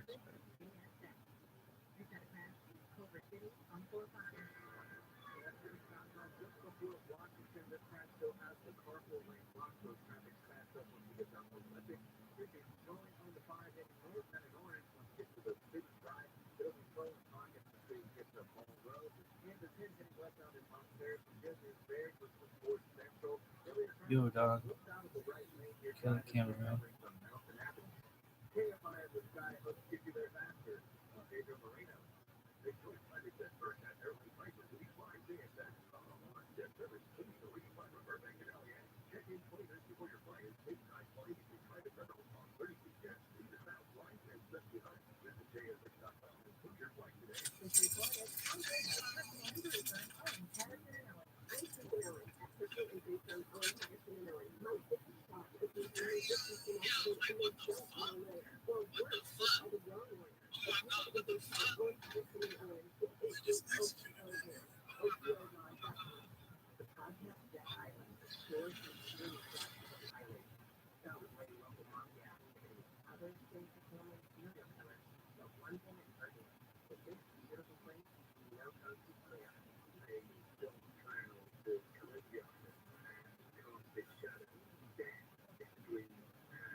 Are you done?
year and a half ago.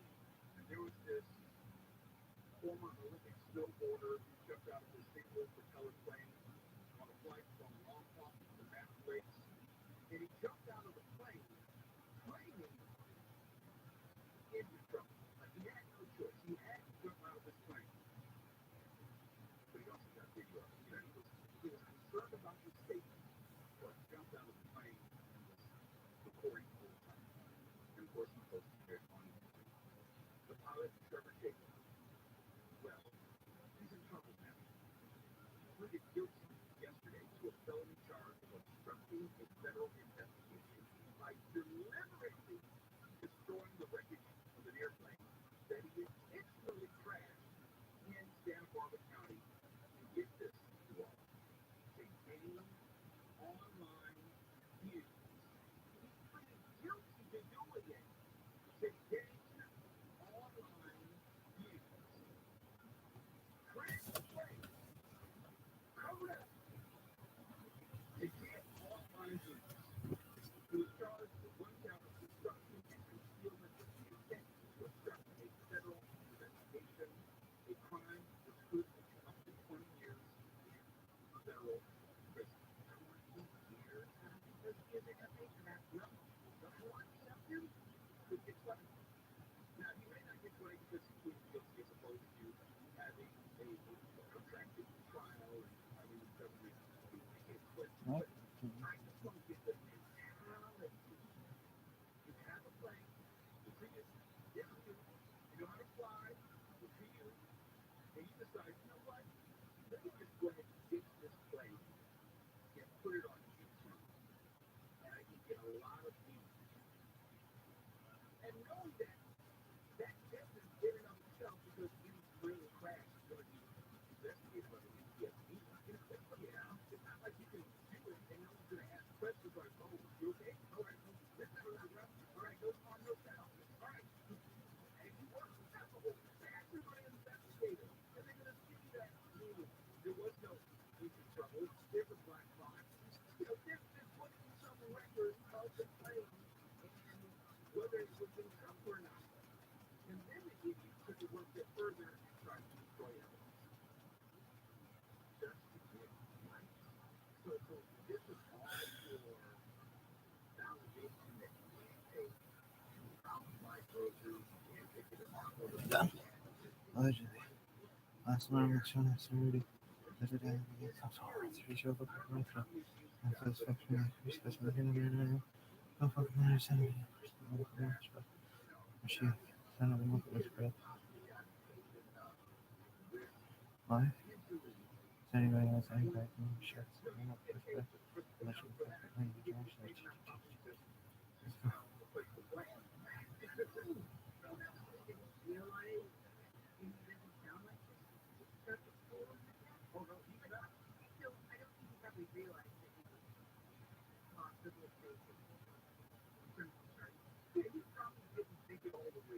I'm quite sure he did, but being an idiot is not an offense.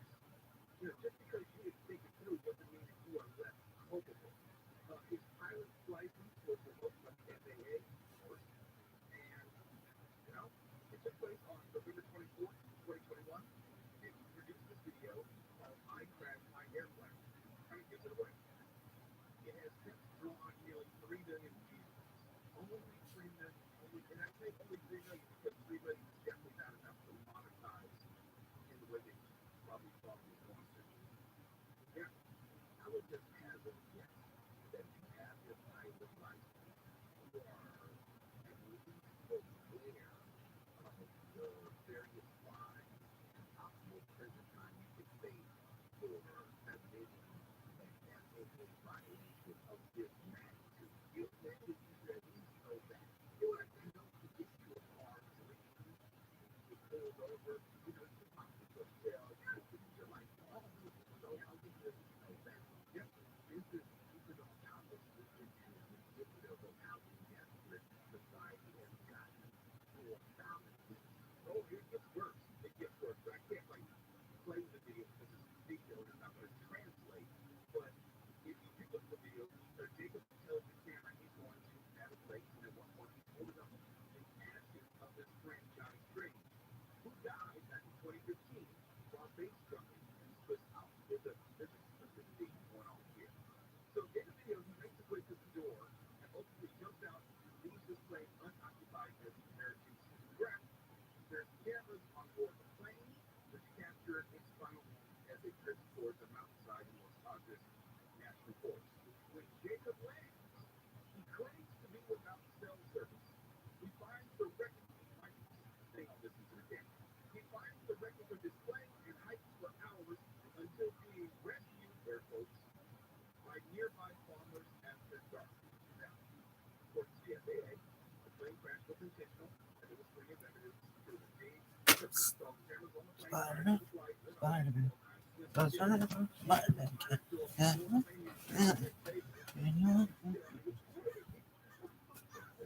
It's like you open the door. But there's a problem with the engine. Thank goodness the door's open and I already have my parachute on. What am I going to do? Breaking the fourth wall. And Jacob also used the selfie stick to record him. He had time to get the selfie stick. It was all that trouble. Let me get my selfie stick. Now. Oh my gosh. Let's go back to the radio. We're going down. Next day. Anybody out there? I don't know if you can be any more serious. The Justice Department really said that Jacob had obtained a sponsorship from a company whose wallet he would promote and the plane video. He left evidence everywhere.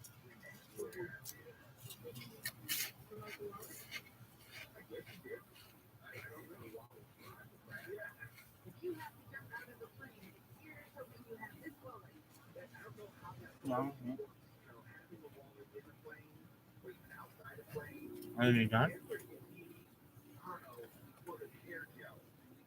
My hair's in place even as I'm jumping out of the plane. My perfectly good face back. Yeah, move. But going back to the Swedish state that it was a sick follow. Jacob lied to investigators that he did not know the wreckage's location, even though it was on tape. But in fact, he and a friend had towed the wreckage using a helicopter. He lied to investigators about knowing where the wreckage was after he had already towed it with a helicopter. Talk about paper trail. You want to come back when we join on the side by get on the team and find out where he is, what the hell he's doing, why he's not here, what's going on. No, move.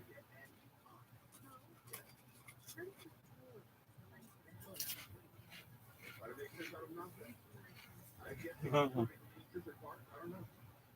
Jacob admits to agree that he then cut up and destroyed the airplane wreckage, then deposited the plastic cast parts of the wrecked airplane into trash bins at the airport and elsewhere. He left evidence at the freaking airport. Yeah, my answer for it live on the iHeartRadio app.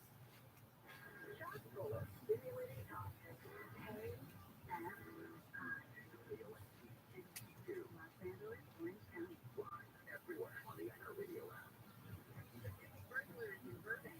I mean, 24-hour news reports that Burbank faced the same crew of up to 20 smash and grab duties, making responsible for 2 other smash and grabs. Burglary is a snapping a stolen truck into a clothing store, stealing more than $70,000 worth of heroin. In the other case, a group used crowbars to break into a camera and studio rental business. We don't normally see this many people deliberately doing this type of burglary in the middle of the night. Usually it's 1 or 2, maybe 3. Burbank Police Sergeant Frank Package says one of the burglaries happened early Wednesday morning and the other happened just 1 day later. The entrance to the clothing store has been boarded up with plywood. In Burbank, Lake Trolley, KFIU. The car is driven off Philadelphia Avenue near the 14th Grade. A woman apparently was turning back into a spot in a parking lot on 430th Avenue, but instead of putting the car in reverse, put it in drive, hit the gas, and went over foot on about 50 feet. The traffic car was landed up and down the roof. Firefighters got out and That was what we're seeing anything like what we're dealing with right now. officials in LA County are working to get a flesh-eating so-called zombie drug off the street. They xylazine, which is a legal animal tranquilizer, is being mixed in with other opioids. Addiction expert Gary Quatron told KPLA, "You can tell when someone has drugs. They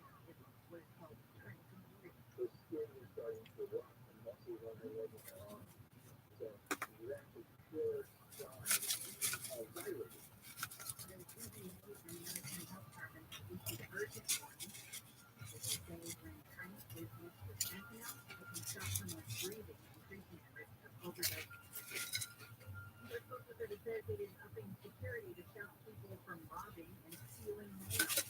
Measures replacing thousands of keys, locks, and installing thousands of high-security collection boxes. Most services also replacing them with electronic versions, especially in high-risk areas. Mail robberies have more than quadrupled in the last 2 years. Report by the Associated Press's weapons were used in most of the nearly 500 robberies last year alone. Robberies hurt 31 mail carriers, 1 was killed. Shares of obesity drug companies are floating. A new generation of highly effective obesity drugs continue to make headlines and money. Drugs like Novo Nordisk and Eli Lilly's Mounjaro can help people lose anywhere from 10 to 20% of their body weight. The medications are injected weekly and feel satiated for longer by slowing hunger signals to the brain. Shares of Novo Nordisk and Eli Lilly are up 63 and 52% this year. Worldwide obesity nearly tripled between 1975 and 2016. In the U.S., 1 out of 3 U.S. adults is now obese, 2 out of 3 are overweight. Jason Middleton, KFIN. Twitter owner Elon Musk has named Linda Yaccarino as the new Twitter CEO. Yaccarino is Universal's former advertising executive. There is no still focus on business operations. Musk says he'll be starting in about 6 weeks. Musk bought Twitter last fall when his executives was not the company permanently. Everybody's loving it. The jury in Florida has found McDonald's liable for a hot chicken McNugget from a Happy Meal falling on a 4-year-old girl's leg, causing a second-degree burn. The second jury will determine how much McDonald's and its franchise owner will pay the child and her mother. Jurors found the franchise was liable for negligence and failure to warn customers about the risks of hot food yesterday. McDonald's was not found to be negligent, and the jury dismissed the argument that the product was defective. Downside weather, evening 5, clear this evening with low clouds, windy overnight, lows in 50s. Morning clouds, afternoon sun for tomorrow. High in the 60s to mid-70s at the beaches, Metro LA and the North Seas. 80s to low 90s for the valleys, IE and Emerald Valley. Sunny for Sunday with highs being in the 70s to low 80s. 60s to Metro LA, 80s for the valleys, and low 90s for the Emerald Valley. Sunny for Monday. So they can get on without the American media seeing them. And this bus is going to take them somewhere deep in North Texas, drop off. What Orbital tells us, we're secure, nobody's crossing, nobody's coming in illegally, and then have them spread right in front of our face.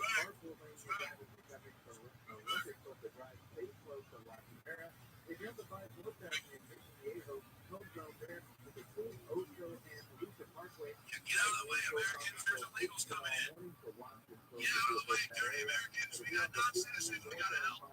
Dirty, stinking Americans. This isn't your country. Get out of the way. I'm so glad that we're making sure that the media can't see London for nation. They drive 30 buses to the media can't see London for nation. They send murder agents in here telling us it's not happening.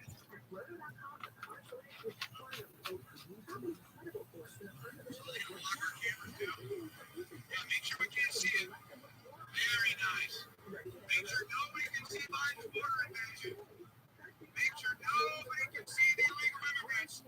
You dirty, stinking Americans. Your country gets away. Hey, you dirty Americans, get out of the way. This is the illegal immigrants' country. What do you guys think you're doing? This country's for illegal immigrants. You guys are dirty Americans. Get out of the way.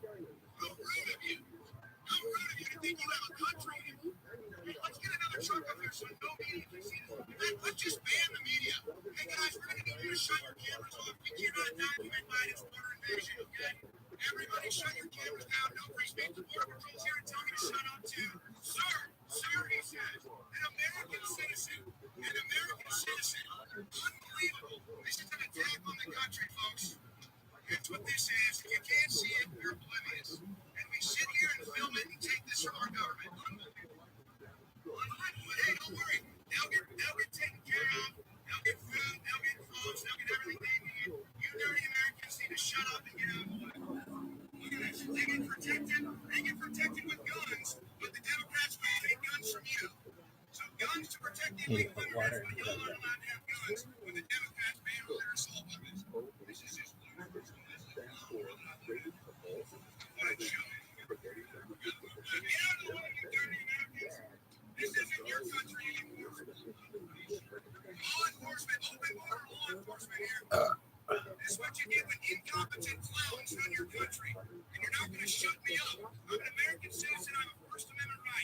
we start acting like Americans.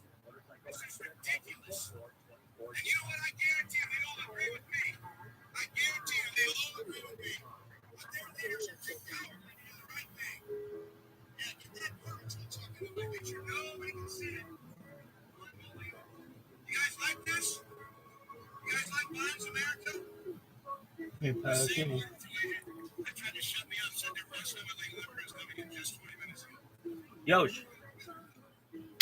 It's the state of our country. Make sure the illegal immigrants get better protection and more rights than ever get here. Unbelievable stuff. And look, you know what else complains? You know, it's always got to be me. Now, everybody else loves being told that they don't have any rights and they have to pay for it. They just love being lied to. They love being treated like a bitch by their government. It's just beautiful stuff. Welfare state, open border, great stuff. Please, this was dozens if not hundreds of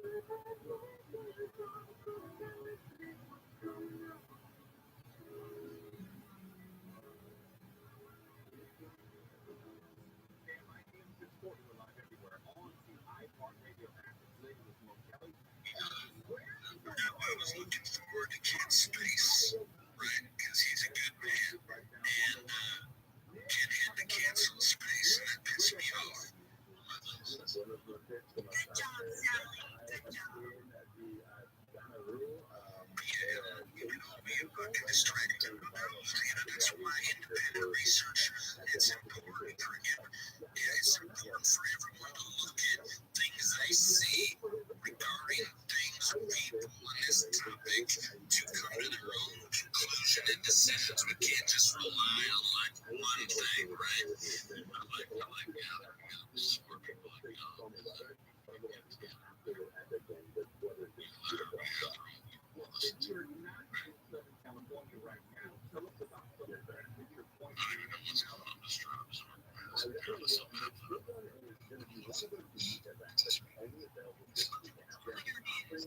Something else you want to see in our phones.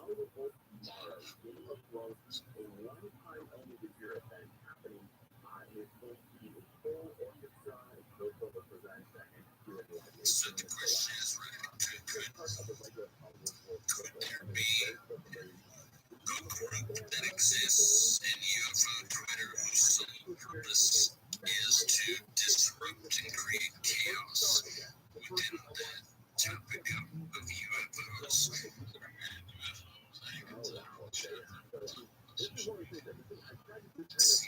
It's a fucking UFO Twitter space, bro.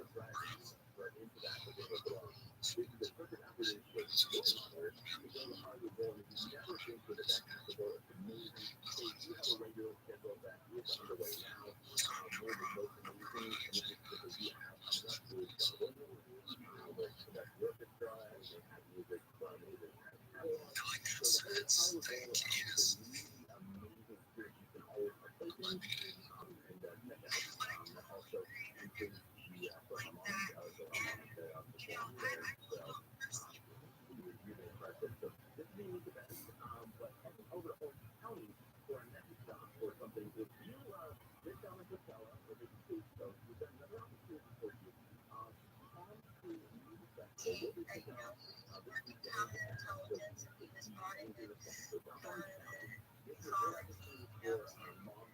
use his skills. If your skills are counterintelligence, this is information. So what are you going to use your skills for here? To know counter information and disinformation and all that good stuff. Like, so it's kind of weird to me. And they're all big fans of Blue. I think it all ties in together. They're also very, very big fans of Blink-182, and I want to find out if there's any connection there, because we know that To the Stars quite possibly is a media company, right?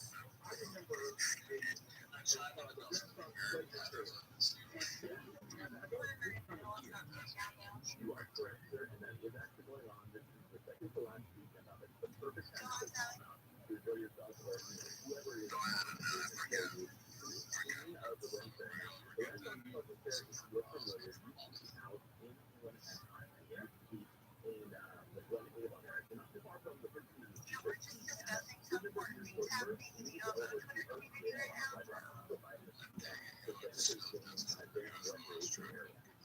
That's unfortunately because back when I was on dollar.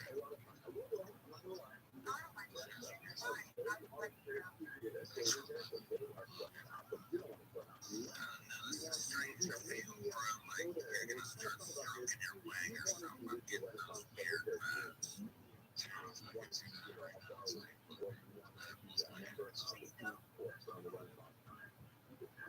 that's creepy.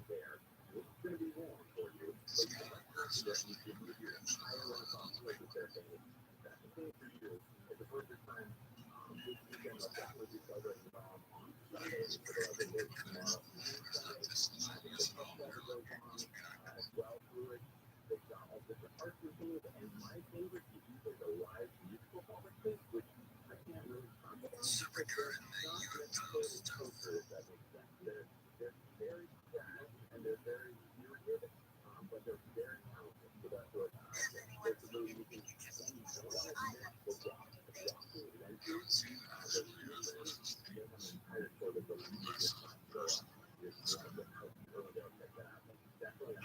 Rabbi. I haven't seen anything in about a decade either. It seems that's pretty common. Is anybody more skeptical of things that they see online, particularly now with AI generated videos? For sure. This is gaslighting. I saw the other day, Chris tweeted about it. It was that orange glowing thing. Did any of you watch that? It's coming because your taste is not all the other It's not the whole, it's supposed to work speakers, all the same people. So pretty much everyone else. Oh, okay.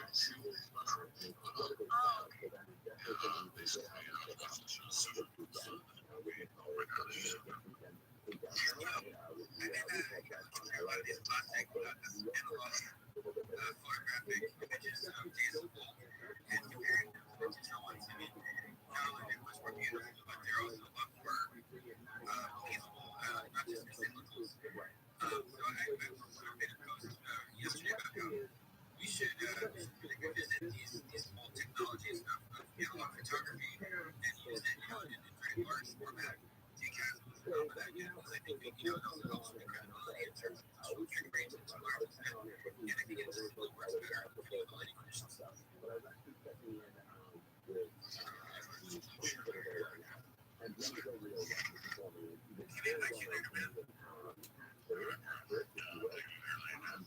All right, thanks, buddy. All right.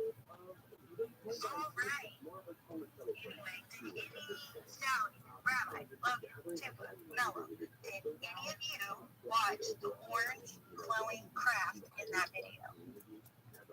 I did not. I've been busy doing like boring worky stuff, but did someone drop that or give me the link and I'll put it right now? No, I can't right now. I'll definitely do it when I get home.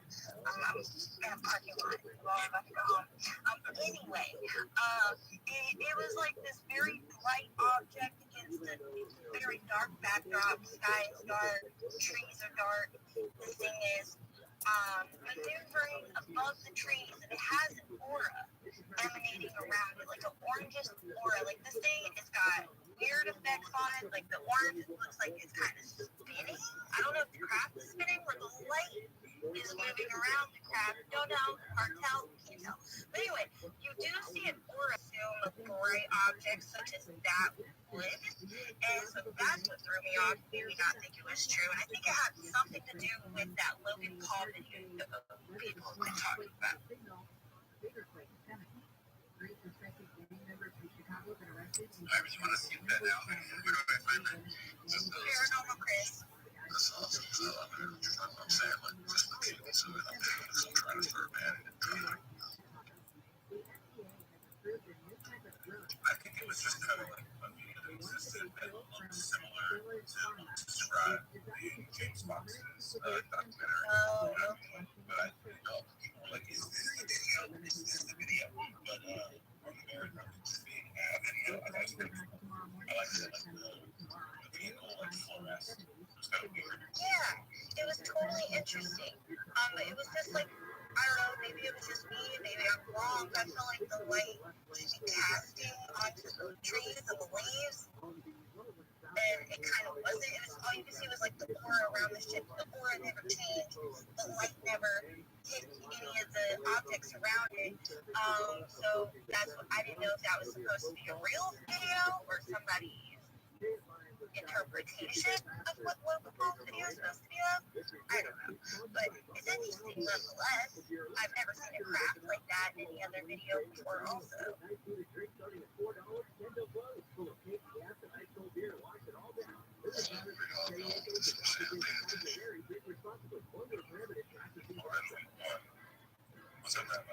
Does anyone know of anyone who has had any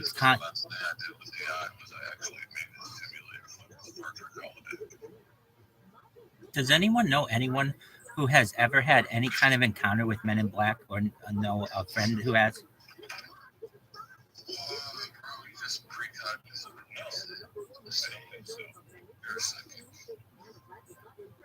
I don't either. The whole idea of Men in Black, the Men in Black phenomena, is very interesting to me.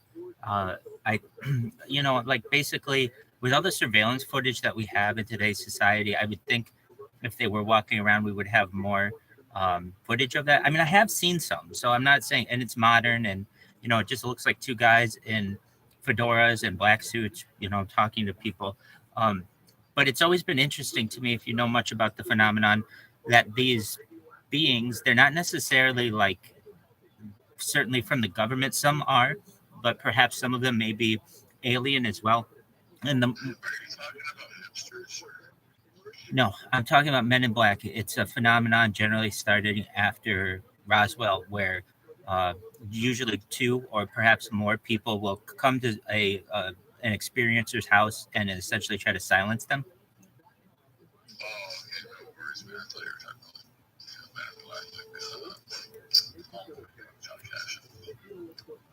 No. Also, one thing that's really interesting to me are the vehicles that they use. So if you've ever heard about the types of vehicles they use, they're like retro Cadillacs and Lincolns.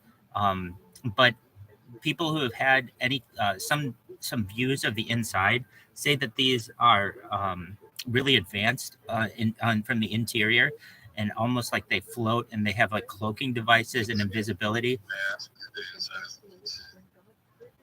Let's let people finish their thought. He was talking about the vehicles in which the Men in Black drive. Exactly. Thank you. At least when I asked ChatGPT regarding it, it does say that they perhaps have futuristic technology such as invisibility cloaks and advanced weapon systems. But personally, I just had never met anyone who had any kind of contact with Men in Black. And we do have a lot of experiences here, and I didn't know if anybody had potentially had that type of interaction. Sally, go ahead.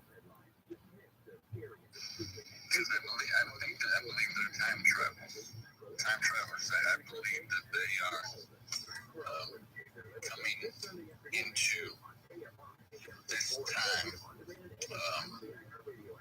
from possibly, I believe, the future. And I think that in this timeline, one of the reasons why they come back in some retro vehicle, let's say like a 1970s Cadillac or something, or something that really is out of place. Because I think there's some kind of cataclysmic event that very well could have happened in this timeline where they're not really sure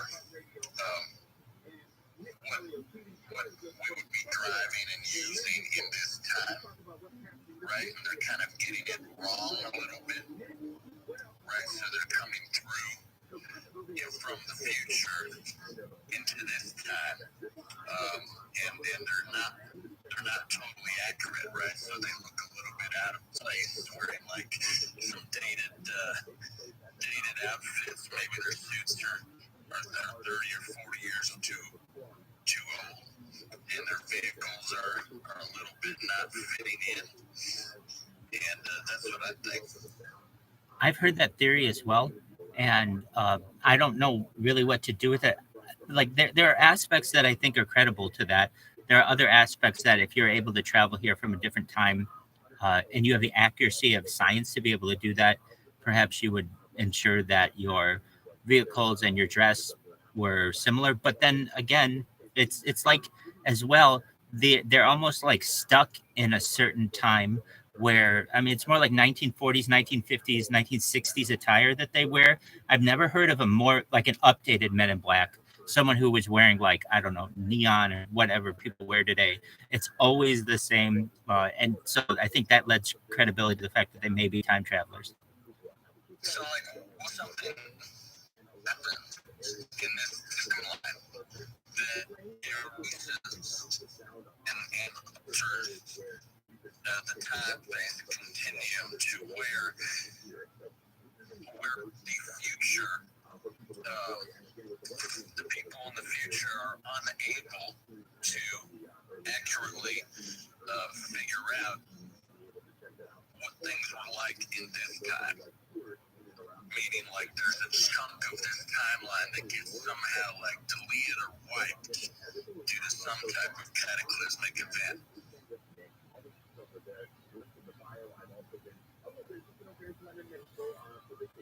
It's certainly a possibility. Have you, Sally, it seems that you know some more about this than the average bear. Have you heard the fact, too, that some of them act very human-esque, but then other ones act almost like gray aliens or almost like tall white aliens, where with like either makeup on or they have wigs on and they're wearing black, usually like dark sunglasses, so you can't really get a good idea of, you know, like if they really have a humanistic face. And do you know anything about this? Well, I mean, there's been a couple instances where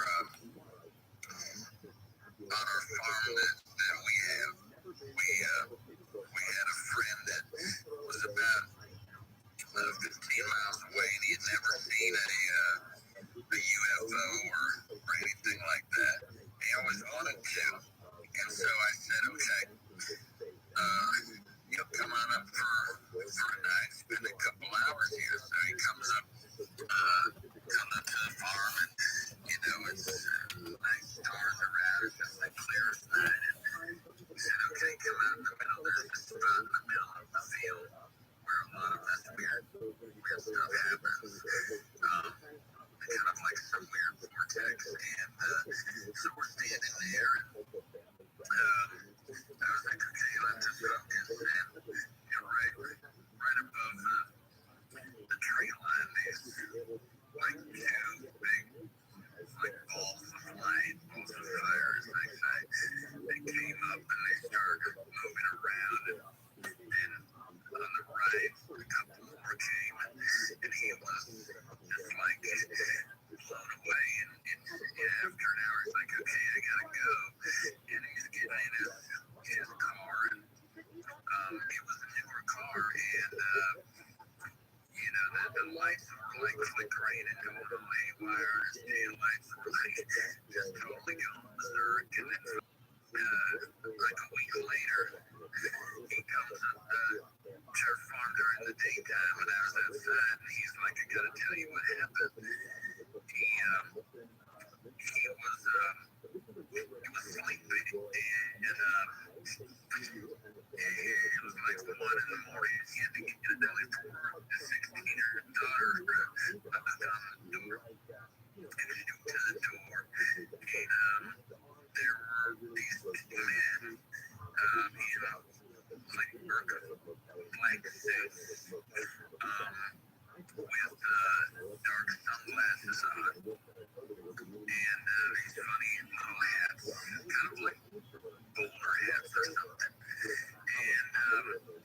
And she said, okay, how can I help you? And I said, yeah, we're just here to say hi to your dad. We're his friends. And she didn't see any vehicles or anything, right? It's weird because it's out in the country, right? How did they even get there? And they're dressed so nicely. And she's like, well, let me see if he's awake still. And she, so in like 15 seconds, she went they were gone. Like, no trace of them. Years ago, 70 years ago, and they've become, in my opinion, uh, less and less common. And I don't, to me, it's as if back then the media would need for them almost, that no one's going to believe you, and those people who do aren't necessarily going to be the most credible if they were interviewed about it, and so like they let you believe whatever you want. I just it's interesting to me. We even have people who experience things in these rooms, but I've never heard anybody, any government or any like perhaps paranormal group saying don't talk about this.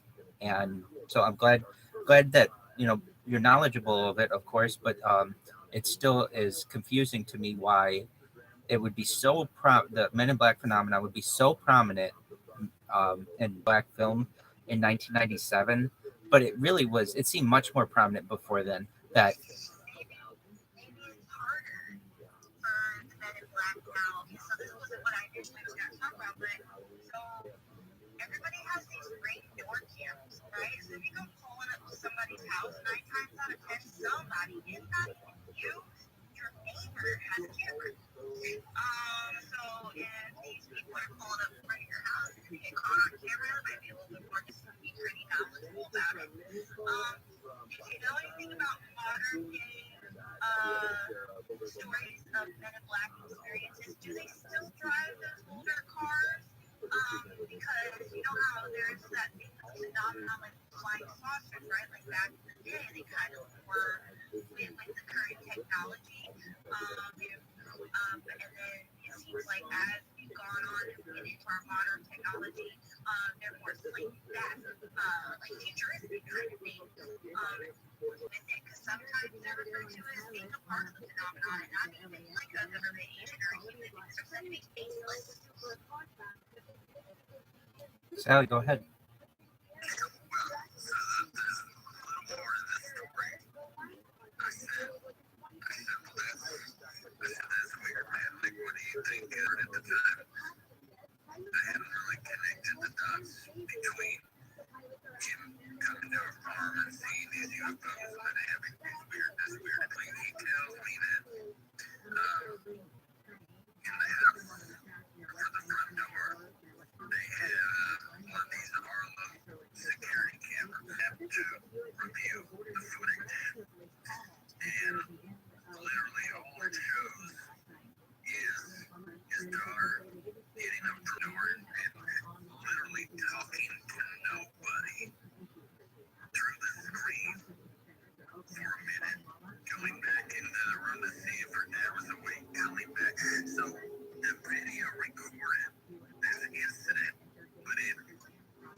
Almost as if they weren't using visible light or some type of invisibility cloak. Is that correct, Sally?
seemingly just like kind of vanish.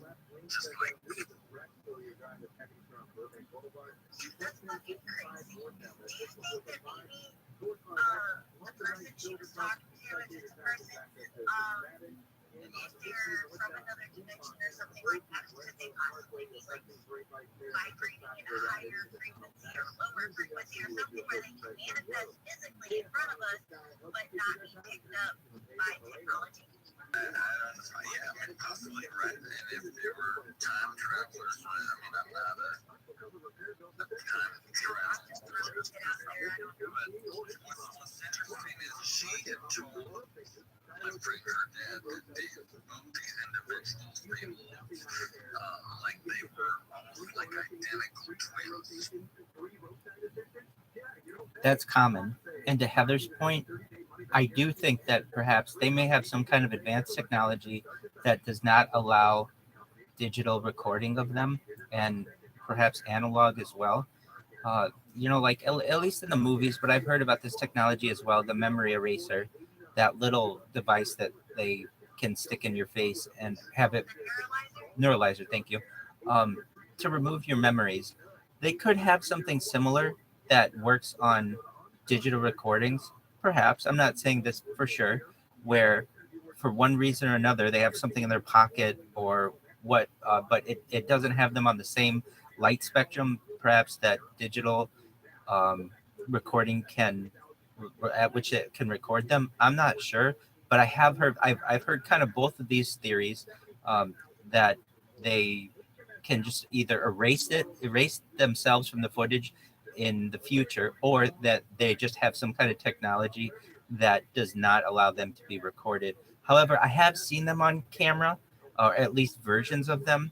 But really, to what Heather has said, and I think it's an excellent point, with as many Ring doorbell cameras as we have today, you would think, or just security footage, it would be much more common. And also, people don't dress like that normally. I could see, 40 years ago they did, and so you might not think much of it, that these strangers from another planet were out of place. But now, I mean, I will, like when I go out, I wear a fedora, black suit, and I know I get thought of as out of place as a rabbi.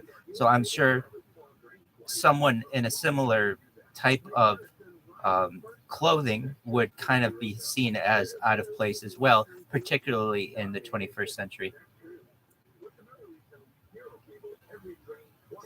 Another idea I had is, let's say, for example, that at some point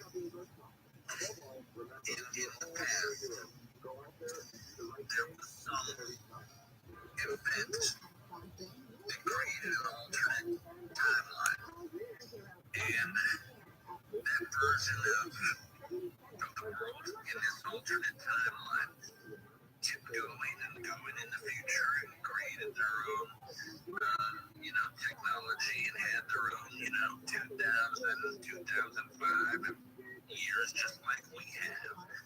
But their cars look different, and their technology worked in different ways. And then, these men in black are going back, let's say, to try and either warn or change something in this prison environment, because of some big bad event that is going to be coming. And because they run an alternate timeline, they don't actually have a point of reference as to what our technology right now, or what our vehicles now would look like. Let's say their last point of reference is the one that they do in their alternate timeline. That would make sense, where they're coming back in like, let's say, the last vehicle models that they know from this timeline, right? They wouldn't know. If that makes any sense.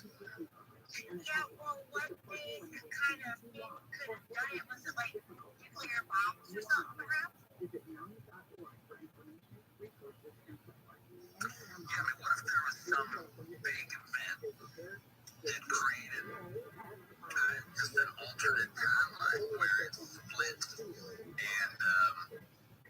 So coming back to this timeline where we are, they wouldn't have the right they wouldn't really know. They wouldn't want to come back in something that was like too futuristic than what we have now, because that would stick out even more than some outdated vehicles.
Thank you. I put in the Jumbotron the last reported MIB footage that of which I know. It was from a Niagara Falls hotel in 2009. It's the clearest pictures of MIB agents that I've ever seen, but that's 14 years ago.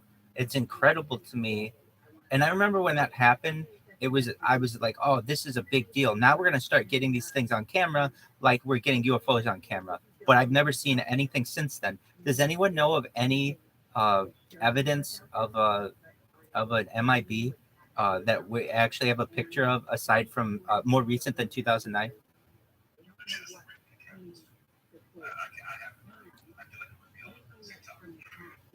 Absolutely. Sally.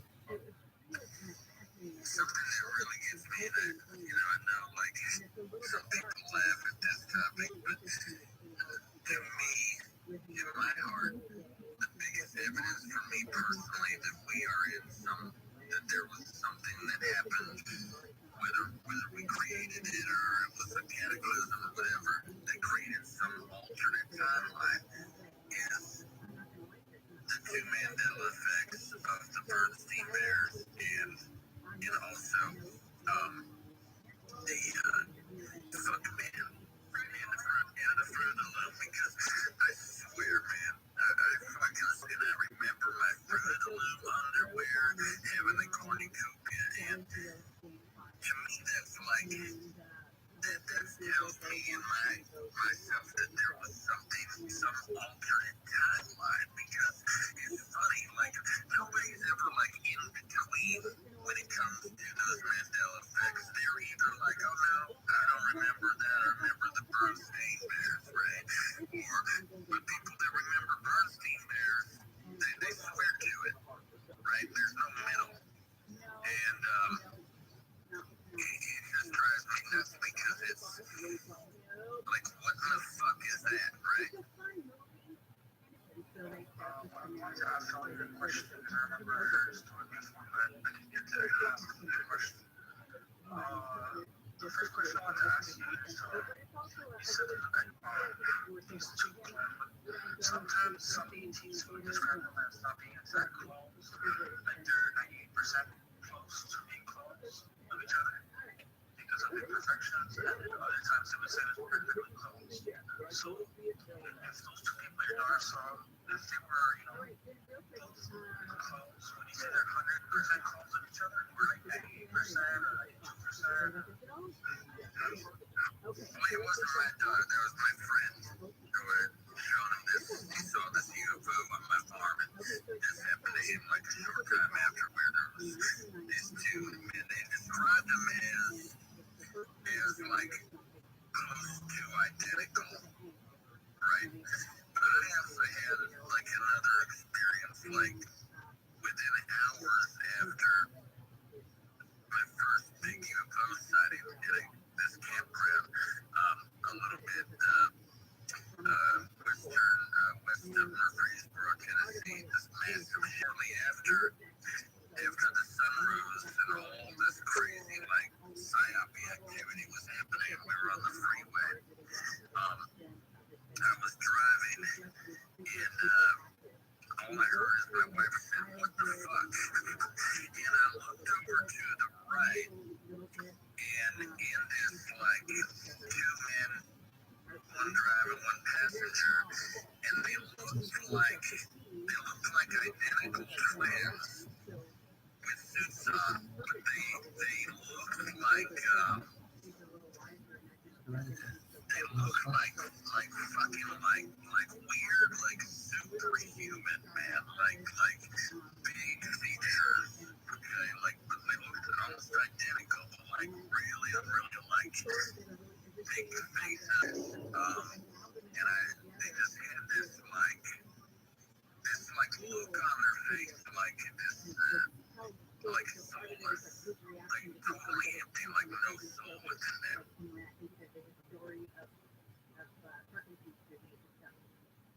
For the question of mine, I know it's not kind of like I asked the question, but did they, when they talked, did one of them talk, and it was just writing down this or distracting themselves with something on their hands? Yes, only one job. And one thing, when they leave, did they disappear around the corner like a flash of light? I don't know, but this story was told to me, but my friend's daughter went to go get him. It was only about 15 seconds. He was sleeping. She came back to the door, and they were just gone. So she didn't mention any flash of light or anything. But it's interesting you bring that up, because I've seen these flash and the light bulbs, and I've seen a lot. And there was actually a couple of events where for about 2 hours there was a big line, like gold light, flying below Trillion going down this highway in eastern Tennessee, and like 2 hours they were. I have an active this. I showed Eric once. For about 2 hours, this thing is just flying. There's this strobe, like this strobing effect, like almost like, lightning's going off, but you see the ball. It's not a fucking ball, like that's flying with it's doing this strobe thing. And then once we got to the farm, it like literally just stabilized and sat there below the tree line with this strobe. You don't really see where the strobe's coming from, but it just envelops the whole thing. And after those experiences with those light flashes, memory things that go along with it, usually like a lot of the time around that time, before and after, is really hard to recall. And the events with the strobe light were always followed, is really odd, by a very large owl that would come down and like sit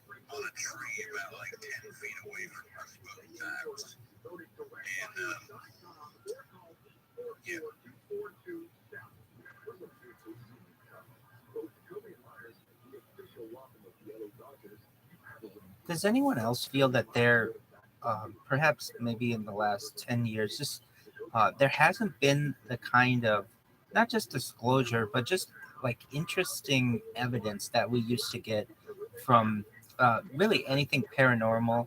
It seems, in my opinion, you have to really doubt anything that you see in today's day and age, but also like I don't know, from like 2000 to 2010, you had like the films of like the Bohemian Grove, and you have the MIB picture that I have posted, or that video. But really, since the advent of smartphones, we just either maybe I'm just not on the right websites or not the right forums. Okay, I'm glad other people feel that way. Thank you.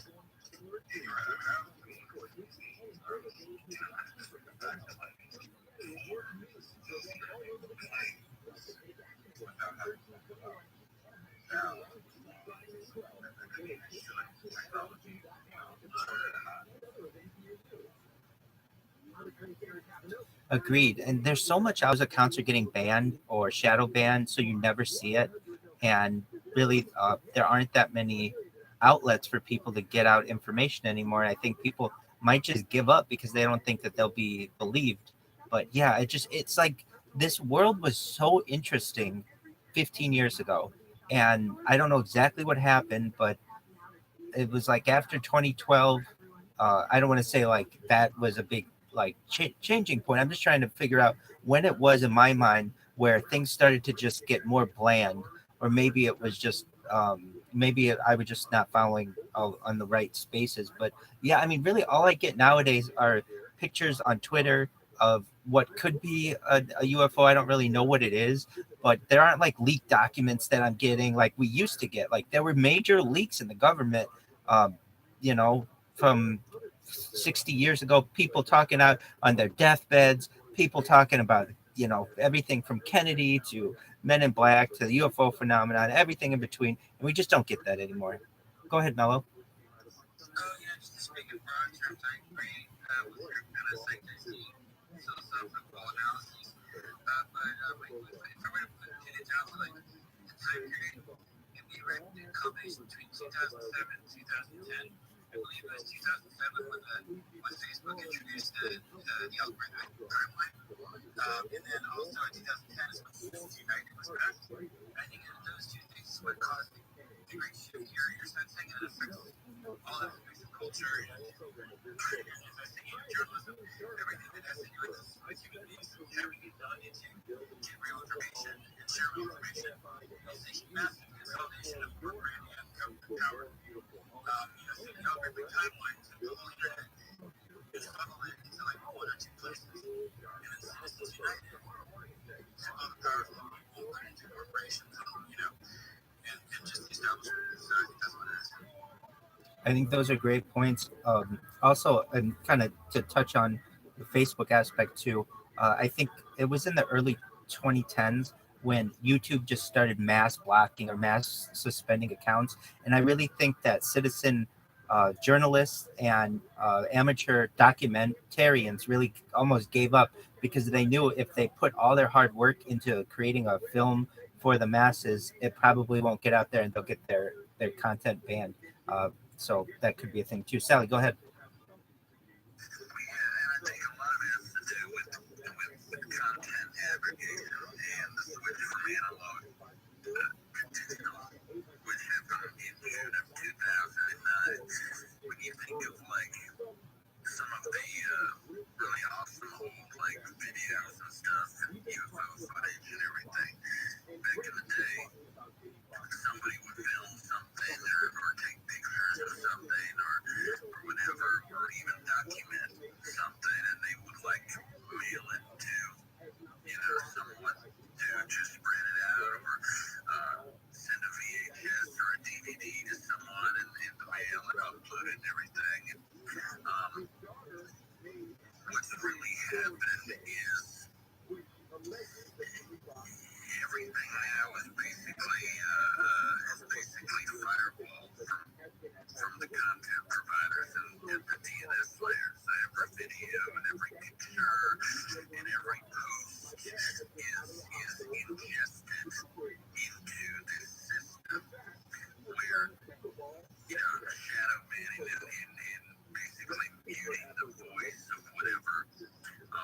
content was to provide is like pretty much automatic. Where back in the old days, it was much more of a manual process. So a lot of interesting things would get out, but now that's why I get a little leery of. You think about disclosure and everything. Now you've got Twitter, which has consolidated everything from what used to be. We would go on all the different bulletin board systems and forums and above top secret and all this stuff. And there were all these different independent avenues for sharing things about this topic. And now, back in the day too, there was so many video sharing websites, which there still are some, but these things have been kind of co-allocated into these big, giant mammoths for ingesting data. So, YouTube for videos and Twitter for, all the forums and everything we used to go to. Now people just go to one place, and because of that, it's incredibly easy to make it so that somebody uploads a video of something amazing that they filmed. The algorithm will automatically pick up not only the content of the video, but also the description of it. And these are basically centralized in these very big content aggregation databases. And so it becomes almost next to impossible if you've got the most amazing thing that anybody will ever see.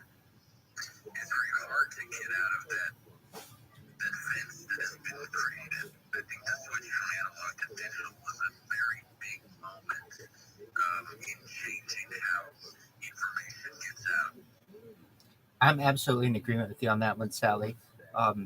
And in addition to that, there was around the same time when you're saying, so this is, I think, happened a little before then, maybe 2004. There was this switch over between when there was more analog or more digital content out there than analog. So basically, prior to 2004, there was more analog content out there. But about 2004, digital began to take over. And that the change of the broadcast system in the United States, and I know this generally happened globally, changing what wavelengths television was on which television was broadcast, I think had a major change. And people don't talk about this, and it really upsets me, honestly. So when that change was made in June 2009, as Sally said, the FCC had this huge range of analog channels that were no longer being used. And it was said that they were going to be used for government usage. Okay, what the hell does that mean? Well, one of the things that was approved, and this is documented, is that Google was up until at least 2013 was told by the FCC that they were to use some of those channels to provide not just Wi-Fi for the United States, but super Wi-Fi for the United States, where essentially you could just turn on a television on channel 3 or whatever, and that's how you would get your Wi-Fi. Almost like these televisions that were almost outdated now were going to be Wi-Fi route. Never happened, and I think certainly the country has suffered from that and lack of broadband capabilities. But additionally, it's always made me wonder, what are we doing with those channels? I mean, we've seen the effects of different wavelengths on humans. And everyone forgot about analog. I'm someone who still listens to a radio 24/7. I love the radio. It's free. And I think that they're trying, like people out there are definitely trying to get rid of anything that is free. So whether it was analog television or the radio, it's all going away. I don't know if anybody's heard about car manufacturers now not putting AM radio in cars anymore.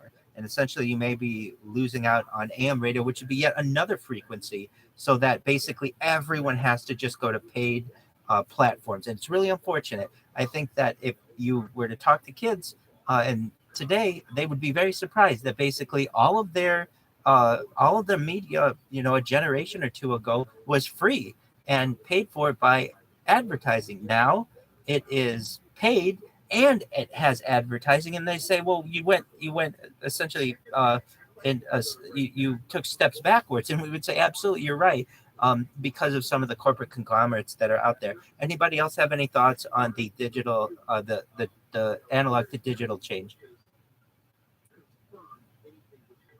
Sally, go ahead. So, something that is really, really interesting is, for example, shit could be, there could be stuff happening on the moon, and we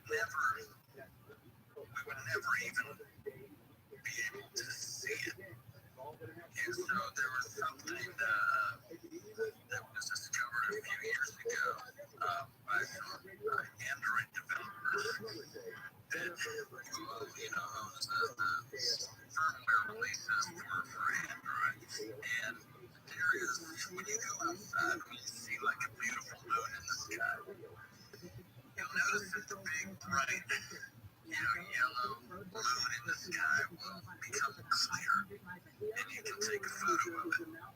But what a lot of people don't know is that photo of that clear moon that you've just taken, if you go out tomorrow and you do it again, and you go out in a week and you do it again, it's going to be the same moon every time, because that moon is actually a digital layer that is built into the Android firmware for the gallery and the camera function for Androids that superimposes a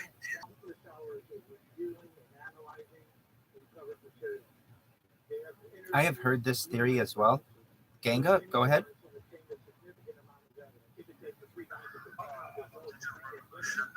Suggest that everyone from this point onward start saving videos they come across and start archiving them on your personal computer and learn about content filtering so that when this disclosure does get, put into effect, I am very doubtful that people are able to access most of the social media networks in the same way that they're used to a year or two ago.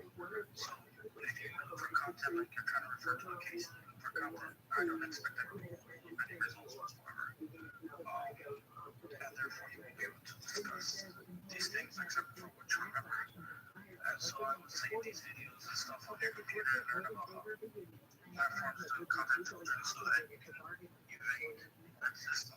And that's what I assume I predict that these content filtering. I'm in agreement with you, Ganga.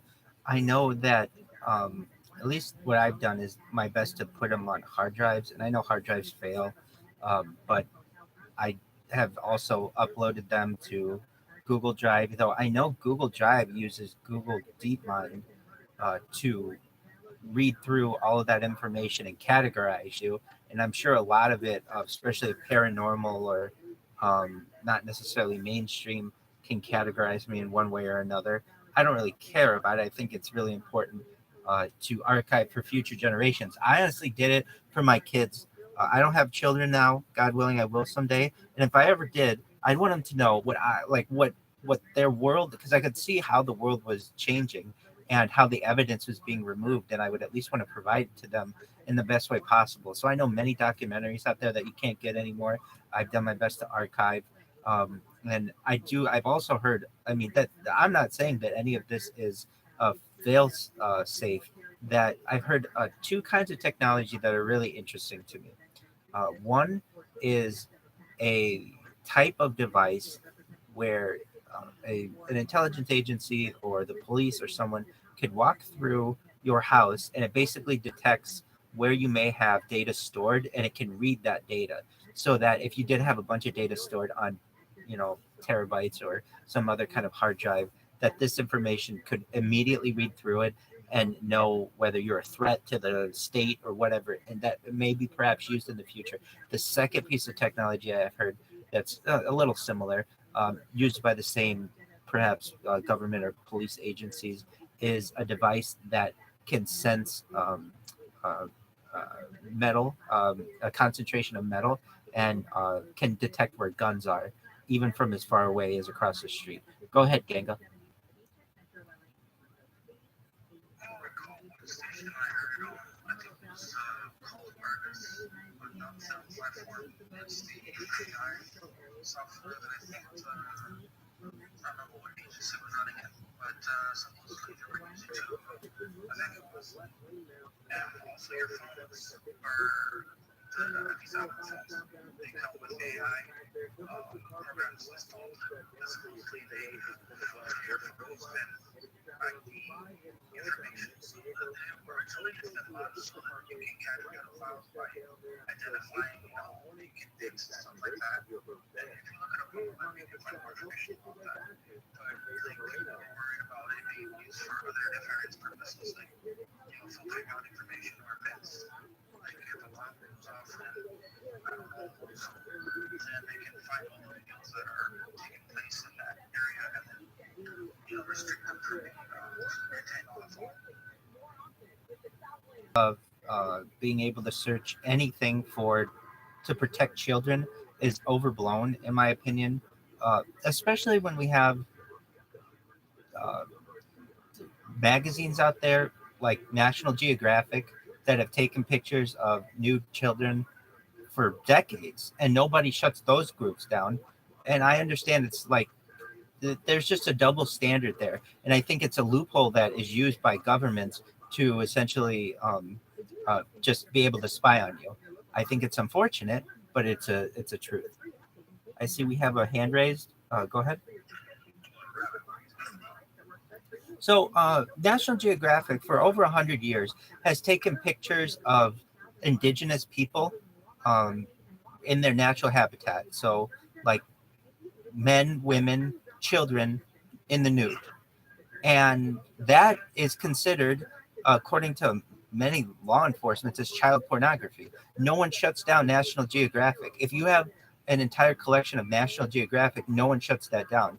In the United States, it's legal to have like AI generated child content, and like that's allowed. It's a fine line where like what is sexualized, what is art to anybody, see. Well, essentially, I think that the law should be changed so that you should not be able to spy on people's phones in the name of trying to find child porn.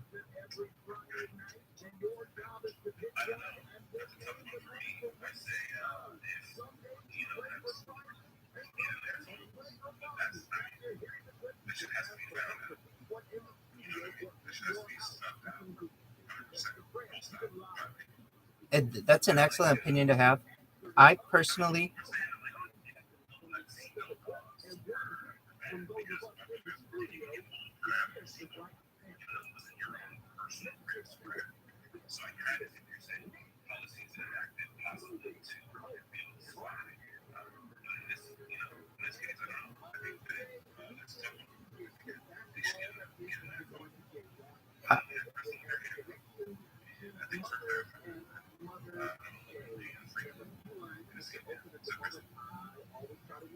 Hey everybody, so I wanted to add on to what D'Angelo was saying about how your devices have AI technology in them.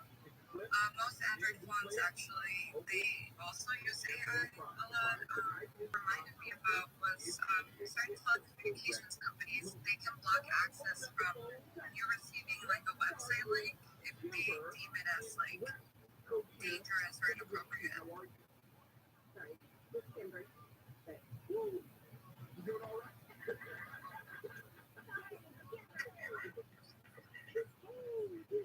Yeah, it's just some people don't realize that sometimes, like, let's say I send you a link and I want you to read it, but you're not going to get it because the provider already blocked your phone from receiving it. I have heard that as well, Crystal. Additionally, I think iMessage has yet another level of security so that they can block not just the SMS, but whatever data is being sent through iMessage, and actually remove it as well. So that you may have gotten a link and you're like, you clicked it or whatever, you saw it, but the action can be removed from your phone at a later date, which is scary to me. Yeah, I can confirm some of this stuff is true.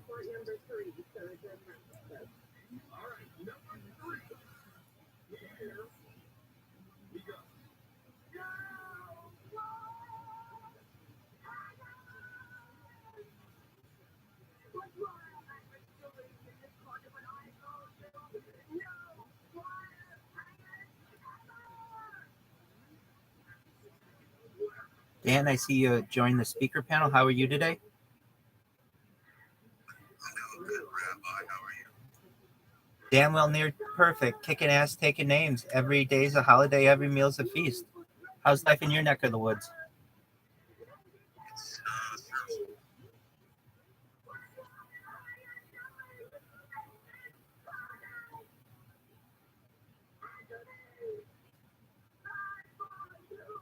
I find it interesting, at least on Twitter, that you can send people videos, but you can't send people MP3 files.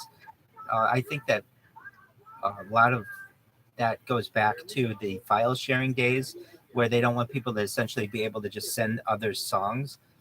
I'm looking forward to a day where there's maybe free ability to share information, but it kind of goes to Crystal's point that maybe we'll never see that either technology companies or governments want to restrict the free flow of information and by any means necessary.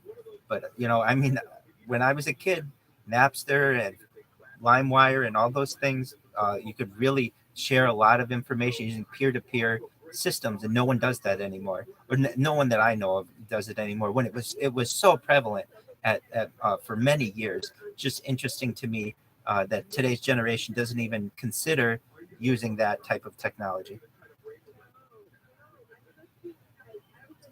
I'm on a Telegram group with some people at my company because our company censored a lot of things and, they had different opinions. So, it was kind of funny. We just all joined this group. But there's always that fear that obviously there's insiders from the company that know, what we're talking about because it's a private thing that I can't find, on Twitter or other places.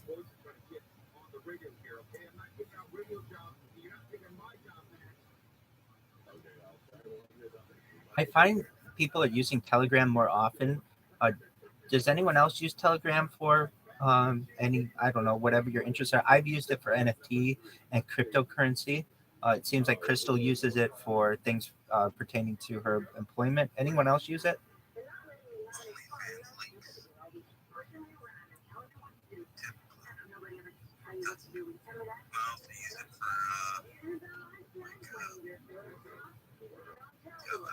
In the way that things were made, less so. But I use it for OnlyFans links. I'm not joking. Otherwise, it's kind of scary. Because you don't know you're sort of interacting with it at any time. I've been in Telegram groups with 6,000 people that are kind of friendly and for it. It's an excellent point. Oh, go ahead.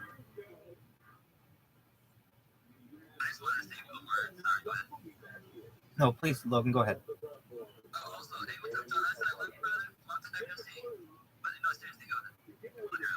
I love you too, Logan. I find it interesting too. I mean, I'm a free speech advocate, and I don't like people to be able to tell me what I can and can't say, can and can't read.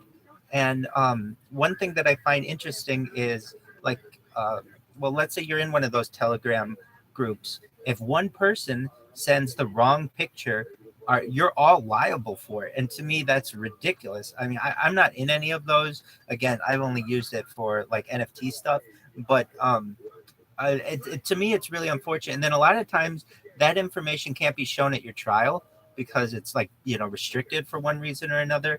And to me, the law has to be updated, and it hasn't been. We're really using antiquated laws, and I think people want it that way. Basically, you're guilty until proven innocent instead of innocent until proven guilty with a lot of things. Does anyone use Discord for anything UFO related?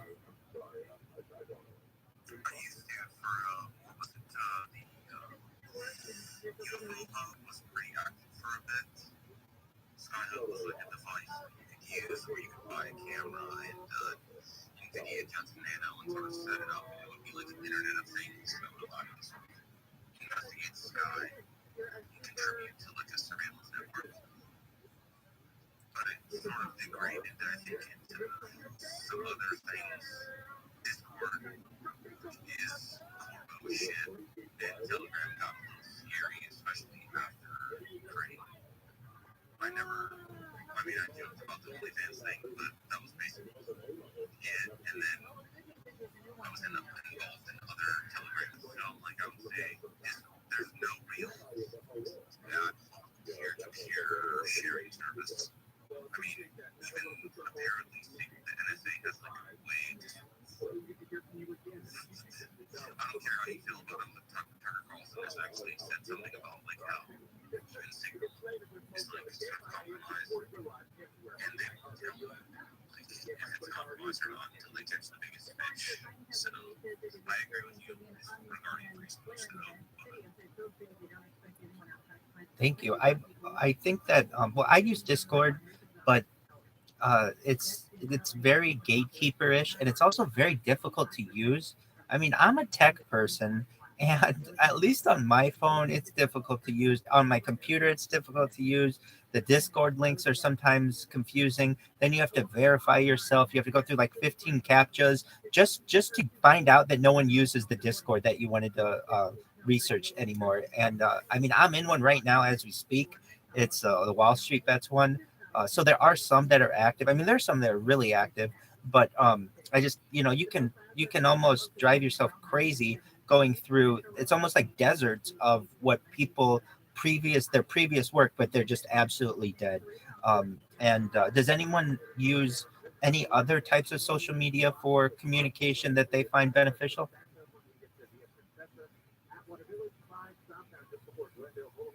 No, not necessarily, but it's funny that you brought up Wall Street Bets because that was the moment when I realized Discord was a problem.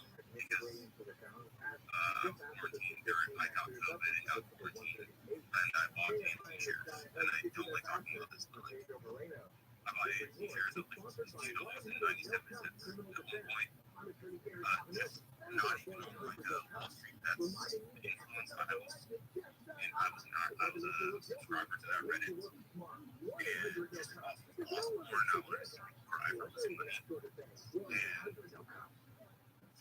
then the whole thing happened after the GME bullshit, and they shut that sub. First of all, they stopped accepting people to the subreddit, and then they shut down Discord. And I watched that happen while I was quarantined, like at a buddy's house with COVID, and like that's kind of when Discord was sort of exposed, I guess.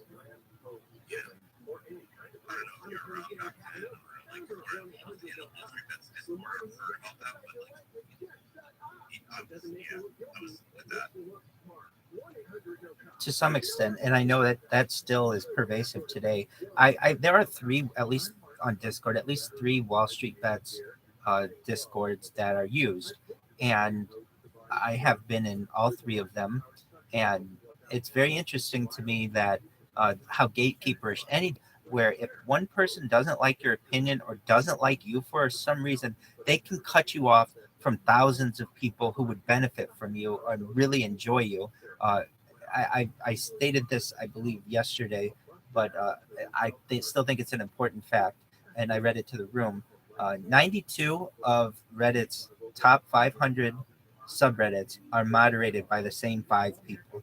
And when you have that kind of gatekeeper situation, it's scary to me. These people aren't doxxed. You don't know who they are. And I mean, really, people just want a free flow of information. And I've kind of seen, at least on TikTok, it's not very friendly to the paranormal world. It does seem to be just like dances. And I think I heard Paranormal Chris talking about this as well. Does anyone use TikTok for anything UFO or paranormal related? Oh great. How? Like and interact with a bunch of videos. Like, I'm not scared of the Chinese government. What are they gonna do? Fucking knock on my door? Like, I don't give a fuck.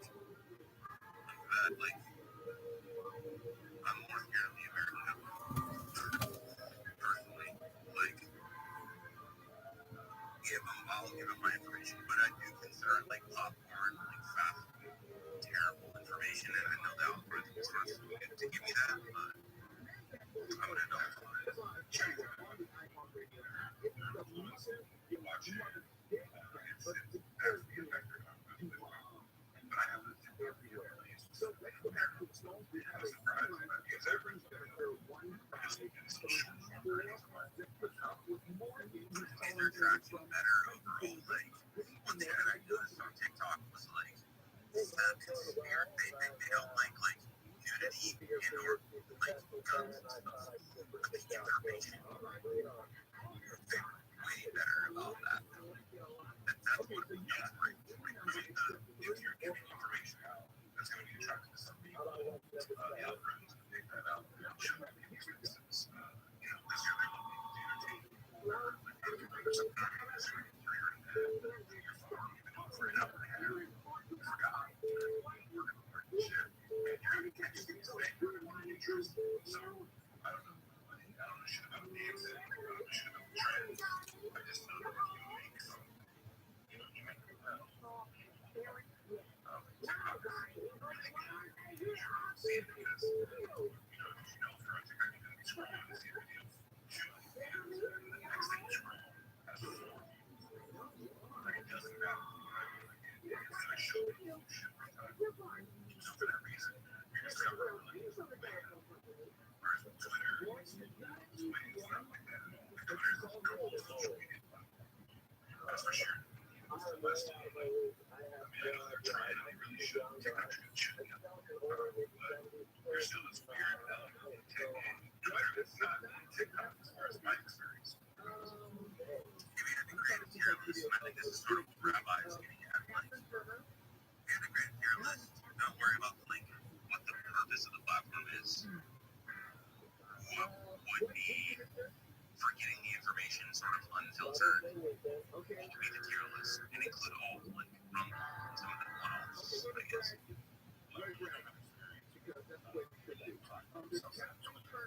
TikTok, Instagram, right? For getting information, you would have to go to Twitter, probably something like younger people, TikTok, because TikTok got solved in terms of the I couldn't imagine TikTok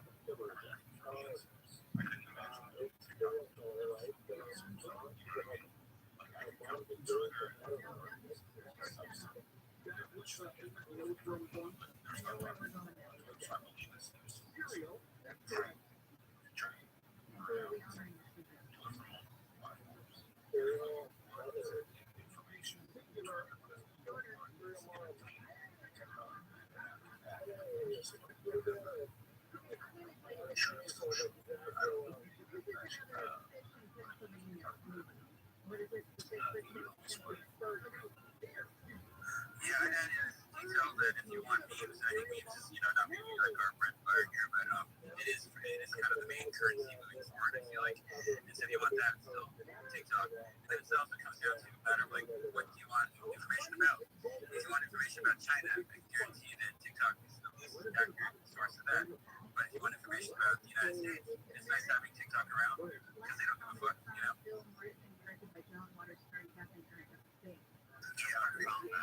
During like 2020, 2021, there was shit I was seeing on TikTok that I was like, holy shit, like this would never fly anywhere else. But God forbid, you post like the titties or some crazy. And like, they'll pull you down really quick, but it was almost like they didn't really understand what people were saying. Or they did and didn't care. They would understand exactly what you're saying if you're saying the Chinese government, for example, that they're the most precise and like on top of their shit social media platform. It's amazing what they do. Yeah, actually, you're right. Yeah, it's a matter like what you want to know, what's it about, where can you go? It sucks that there's just your big corporations to choose from instead of like, we're talking about before with Rabbi about when the internet used to be more free, but you got to use what you have to work with. I'd like to talk about Dan's point for a second. And if you don't know, I'm definitely a free speech advocate. I stream my life 24 hours a day, 7 days a week, 365 days a year. I've done this for about 2 years. And I know that the technocracy treats men differently than women without even getting into like the transgender discussion. It, uh, it many times, and particularly on social media, women do not have the same rights as men when it comes to the showing of skin. I can be shirtless on my YouTube screen stream without any issue, but if I were a woman, I would lose my account. Like what Dan said, essentially, like if you show a breast, you can lose your entire account. If a man shows his pec, it's no big deal. I don't like how people are treated on social media, particularly how women are treated on social media, because there's a double standard there. And I just wanted to include that, where perhaps the punishment is too great for violation of some of these terms, that it means complete account removal, as opposed to like a warning, or even, and in today's day and age, the lines are very blurred between what men and women are, but yet nevertheless there's discrimination that takes place, and it isn't just subjective discrimination. Well, it is, but it's within their terms, the terms of the app. It states that female nudity is not allowed, or but yet there's no issue. I personally don't like discrimination based on skin, whether it's color or whether it's your areola, basically. Thank you for letting me say that. I love that, man. That's beautifully put. Yeah, I agree personally. I mean, I think everything and everyone should be free and be treated 100% equally. And it's as simple as that. Rabbi, freaky beaky ass. I'm not to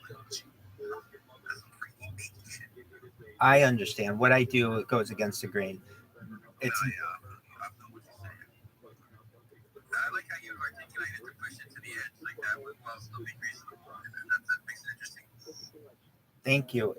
Really, it to me, because I know that people will test the limits of what rules you give them, and therefore, I really don't like to legislate or create rules on what people can and can't do. There are filters that you can have on your phone that basically would say, "Don't show me adult content." Okay, fine. As opposed to like banning someone's account and preventing them from being able to feed their family because they're a creator.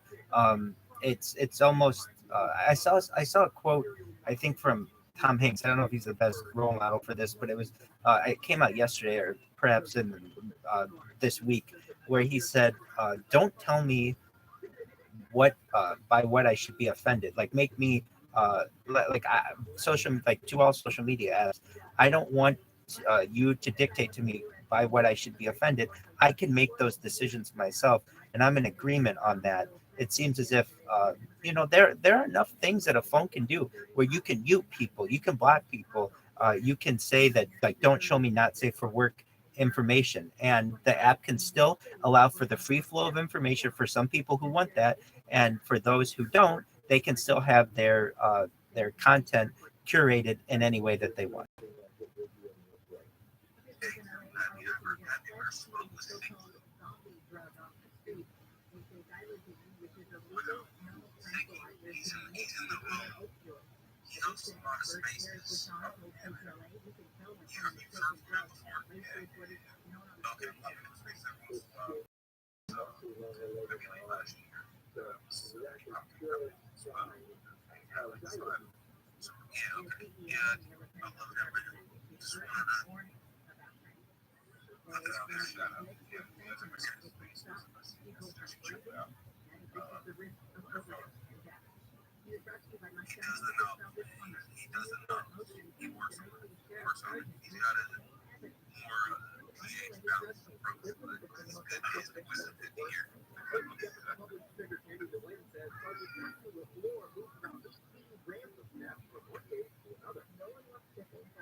Does anyone have any thoughts on Elon Musk now? Like, well, his new CEO, who'll be on boarded in the next 6 weeks, but also the announcement that, I don't know if it's new, but he's really trying to change Twitter to be the everything app, and additionally, um, calling it X. Any thoughts on that? And Kent, I see your hands raised. Go ahead.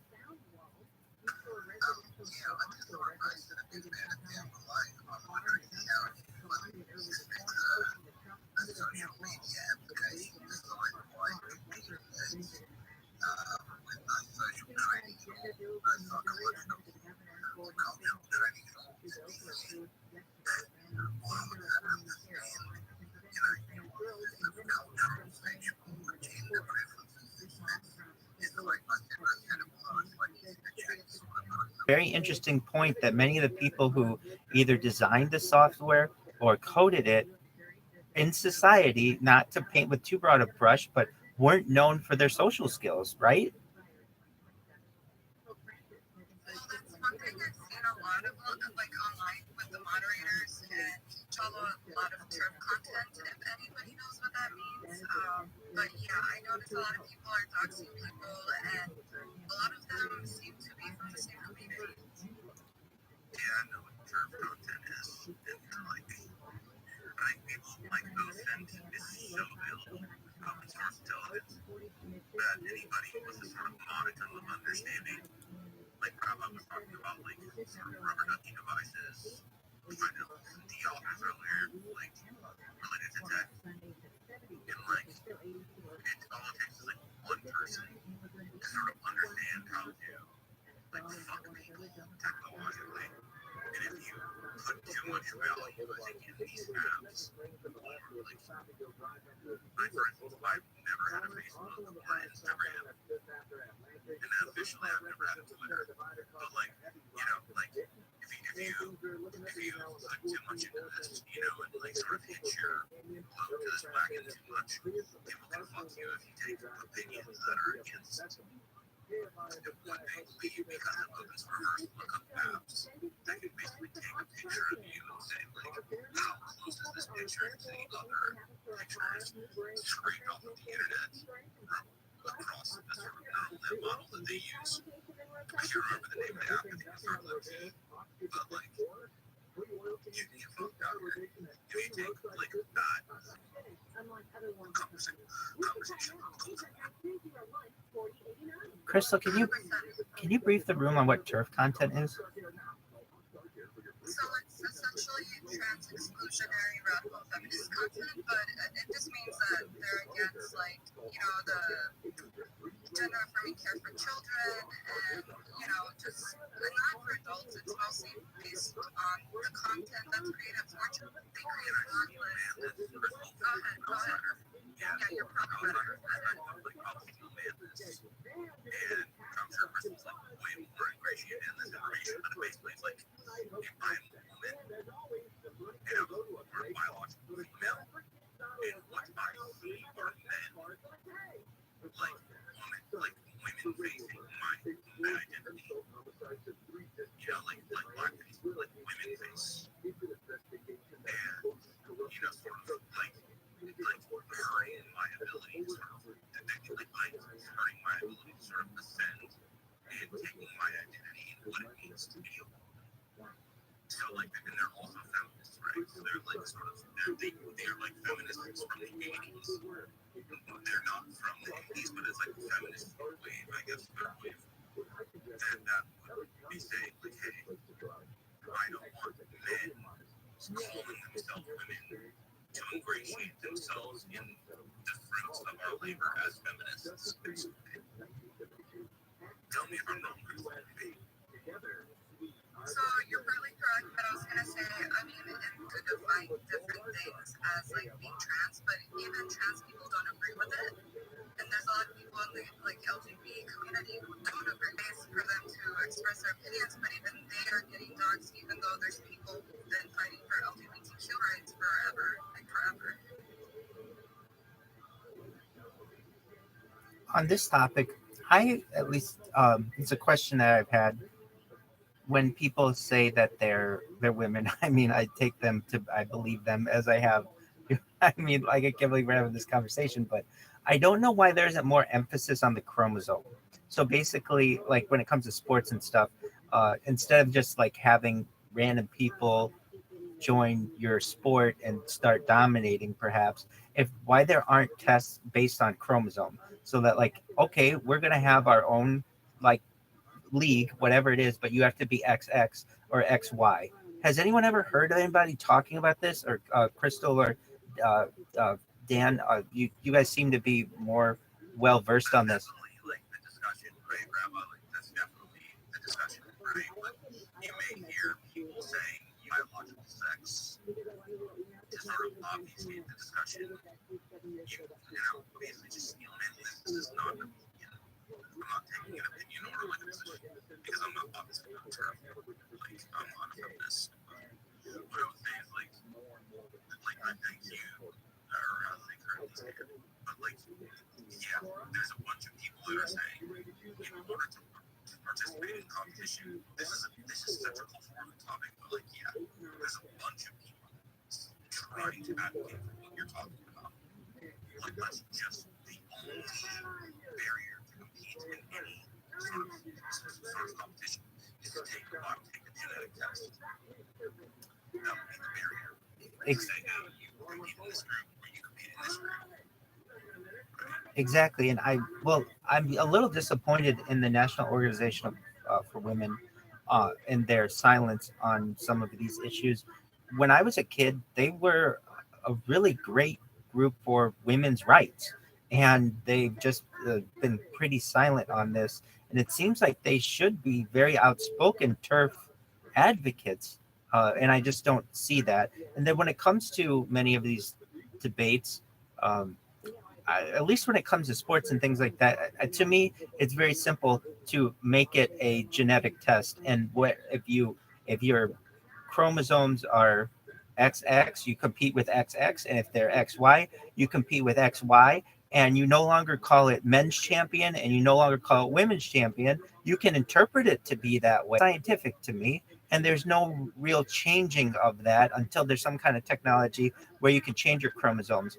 It doesn't seem like. Why change the language if it will be the same? Do you Well, see what I'm saying, Rabbi? Like, the term position is actually the right position. We're just going to be changing it. Men, like, okay, now I'm going to steal man another argument. Like, why not just call it what we call it today? Or are we just going to, like, change the name? Like, because it essentially would be what it always was. We're just going to change the name. Like, are we going to be forced into sort of these Malthusian, like, verbal gymnastics for forever? Like, yeah, and then it's a great point. You're right. I mean, isn't that what we just generally have anyway? Is men with men and women with women? I at least think this way. Then there's some way to. There's some scientific backing to it. Not that there wasn't before. I mean, it's just whatever your genitalia generally is. But then I think it makes it more inclusive to say, okay, you're not going to be defined by your genitalia. You'll be defined by your requirements. Then you're not going to be able to compete in the chromosome league that you want to in which you want to compete. I don't hear this argument enough. I'm glad to know that it exists, but I just don't hear it enough. It's usually like, this is how I feel on a given day, and that's fine if you want to feel that way. And I don't want to get involved like with how you feel, but at the end of the day, you're still XX or XY, one or the other, and that's not changing. Yeah,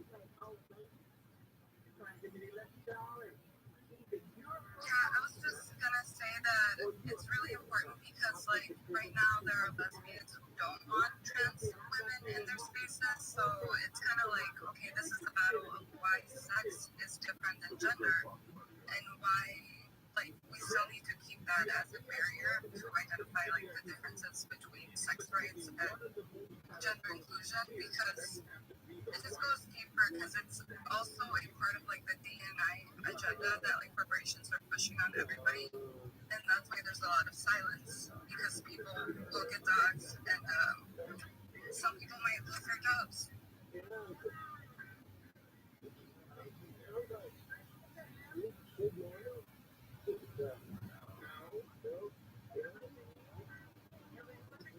I know it sounds kind of crazy, but it's like I work for, like, a big company, and yeah, a lot of companies are in tandem and they're working together to push, like, I would like to say small, like, fraction of people. So, like, and I typically do not take this position, but but it's such a small fraction of people. Like, I don't give a shit if you're trans. Like, honestly, like the part of, like, you just said that, like, you participate in turf spaces or whatever. Like, the art part, the radical part is like the thing that's sort of this whole conversation, not just with turfs, not just with turfs, actually less of turfs because they're smaller, like less. The radical part of this conversation is that radicals are always going to be the ones that we hear from in the culture. They're, just doing whatever they want to do. And, we sort of stick by them and build those fence sitters. But at the same time, we also have these people that are pushing the needle, I guess. Well, like Minnesota is a trans refugee state, and I have nothing against trans people, just like amount of people in the population that are trans. But now we're seeing like over 20% of teenagers are identifying as like non-binary or trans, and I'm just like, that's a big rise, and it's all due to like TikTok and other things. I think you're right, Crystal. Believe it or not, I am non-binary on my California identification, just because I saw all the advantages that perhaps there were to that were being given to non-binary people, and I didn't want to lose out on that. I've never had sex with a guy; that's not my thing. But I mean, at least in California, there are moves to give people who are non-binary $1,000 a month. There are like perhaps your children will get different scholarship opportunities. I don't really know all of the intricacies of this, but really, I personally think that this is a move towards transhumanism more than using like mind uploading technology and life extension technology. Can use the transgender movement as almost an army to be able to push through the type of legislation that they want. Those are my opinions on it. I wanted to be included in that, though perhaps I didn't want to be at a disadvantage. A question that I have for Crystal. As a woman and like a pronounced woman who's very proud of, I guess, being a feminist, or and I think that's great. I'm a feminist too. Here I am advocating for women. What is stopping some company? I think this would be a really good idea. If you want to prove you're a woman, as we describe it, XX and XY, there's a, just imagine hypothetically, there's a company out there that will do a chromosome test on you, and you can get a little card that says that you're XX or XY, and then all the people with the cards that are XX get to compete against each other, and then all the people with XY get to compete with each other, and using that type of theory, biologically, there would be no discrimination. It's essentially what your chromosomes are. What are your thoughts on that, Crystal, and why isn't that being done? So it all comes down to verbiage and language. So people who are identifying as women or like trans women, they want to differentiate cis women from trans women, and so like they don't. So there's that big disconnect, and I think that's what's causing the division, because people don't want to answer the question, what is a woman? Also serve the transhumanist values, so-called postmodernist masters. Because, like, if you have to prove you're a woman chromosomally, then I'm going to go be giving my genetic information to somebody. Definitely play into the transhumanist hands, but at least it gives people an objective way to categorize themselves, so that you're not playing these language games like Crystal's describing. It's like the way that it would be done is essentially, if you let's just take the WNBA for instance. The WNBA players, they get together and they start a company that does their chromosome testing, and they basically say from dominating the league, because that's going to happen in the next 10 years. The WNBA perhaps won't even be a majority XX of players, or I'm sorry, XX of players. It could perhaps be a mixture, and I don't know if that's really what people want when they're looking for competition. In my opinion, people want to see people of the same genetic structure compete against each other. That's what we've had for people to take some kind of test based on their chromosomes that may be playing into the powers that be. But we make people take tests all the time for drugs and for anti-doping things, especially athletes. I think many athletes out there would jump at the chance to be able to show that they are a certain genetic makeup, and they only want to compete against others with that similar genetic makeup. And I don't know where the transgender argument would be in that, aside from it just them dismissing biology, which perhaps can be done. But then it could.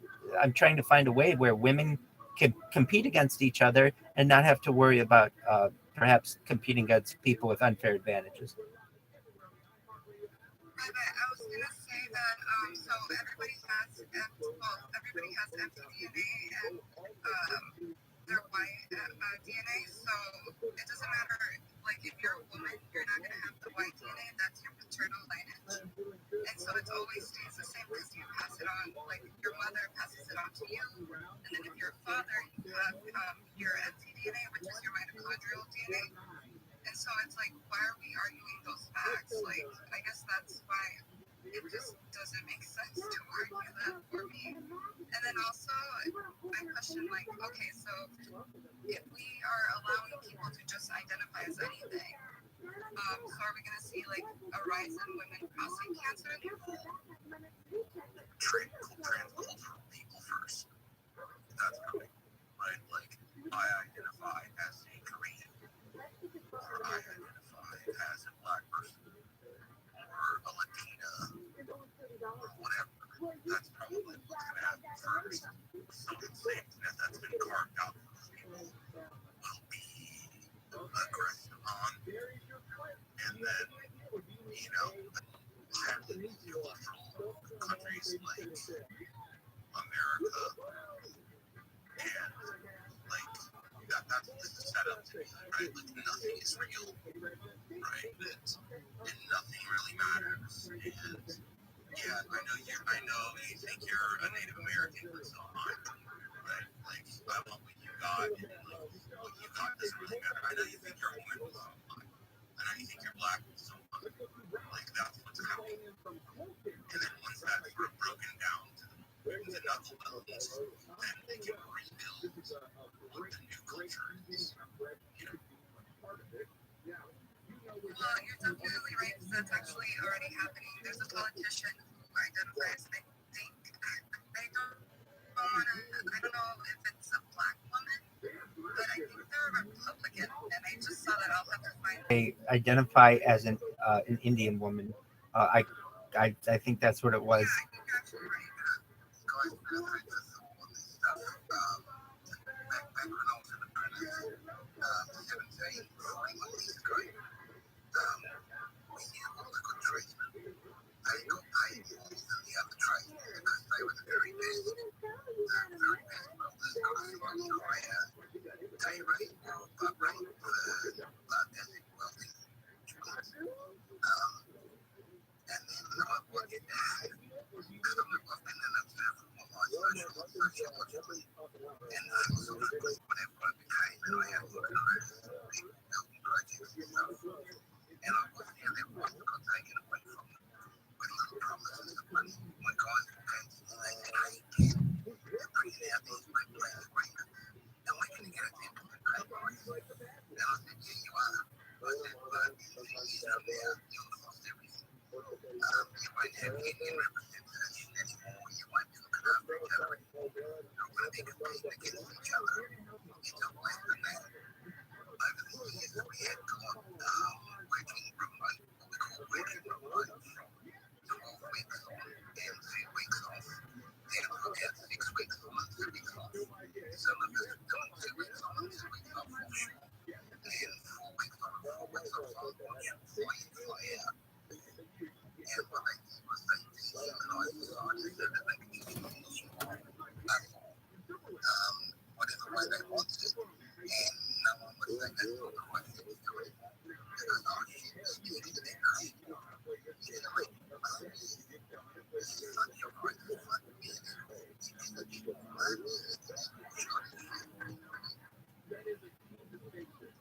is absolutely correct. I think the purpose is to create amorphous, genderless, cultural calls. So all in all, you're just other blanks in the fucking wall.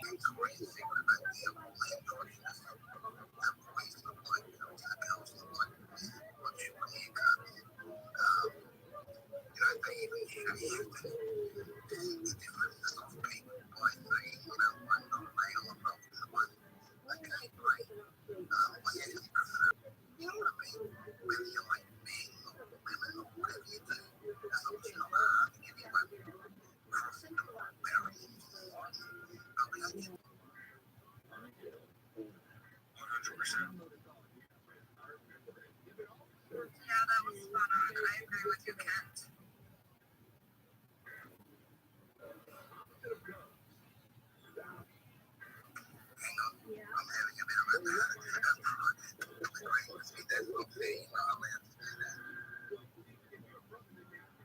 No, seriously though, because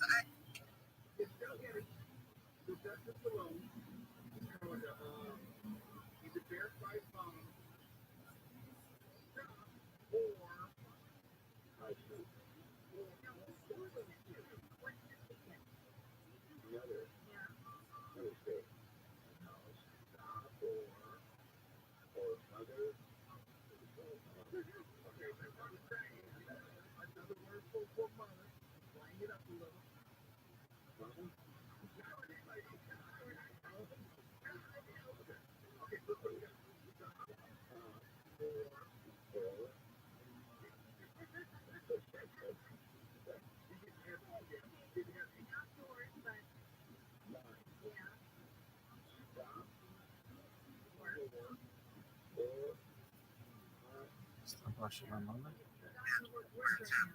going to be invested, so you're going to fucking be paying attention. And so for me, whatever you think that is, whatever fits you, jump on it and have some.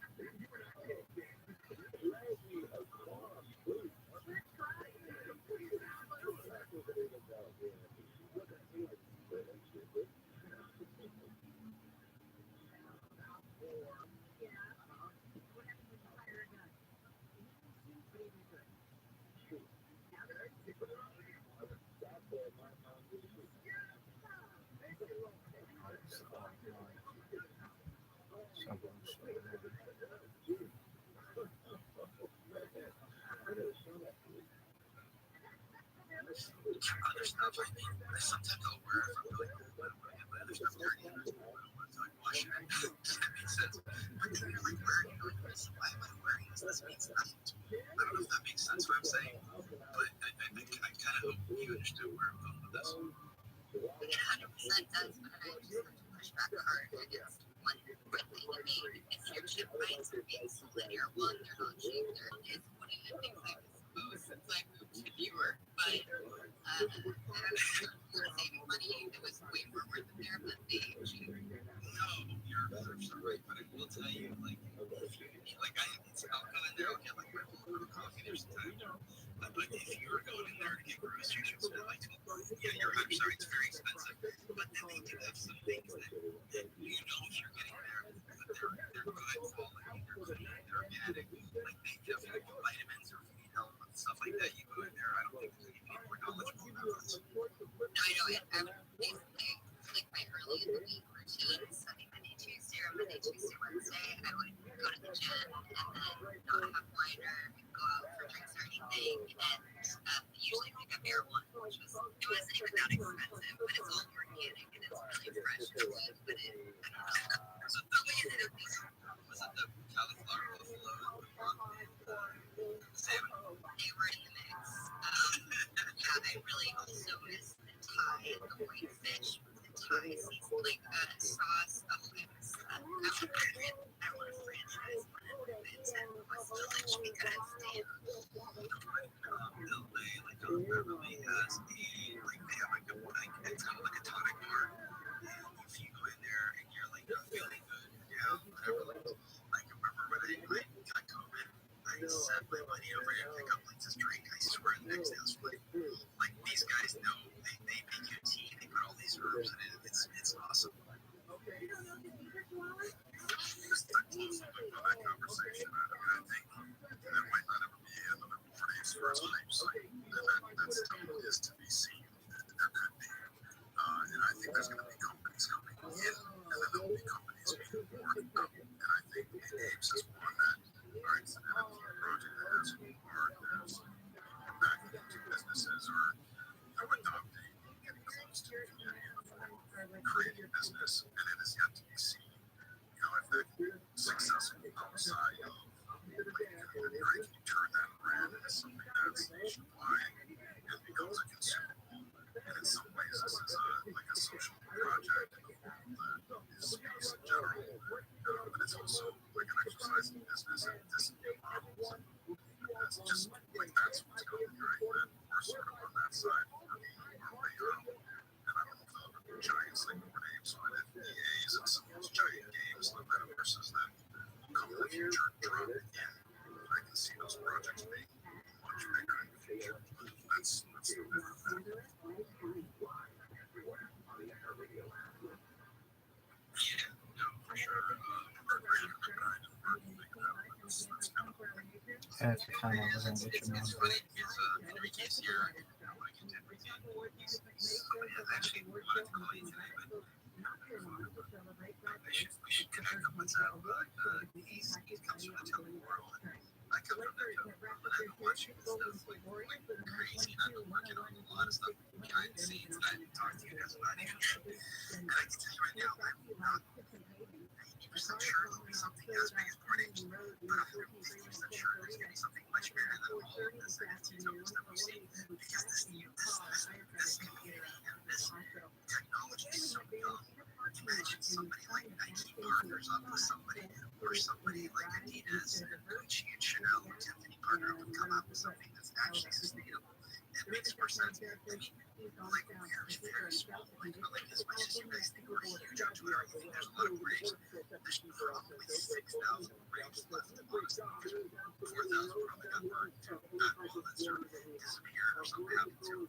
So we're not that large, but as adoption starts to play, rapidly is there going to be another Braves list and something and 10 times more massive, and everybody will be talking about it and random back. And Braves will be like getting coffee at McDonald's, like making coffee is amazing, and then the Starbucks will come around. So just when we think that something is so big, nothing can get better, it's kind of like your fresh girlfriend saying, my God, this is the best thing ever. Until you break up with her, oh, this is the best thing I ever had. Now this is the next best one. And we all know that every time you're doing something, it feels like that's going to break, it's going to come.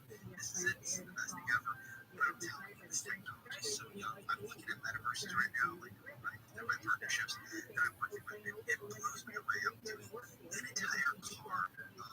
Like right now, I can test drive a car, I can go inside and I can program my garage in my house through a metaverse. I can go inside, push buttons, change colors. I can order service. I can order deliveries. Everything from metaverses. So the tech is not even here. Like these technologies so young. Like you that the Dash is incredible because they're so young.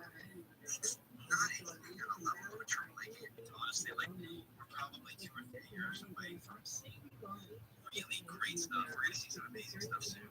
But it's just going to keep getting better because this is an ongoing thing. And just for one thing that I want to say, I'll let you guys kind of break this down if you want. We've only penetrated a very small piece of internet. There's still a lot of internet that's been around, so that's still wide open. Like, you know how like we talked about research. Like he's talking about network adoption. So we are about a 10th way through the internet affects network adoption through like aliens to the like 2000s. Went from, a million people globally, the mid-90s, like 100 million people globally, just to over. And then by the 2000s, it actually started to get up in the billions, and now it's estimated that like so following that same adoption growth, and cryptocurrency is very much to its infancy. What do you think, Enrique? Let's hear from Enrique. Hey, Vinny. Hey, Tom. Hey, guys. Hey, everybody. Yeah, listen, I feel like we're saying it's really true. We're young. We always say that there are things that are building, we get amazed at fitting, the project, for example, that's like 6 years out, 5 chain stuff like that. You go to the space and you start Amazon space and today Polygon. And, they were launched in 2017. They had 6 years after or something like that. And they're still young. I was listening to Sandeep and he was saying, we're starting right now. We're coming with this SCP. Don't get stuck with a major car repair bill. Call ROTHSCHILD Care, 800-301-4888. Actually, the shades and everything that is being built is the technology. But, for the projects, like, for example, on NFTs, then you're going to say it has like 2 years, right? 2021 or something like that. So it's really young and it has stayed there because they keep building stuff and delivering stuff because it's about building. There are many of the chains that existed in 2017 that don't exist now. And if you talk to, for example, I was today with Polygon, they say like we were called a scam for 5 years. And finally, when price went up, so the blockchain technology itself, having something that is an NFT, having something that you can verify that in the blockchain that can be copied, and it's the use cases are huge. I really love to like big amounts of NFTs or something like that because usually, it's a young technology. But you get to know people, like for example, I'm on a street about the project, and it's like, I bought a couple of NFTs today, and then I said to my sister, because we wanted to buy a couple of selfie stills for each one, and I was like, okay, now we got the selfie stills, now we're going to want to feed it. And she said, okay, let's do it, we need to find a few. So, it's like, you get into little by little, and then I showed the project actually today to a couple of people at TA, and they said, like, once the marketplace is open, I will jump in there. And I was like, why? It's there, you can buy an OpenSea. And they were like, yeah, I don't trust marketplaces, so I'm going to connect my wallet to this Hold kind on, of hold wallet on. that many people have said they don't trust it. Which is Because they don't know it. It's not because they think it's bad, it's just that they don't know it. So those tools are going to be available. So it's really exciting. We're really, really young. We haven't seen anything that other things that can be built.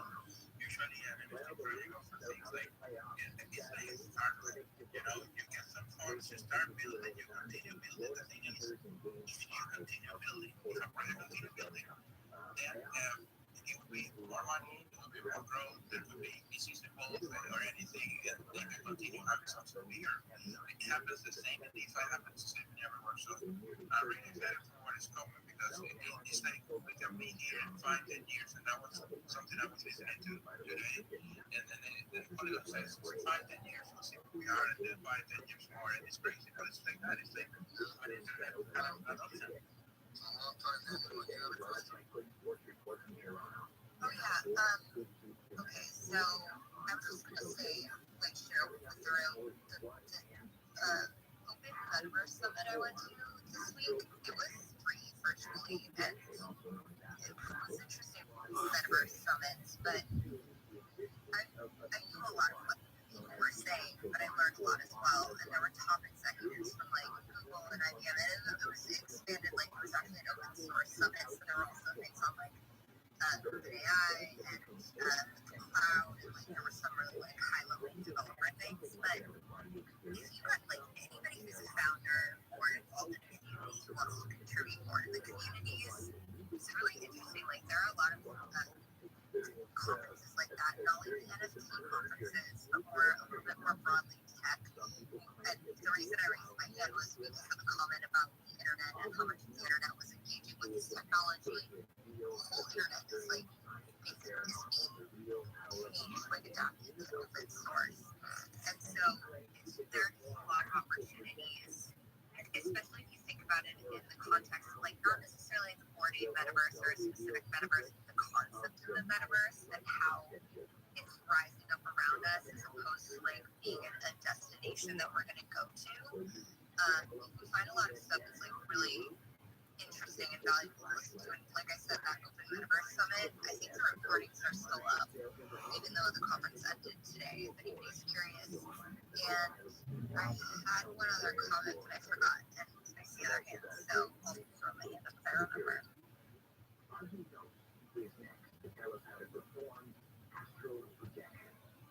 Welcome to the IO and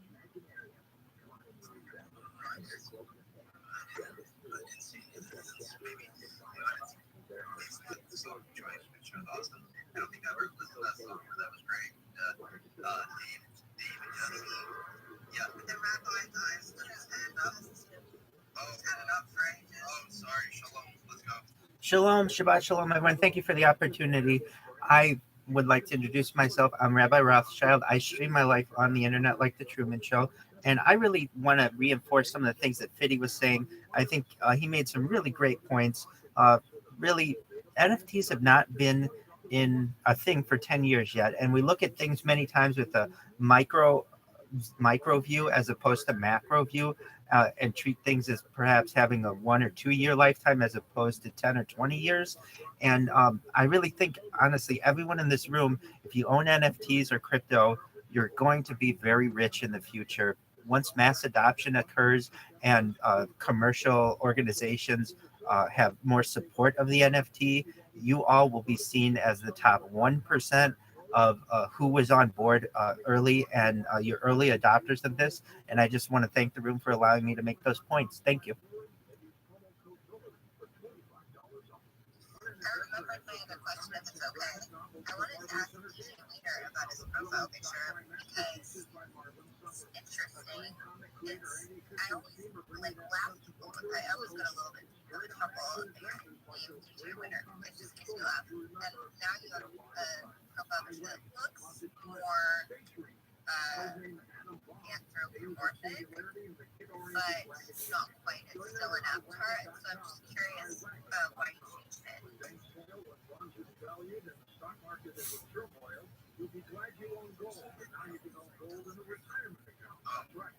But Rabbi, very good point in your show.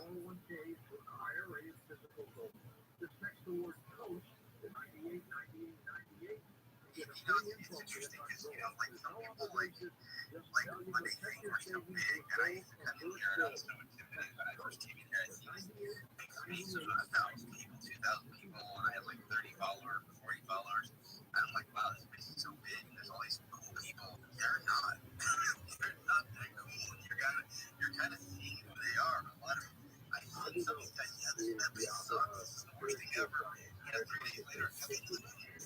You've got super over. It's not a big space.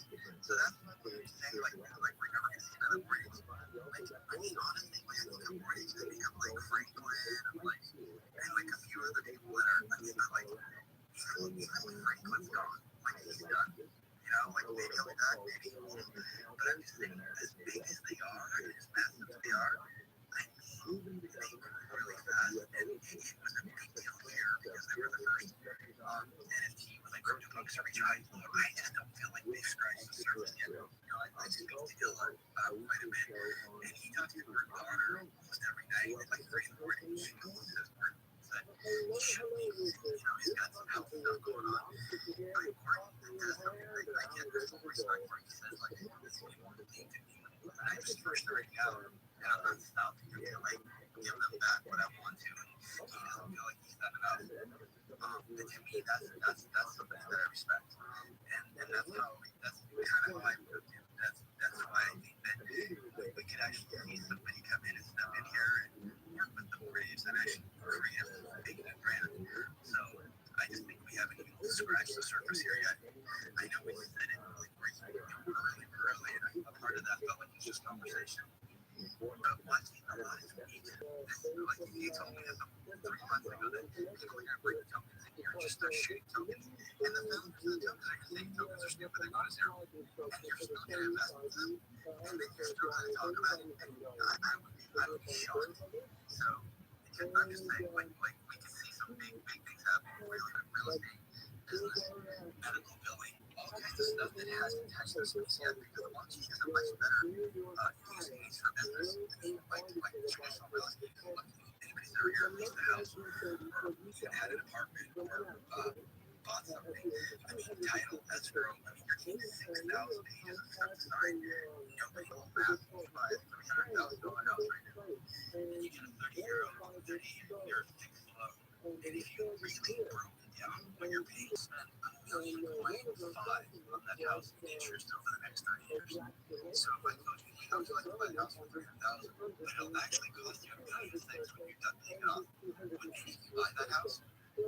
If the alternative is dumping all of your income into rent, yeah. But maybe not, because if you double some of your income into rent and then housing market goes down, you buy the same house for $212,000. See what I'm saying? So it's all mathematical equations, which is really interesting. Because like Elon doesn't really know anything. And I have friends that are in Elon's position, maybe not quite there, but they're up there. And they refuse to own it. They just don't believe in purchase. They say, you don't own the land, you don't own this. They have their own conspiracy means it. Maybe that's for some people just, lease or rent for 2-3 years and just move around and not have to be tied down or worry about like land laws and things like that. So I don't know. I think we're really early. Like this week when I'm saying early, I see it. Like last few weeks, I feel like there's a conversation, but now we really see it.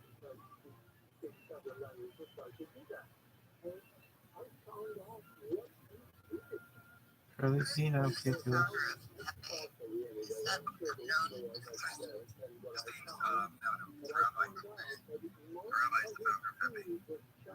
Oh, I wish. No,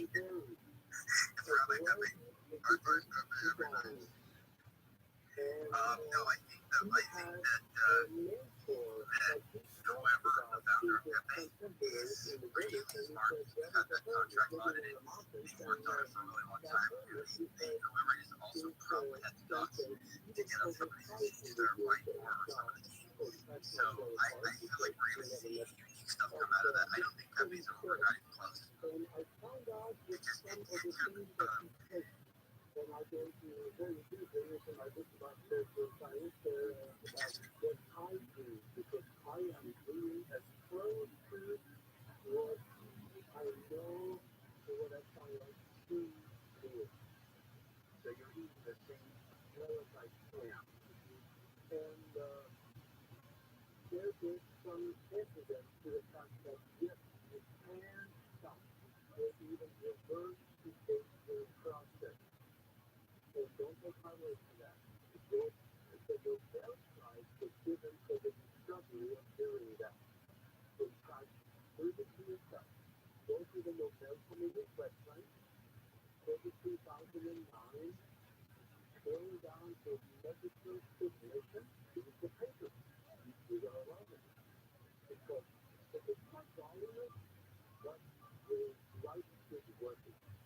I'll play some music. All right.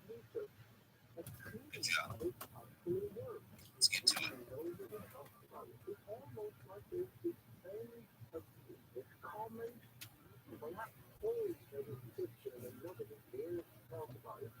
No, I bet Gil explains to me. Maybe, oh, well, when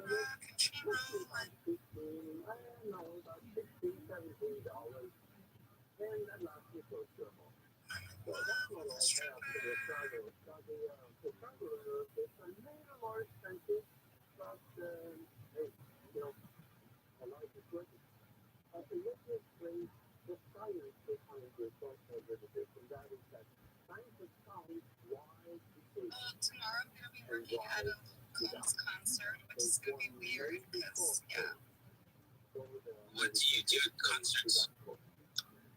So I do like event setups. I work for a telecommunications company, and then we just do little pop-ups and So you work at the events, like selling the telecommunications, or you part of the event itself?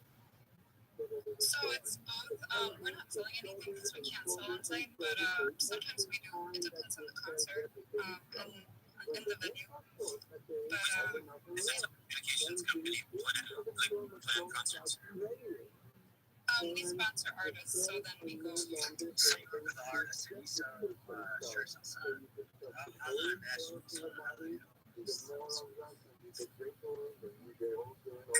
So like, how big of events are they? Oh my goodness! I went to like the Minnesota State Fair.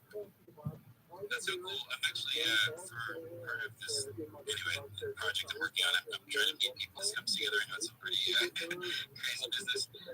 So it's like, are you involved in the logistics of putting these events together, or mostly just doing getting the talent? I guess what aspect do you plan on the events? Is this your company? So I'm part of the group that actually executes the event. So I manage the team, and but I was gonna tell you.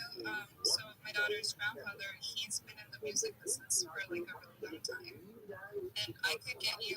I can ask him. I don't really talk to him that much, but I can talk to like on that. Yeah, that's amazing. Yeah, I've been that's somebody like wish list to learn more about that. Offline, I'll tell you more details. It's quite a project.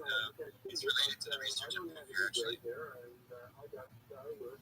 Yeah, and I know my daughter's dad, he was in a metal band before, so yeah, he knows, but I don't know, he's kind of introverted, but I think his dad would be more willing to like share stuff with you. Wow, I really appreciate that. Yeah, that'd be so fascinating. I look forward to explaining details.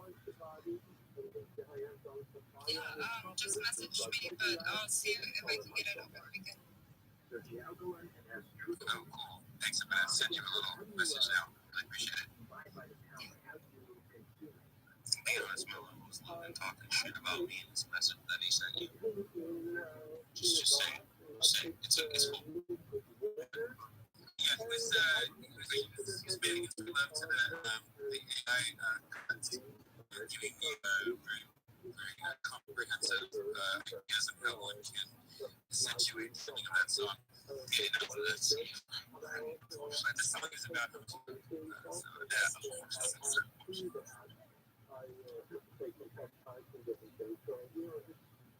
yeah, give me, baby, my love. That's how to let people how you know. Doing pretty good. Interviewed John Ramirez a couple hours ago. That was fun. Rob and I interviewed him. Had some great questions. I had a few decent ones. Yeah, John Ramirez apparently is like a fan of golf medals. That's right. So can we read about? I'm tired. Could you be like nap time or anything? I don't know. I'm about to I passed out in the middle of the day. I've been like sleeping like so much more than normal. It's good times. I don't like tired. That's my least favorite form. I like tired people when he's drunk, especially. And my boy needs to fucking suit it up, bro. Take some fucking stimulants and get back. Let's regroup. Stimulants, baby. Very good support network we have here. Yeah, just stay healthy, buddy. What else at work?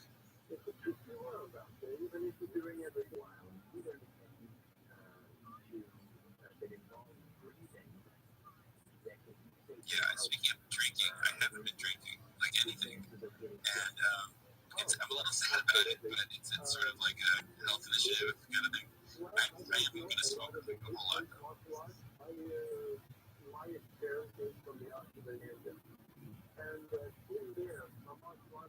Why? What's the health initiative? Is it like something you do yearly, or what is this? From a dairy perspective, I had a sort of a brutal life situation, and sort of like a month ago it started. And so to that, as any self-respecting individual would, by abusing myself with lots of things, and then but now I'm strategically weaning that sort of thing off as to increase my chance of survival and getting out of bad things. So I just need my brain and body to function a little bit longer, I suppose. Oh, I'm sorry that whatever happened to you happened to you. Yeah, it's all for not all for the best, but it's mostly good. Eventually, somehow. And this is what we all deal with. It's just dramatic conflicts and tragedy and whatnot. And but otherwise it'd be pretty dull. It would be pretty insignificant in terms of sentient beings. I think. I guess compare us to the Greys. They seem to just really have zero sexual appeal, not much individuality. No offense to them, but they also seem just really. Yeah.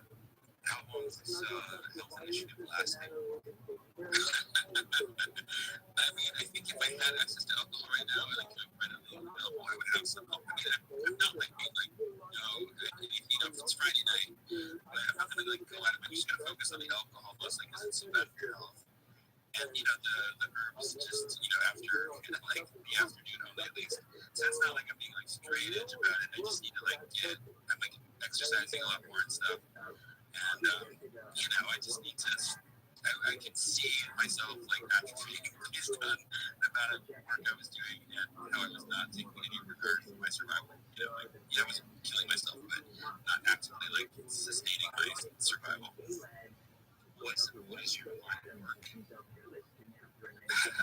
Well, I mean, I guess it's mostly being a producer and filmmaker, and also an editor is work I do. But I also get paid to do my art. I do commissions for art. It's just not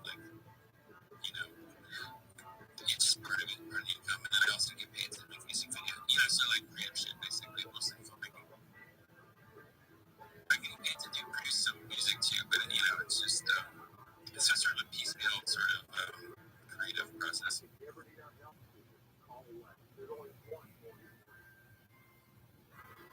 Yeah, and that would be really small because I have this load to what I do, and it's much more pleasant than working for other people.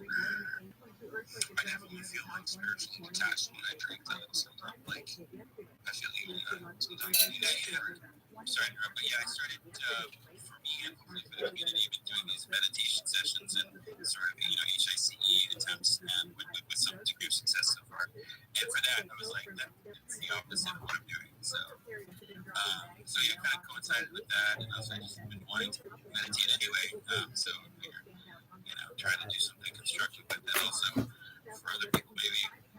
And I've been swimming a lot in Southern California now, so there's just a lot of swimming opportunities around me suddenly. Some of them, I guess, I do it at night, which people don't like. Yeah, I'm moving away recently, away from California. Yeah, I think it's probably the same thing. Moving from a different angle, I guess. When did you move to Southern California? Well, I'm just moving back between DC and San Diego and LA sometimes. But now, DC was my biggest king of it. In LA, kind of part of the town. So, yeah, I don't know what I'm talking about, but yeah, there's a pool here, which is nice, and there's the ocean. So I'm gonna enjoy it. It's cool bouncing around between the coasts because like I moved right when like spring was going full force. So I got all the cherry blossoms and stuff from the East Coast and all the beautiful flora.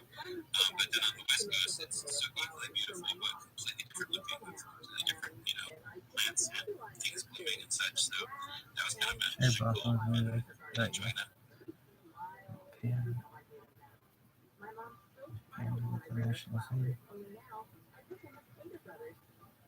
Yeah, it's like 2 seasons. I lived in Loudoun County for 4 years. I lived in Fairfax County when I was a kid. Oh, yeah. When did you move? Where did you move to? And I'm originally from San Diego.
basically like a lot. And this is the promise and Nobel Prize winning PhD from Wharton, MIT, and Stanford share a strange concept I call the retirement discount.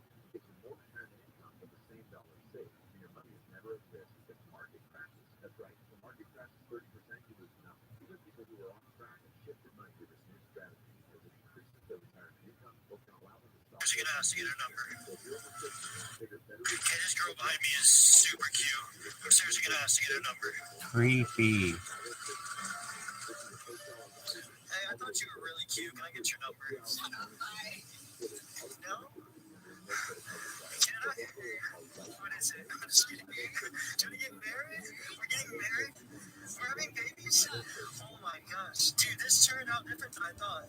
This is creepy. I can't kiss you, my helmet's on. So, I'm sorry. Oh, I thought it was turning green. She said do a wheelie for her. Oh, I got you.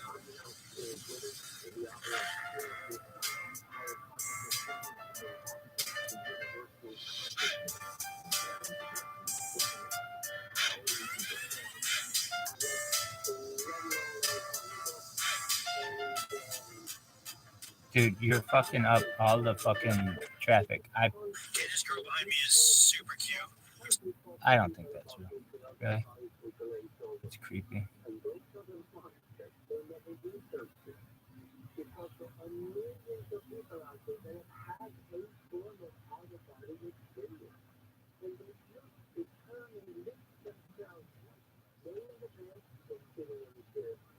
You don't think that's real? Maybe it is. All right, then cool on them. But that's creepy. That guy does that.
Other than said Indianapolis, this is Indian politics.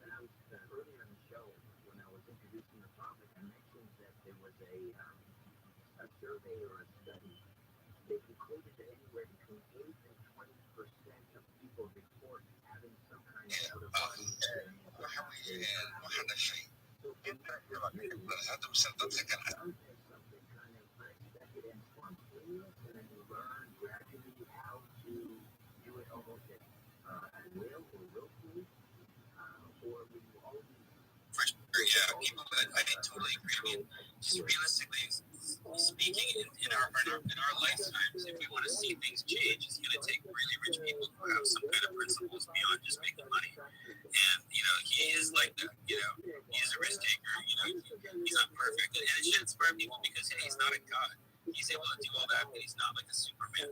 He's better than most, obviously, but other people can do it. Maybe some can do it better than him in various ways. And it is interesting that he's the only one of his kind. I just hope, right, that I agree with you completely. I hope, right, that he inspires another generation of dudes whenever the next big data, Apple money, roundup comes. They look at him and go, hey, dude, like, I don't need mega yachts that can't even fit outside of the canal. I don't need, to like oppress a bunch of people in shipping factories that can't do shit. Like, just hire the best people and do cool shit. And people might not like you, and that's okay. Whatever your principles are, right? Like, I don't think I'm completely aligned with this dude's principles at all. But I just wish there were more of him to compete with him, if anything.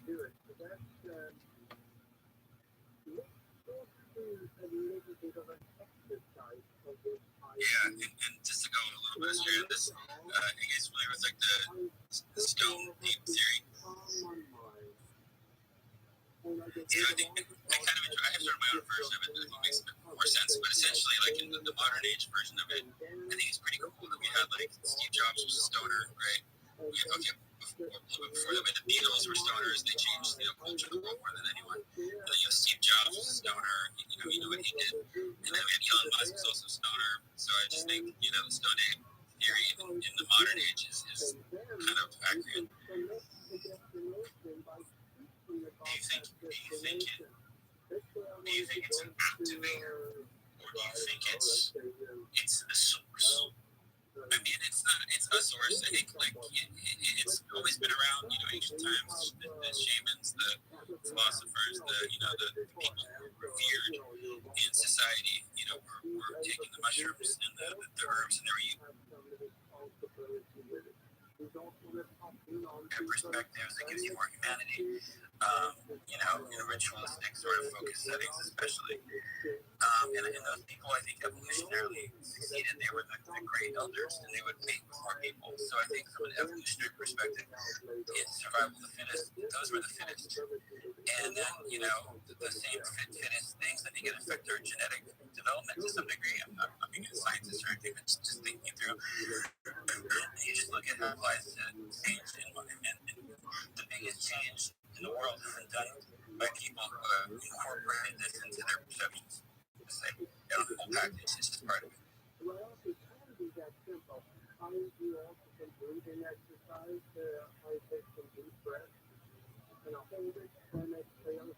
who else changed culture in the world more than these people, right? And they're all people who did this.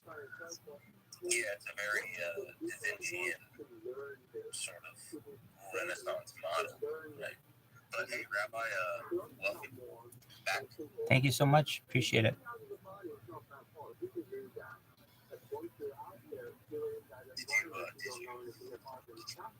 Did you want to chip in here? What are we doing? Sure. I think that perhaps cannabis, well, not perhaps, it does make you more open-minded. And I think it really can change, it can cause you to change your perceptions on perhaps the people who don't want it to be available and haven't for many years, are holding on to these traditional ideologies and want the rest of society to do the same. Well, the idea of psilocybin and cannabis and other LSD, mind-altering psychedelics and pharmaceuticals can perhaps allow the people at the top to lose their power. And so that's why they have made it difficult and illegal for many times people to get. But I think previously some of the major, I would say, evolutions societally were done perhaps with the assistance of what we consider to be psychedelics or drugs. I mean, if you have like a cave, like the cavemen or cave people idea, they're going to keep living cave people lives until someone comes up with a new idea. And one of the ways that you can come up with a new idea, not necessarily, but is through use of different substances. And they tried basically every substance that they ever could find. And I mean, I'm not necessarily saying, but people after that as well, getting into the modern age, and with the use of psychedelics and other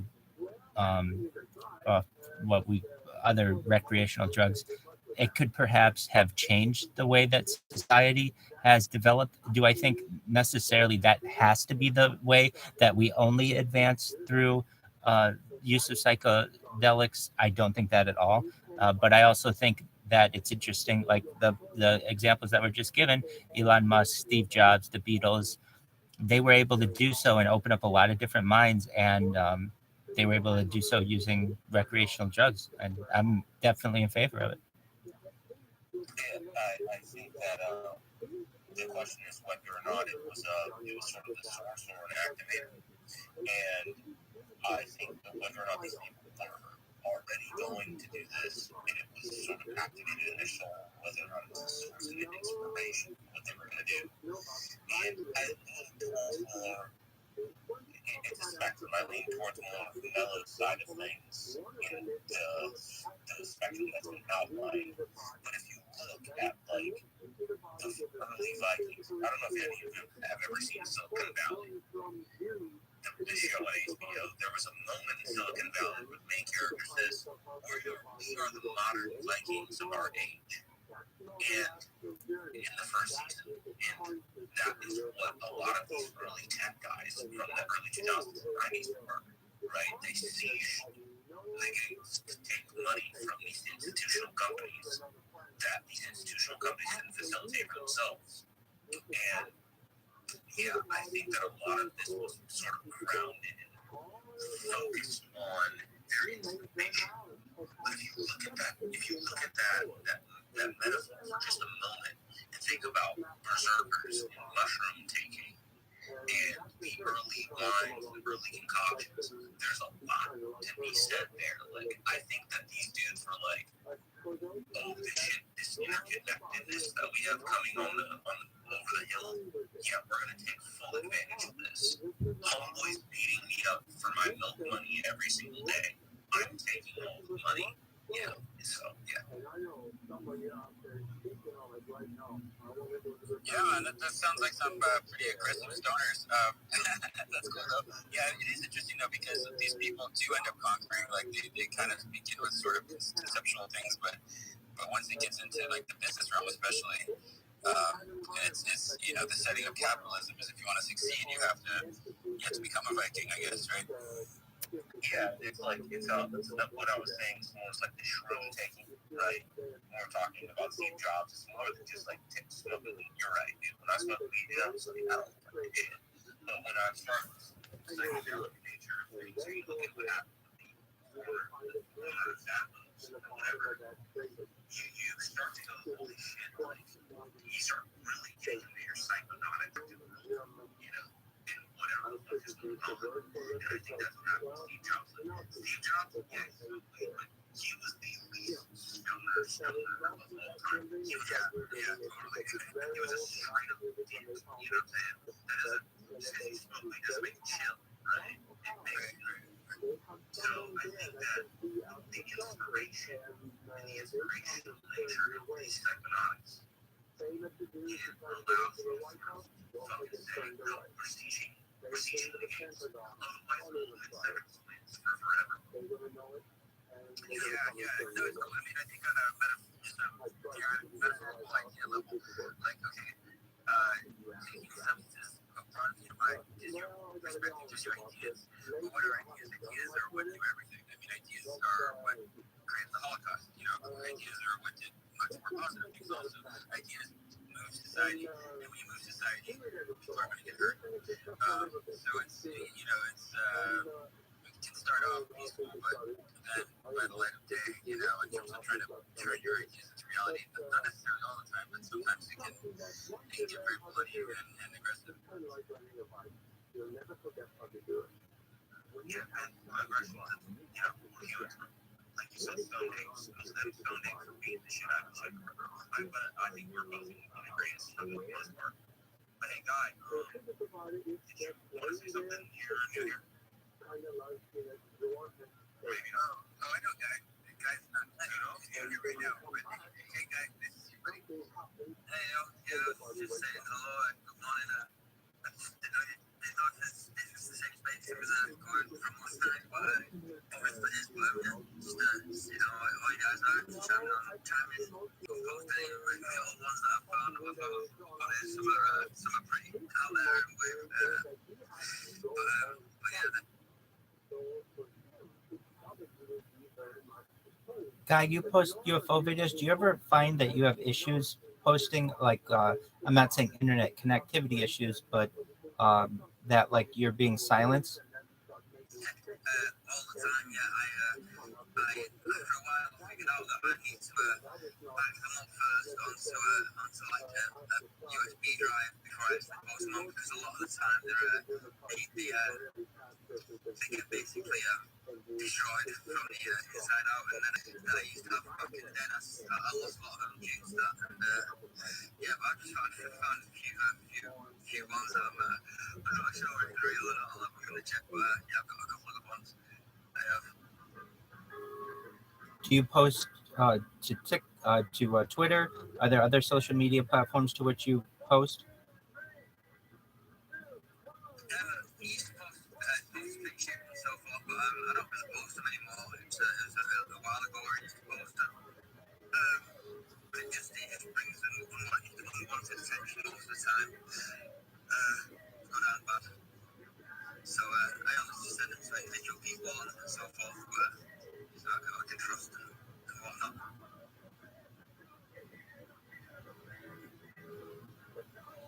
What about yourself? Do you have any issues with posting or anything?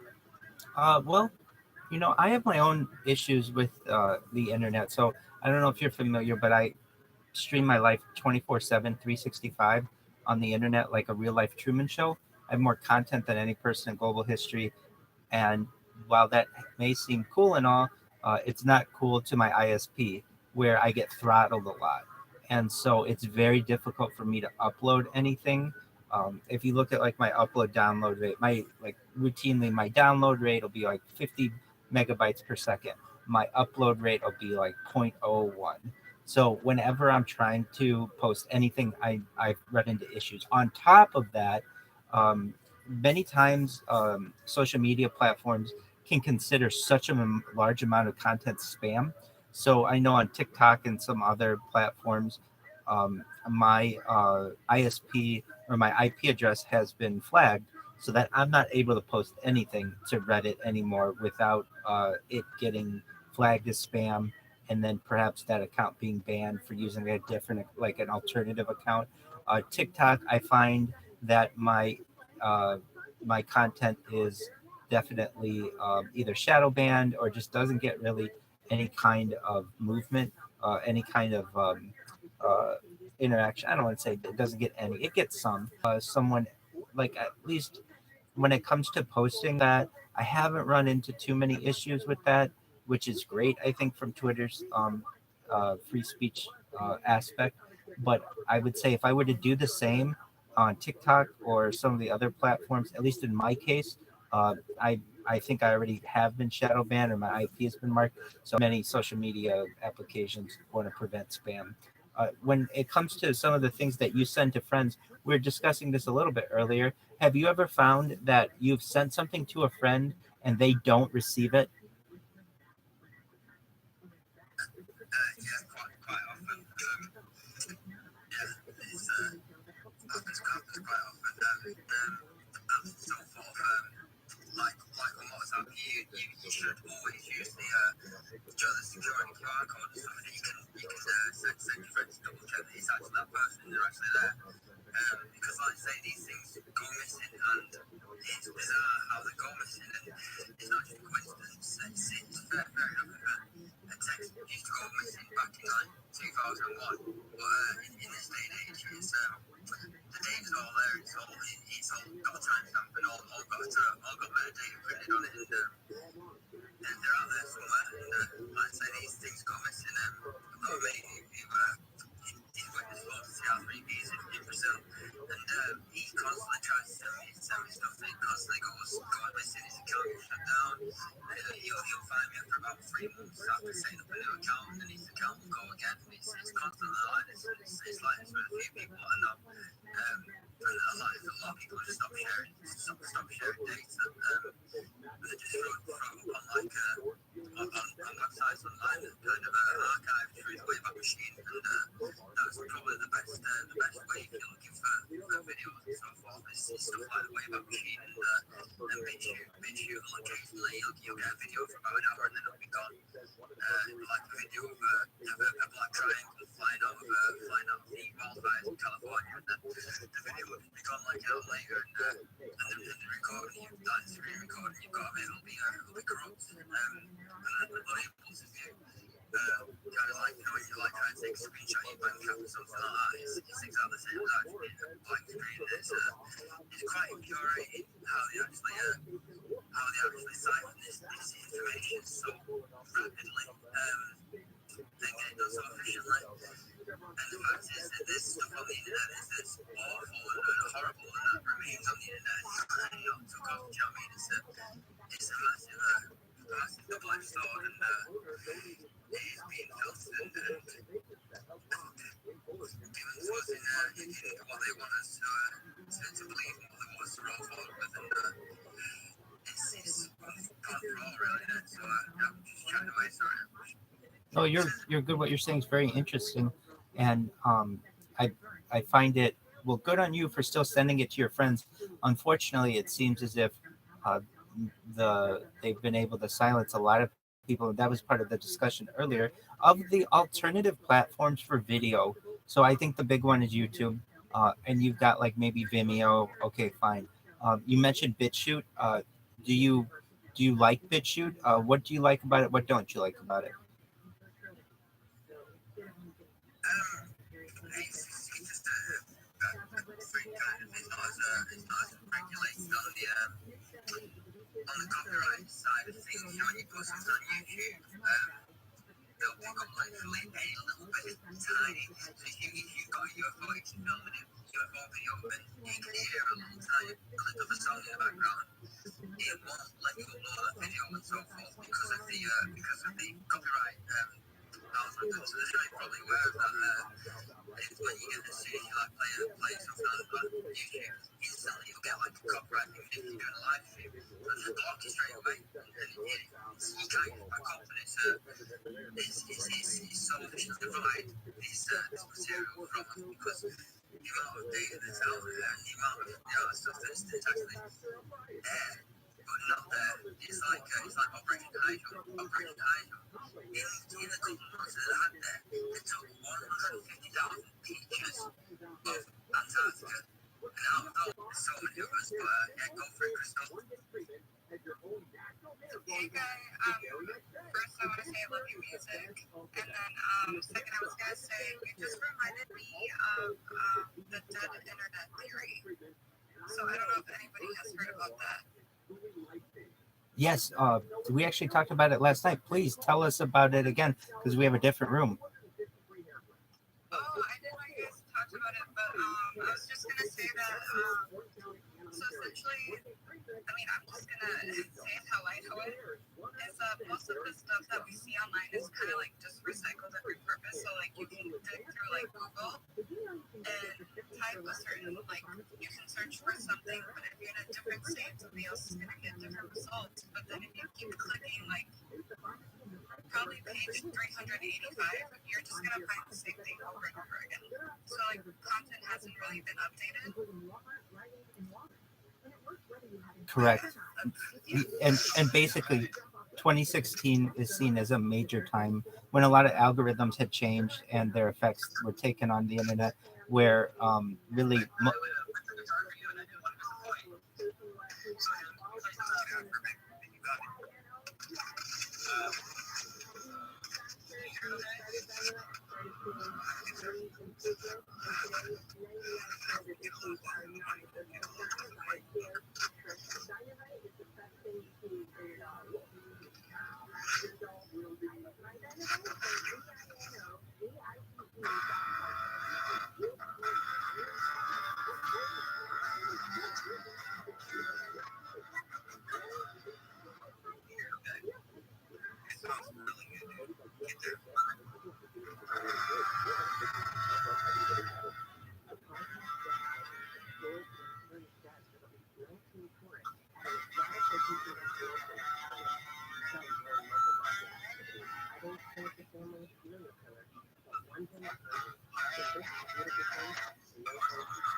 I know, that's right.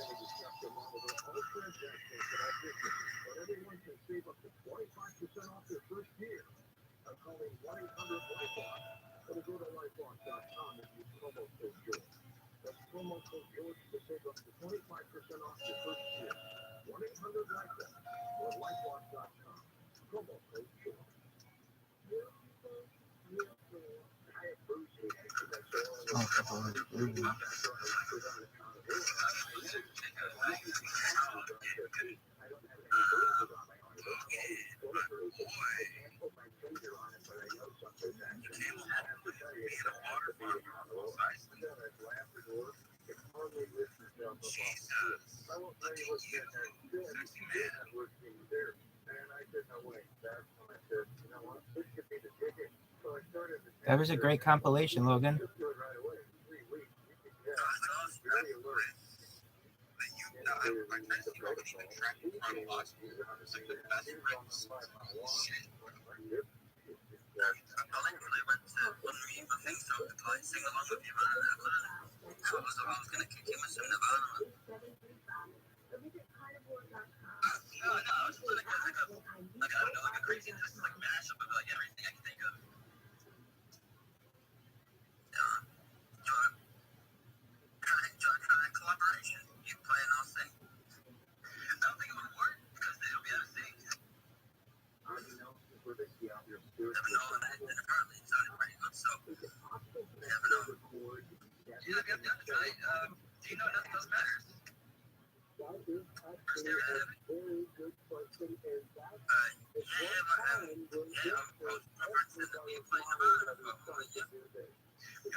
Where am I?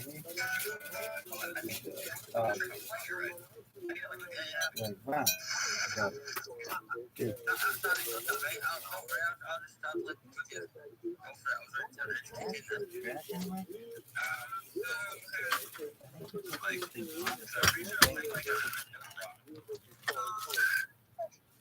Who the fuck is? Who the fuck is like happy? Hey, let's give him a bag of glass. Oh shit.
Zero.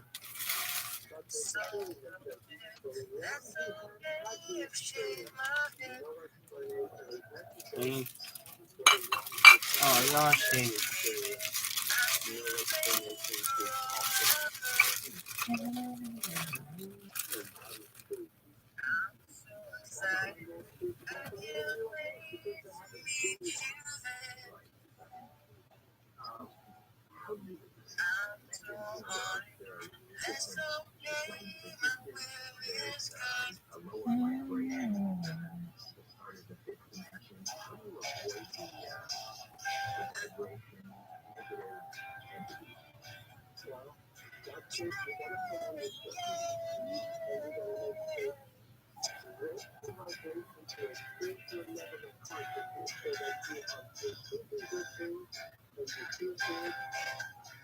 fuck this. You're fired.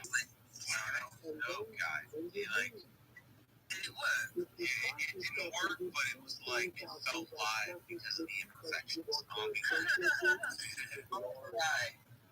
Okay, so I just don't believe that Letterman's actually sitting here playing the guitar. If I'm being honest, I'm gonna see it live. It will be live at UFO conference next year. Contact in the desert. Okay, fine. Fuck you. Yeah, man. Yeah. Dude, Logan, is that really you? Yeah, where's this Lord movie? Well, everything's a lie. 2 new mentions. I'm not even a real person. That's what I'm saying, dude. So, like, why Yeah. don't you just... Is that real for you? You really doing that? I guess, I'll see you. I'm arrested. Dude, that's dope, bro. I fuck with that. Let's get a play out.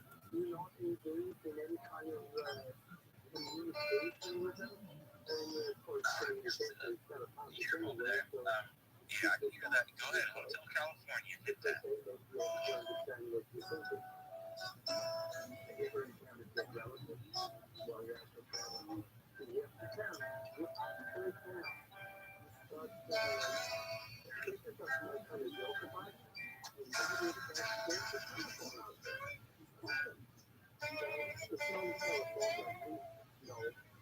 Yeah, you play like that. Not even good. It's just like that. That's how you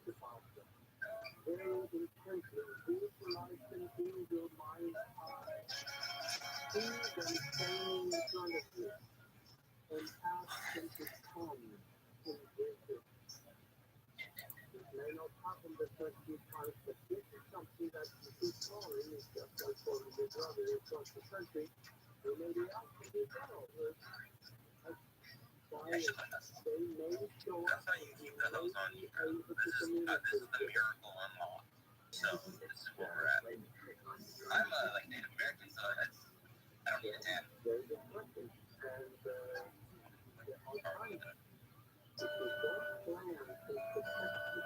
Hey, guys, Freezor, can you see Black Hole Sun? Black Hole Sun, won't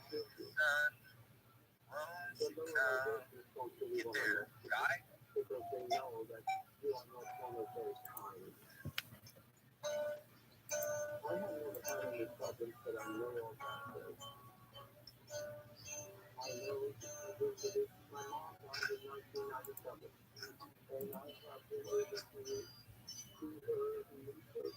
Alright, sing Black Hole Sun first.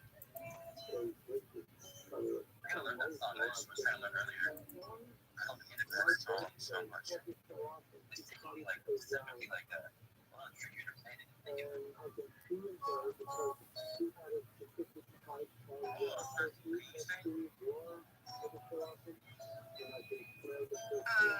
I sing sometimes, but I don't like to sing in front of people.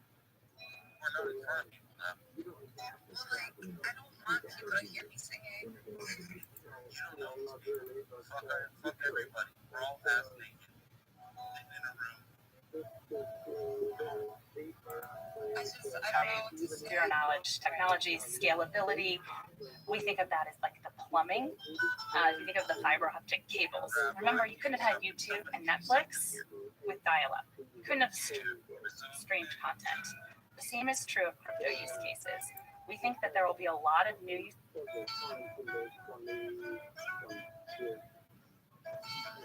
I love Sublime. Keep Sublime for me. It's sing, Logan. I want you to sing. What do you think? I don't know anything. Sublime. Oh, Sublime. Give me some Cali, bro. Give me some Cali. I said no. Pizzeria. Sing it too. Sing.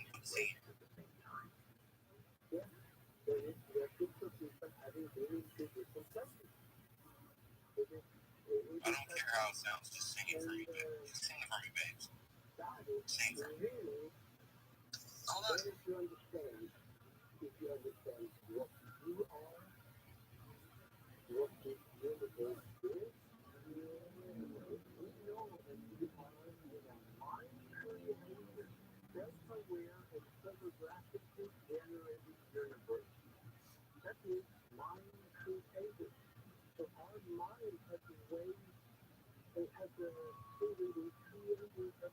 What about you, Dan? Sing some more. No. I like it. No. My voice is the accident. I don't understand the so it's not exactly the same as Apple projection, I guess, because in biolocation, people interact and see these people in two different locations. So they are seen by I can kind of, but I'm not kind of good. I just looked at it on the test at the moment because I can have to speak city psycho killer or something like that. Psycho killer, nice. Yeah, I love talking heads, man. Oh, me too, yeah, I love talking heads. What's your favorite album?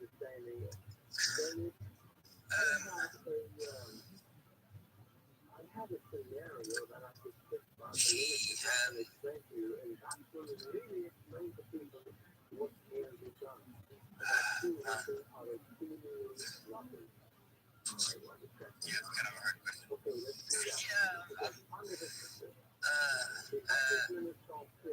We can start with what's your favorite song, maybe?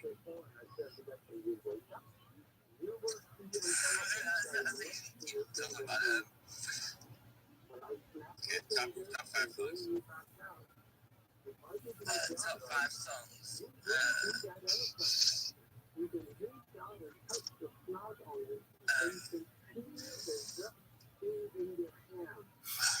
She's struggling with top 5 songs ready for now.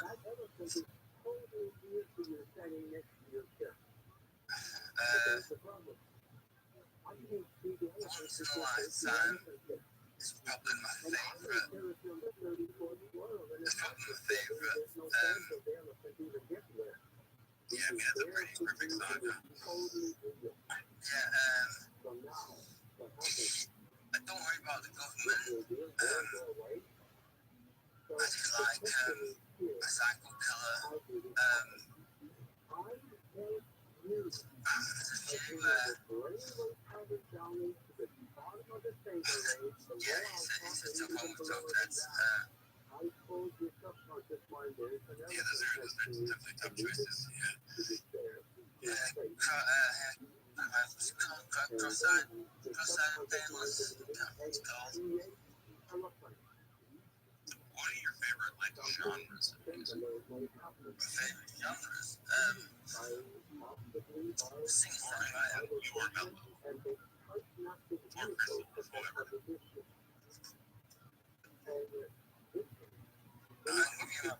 Sorry, going mellow. Oh yeah, no, I mean, generally my top genre is like, it's not very like strange selection, but just to be honest, it's like the late 60s psychedelic stuff with like the Beatles, people like Moody Blues, the Zombies, and yeah, Yardbirds, whatever the psychedelic, just that whole era.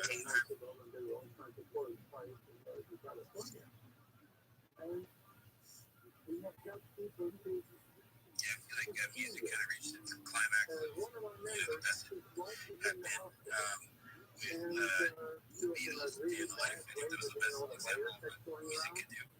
So I try to take advantage when I try to draw inspiration from the best stuff,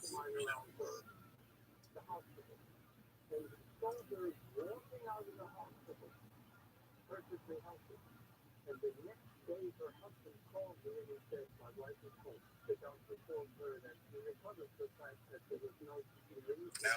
techno. I think it's my favorite techno is definitely Devo's, one of my very favorite bands. I love also that they have a whole sort of belief system and sort of philosophy. It's, I mean, there's a whole concept as well as music, so I appreciate that. And they invented, right here, popularized techno. Very unsuspecting sort of place in Akron, Ohio. I love techno. I love Devo.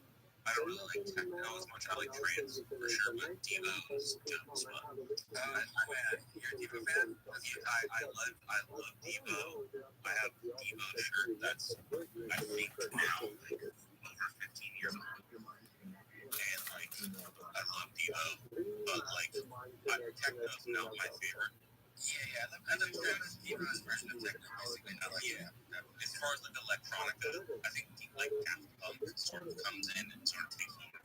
Hell yeah, man. And then like you have Bonnie Women eating. Bonnie Women missing episodes, so sorry that's taking this long. But no, dude, this is us, bro. I told you, my loved one.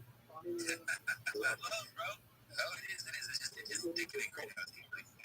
Yeah, but I love trance. Like, trance is like my shit. I think techno sort of evolved into this sort of like transcendental sort of thing. But yeah, Devo. I have like a 15-year-old Devo shirt that has so many holes in it that I recommend all my yard work and everything. Like, I love you. So, what give me some of your favorite Devo selections? So when it comes to Devo, I was so okay. I like them for what they are. I don't really rock their shit. It's not what you put on for love making, which is right. I'm not love making to Devo, but if we're gonna do like freedom of choice is pretty cool.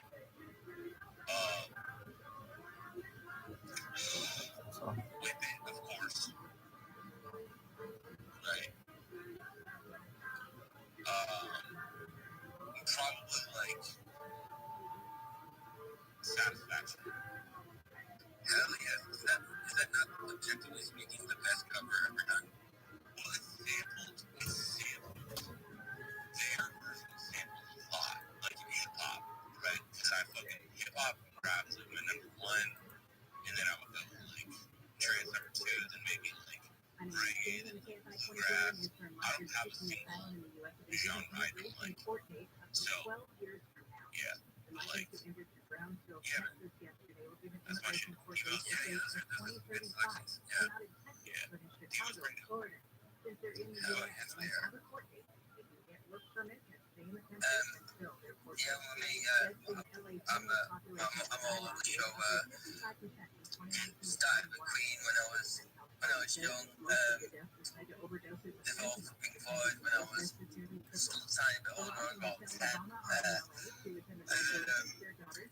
I was introduced to the big movement in the Manchester scene. At the time, there was the Stone Roses, the Happy Mondays, the Hacienda, Ecstasy Pills. They were booming up in Manchester, and it was kind of the acid house, acid pop, acid brick pop, and so forth. And it was kind of blended into a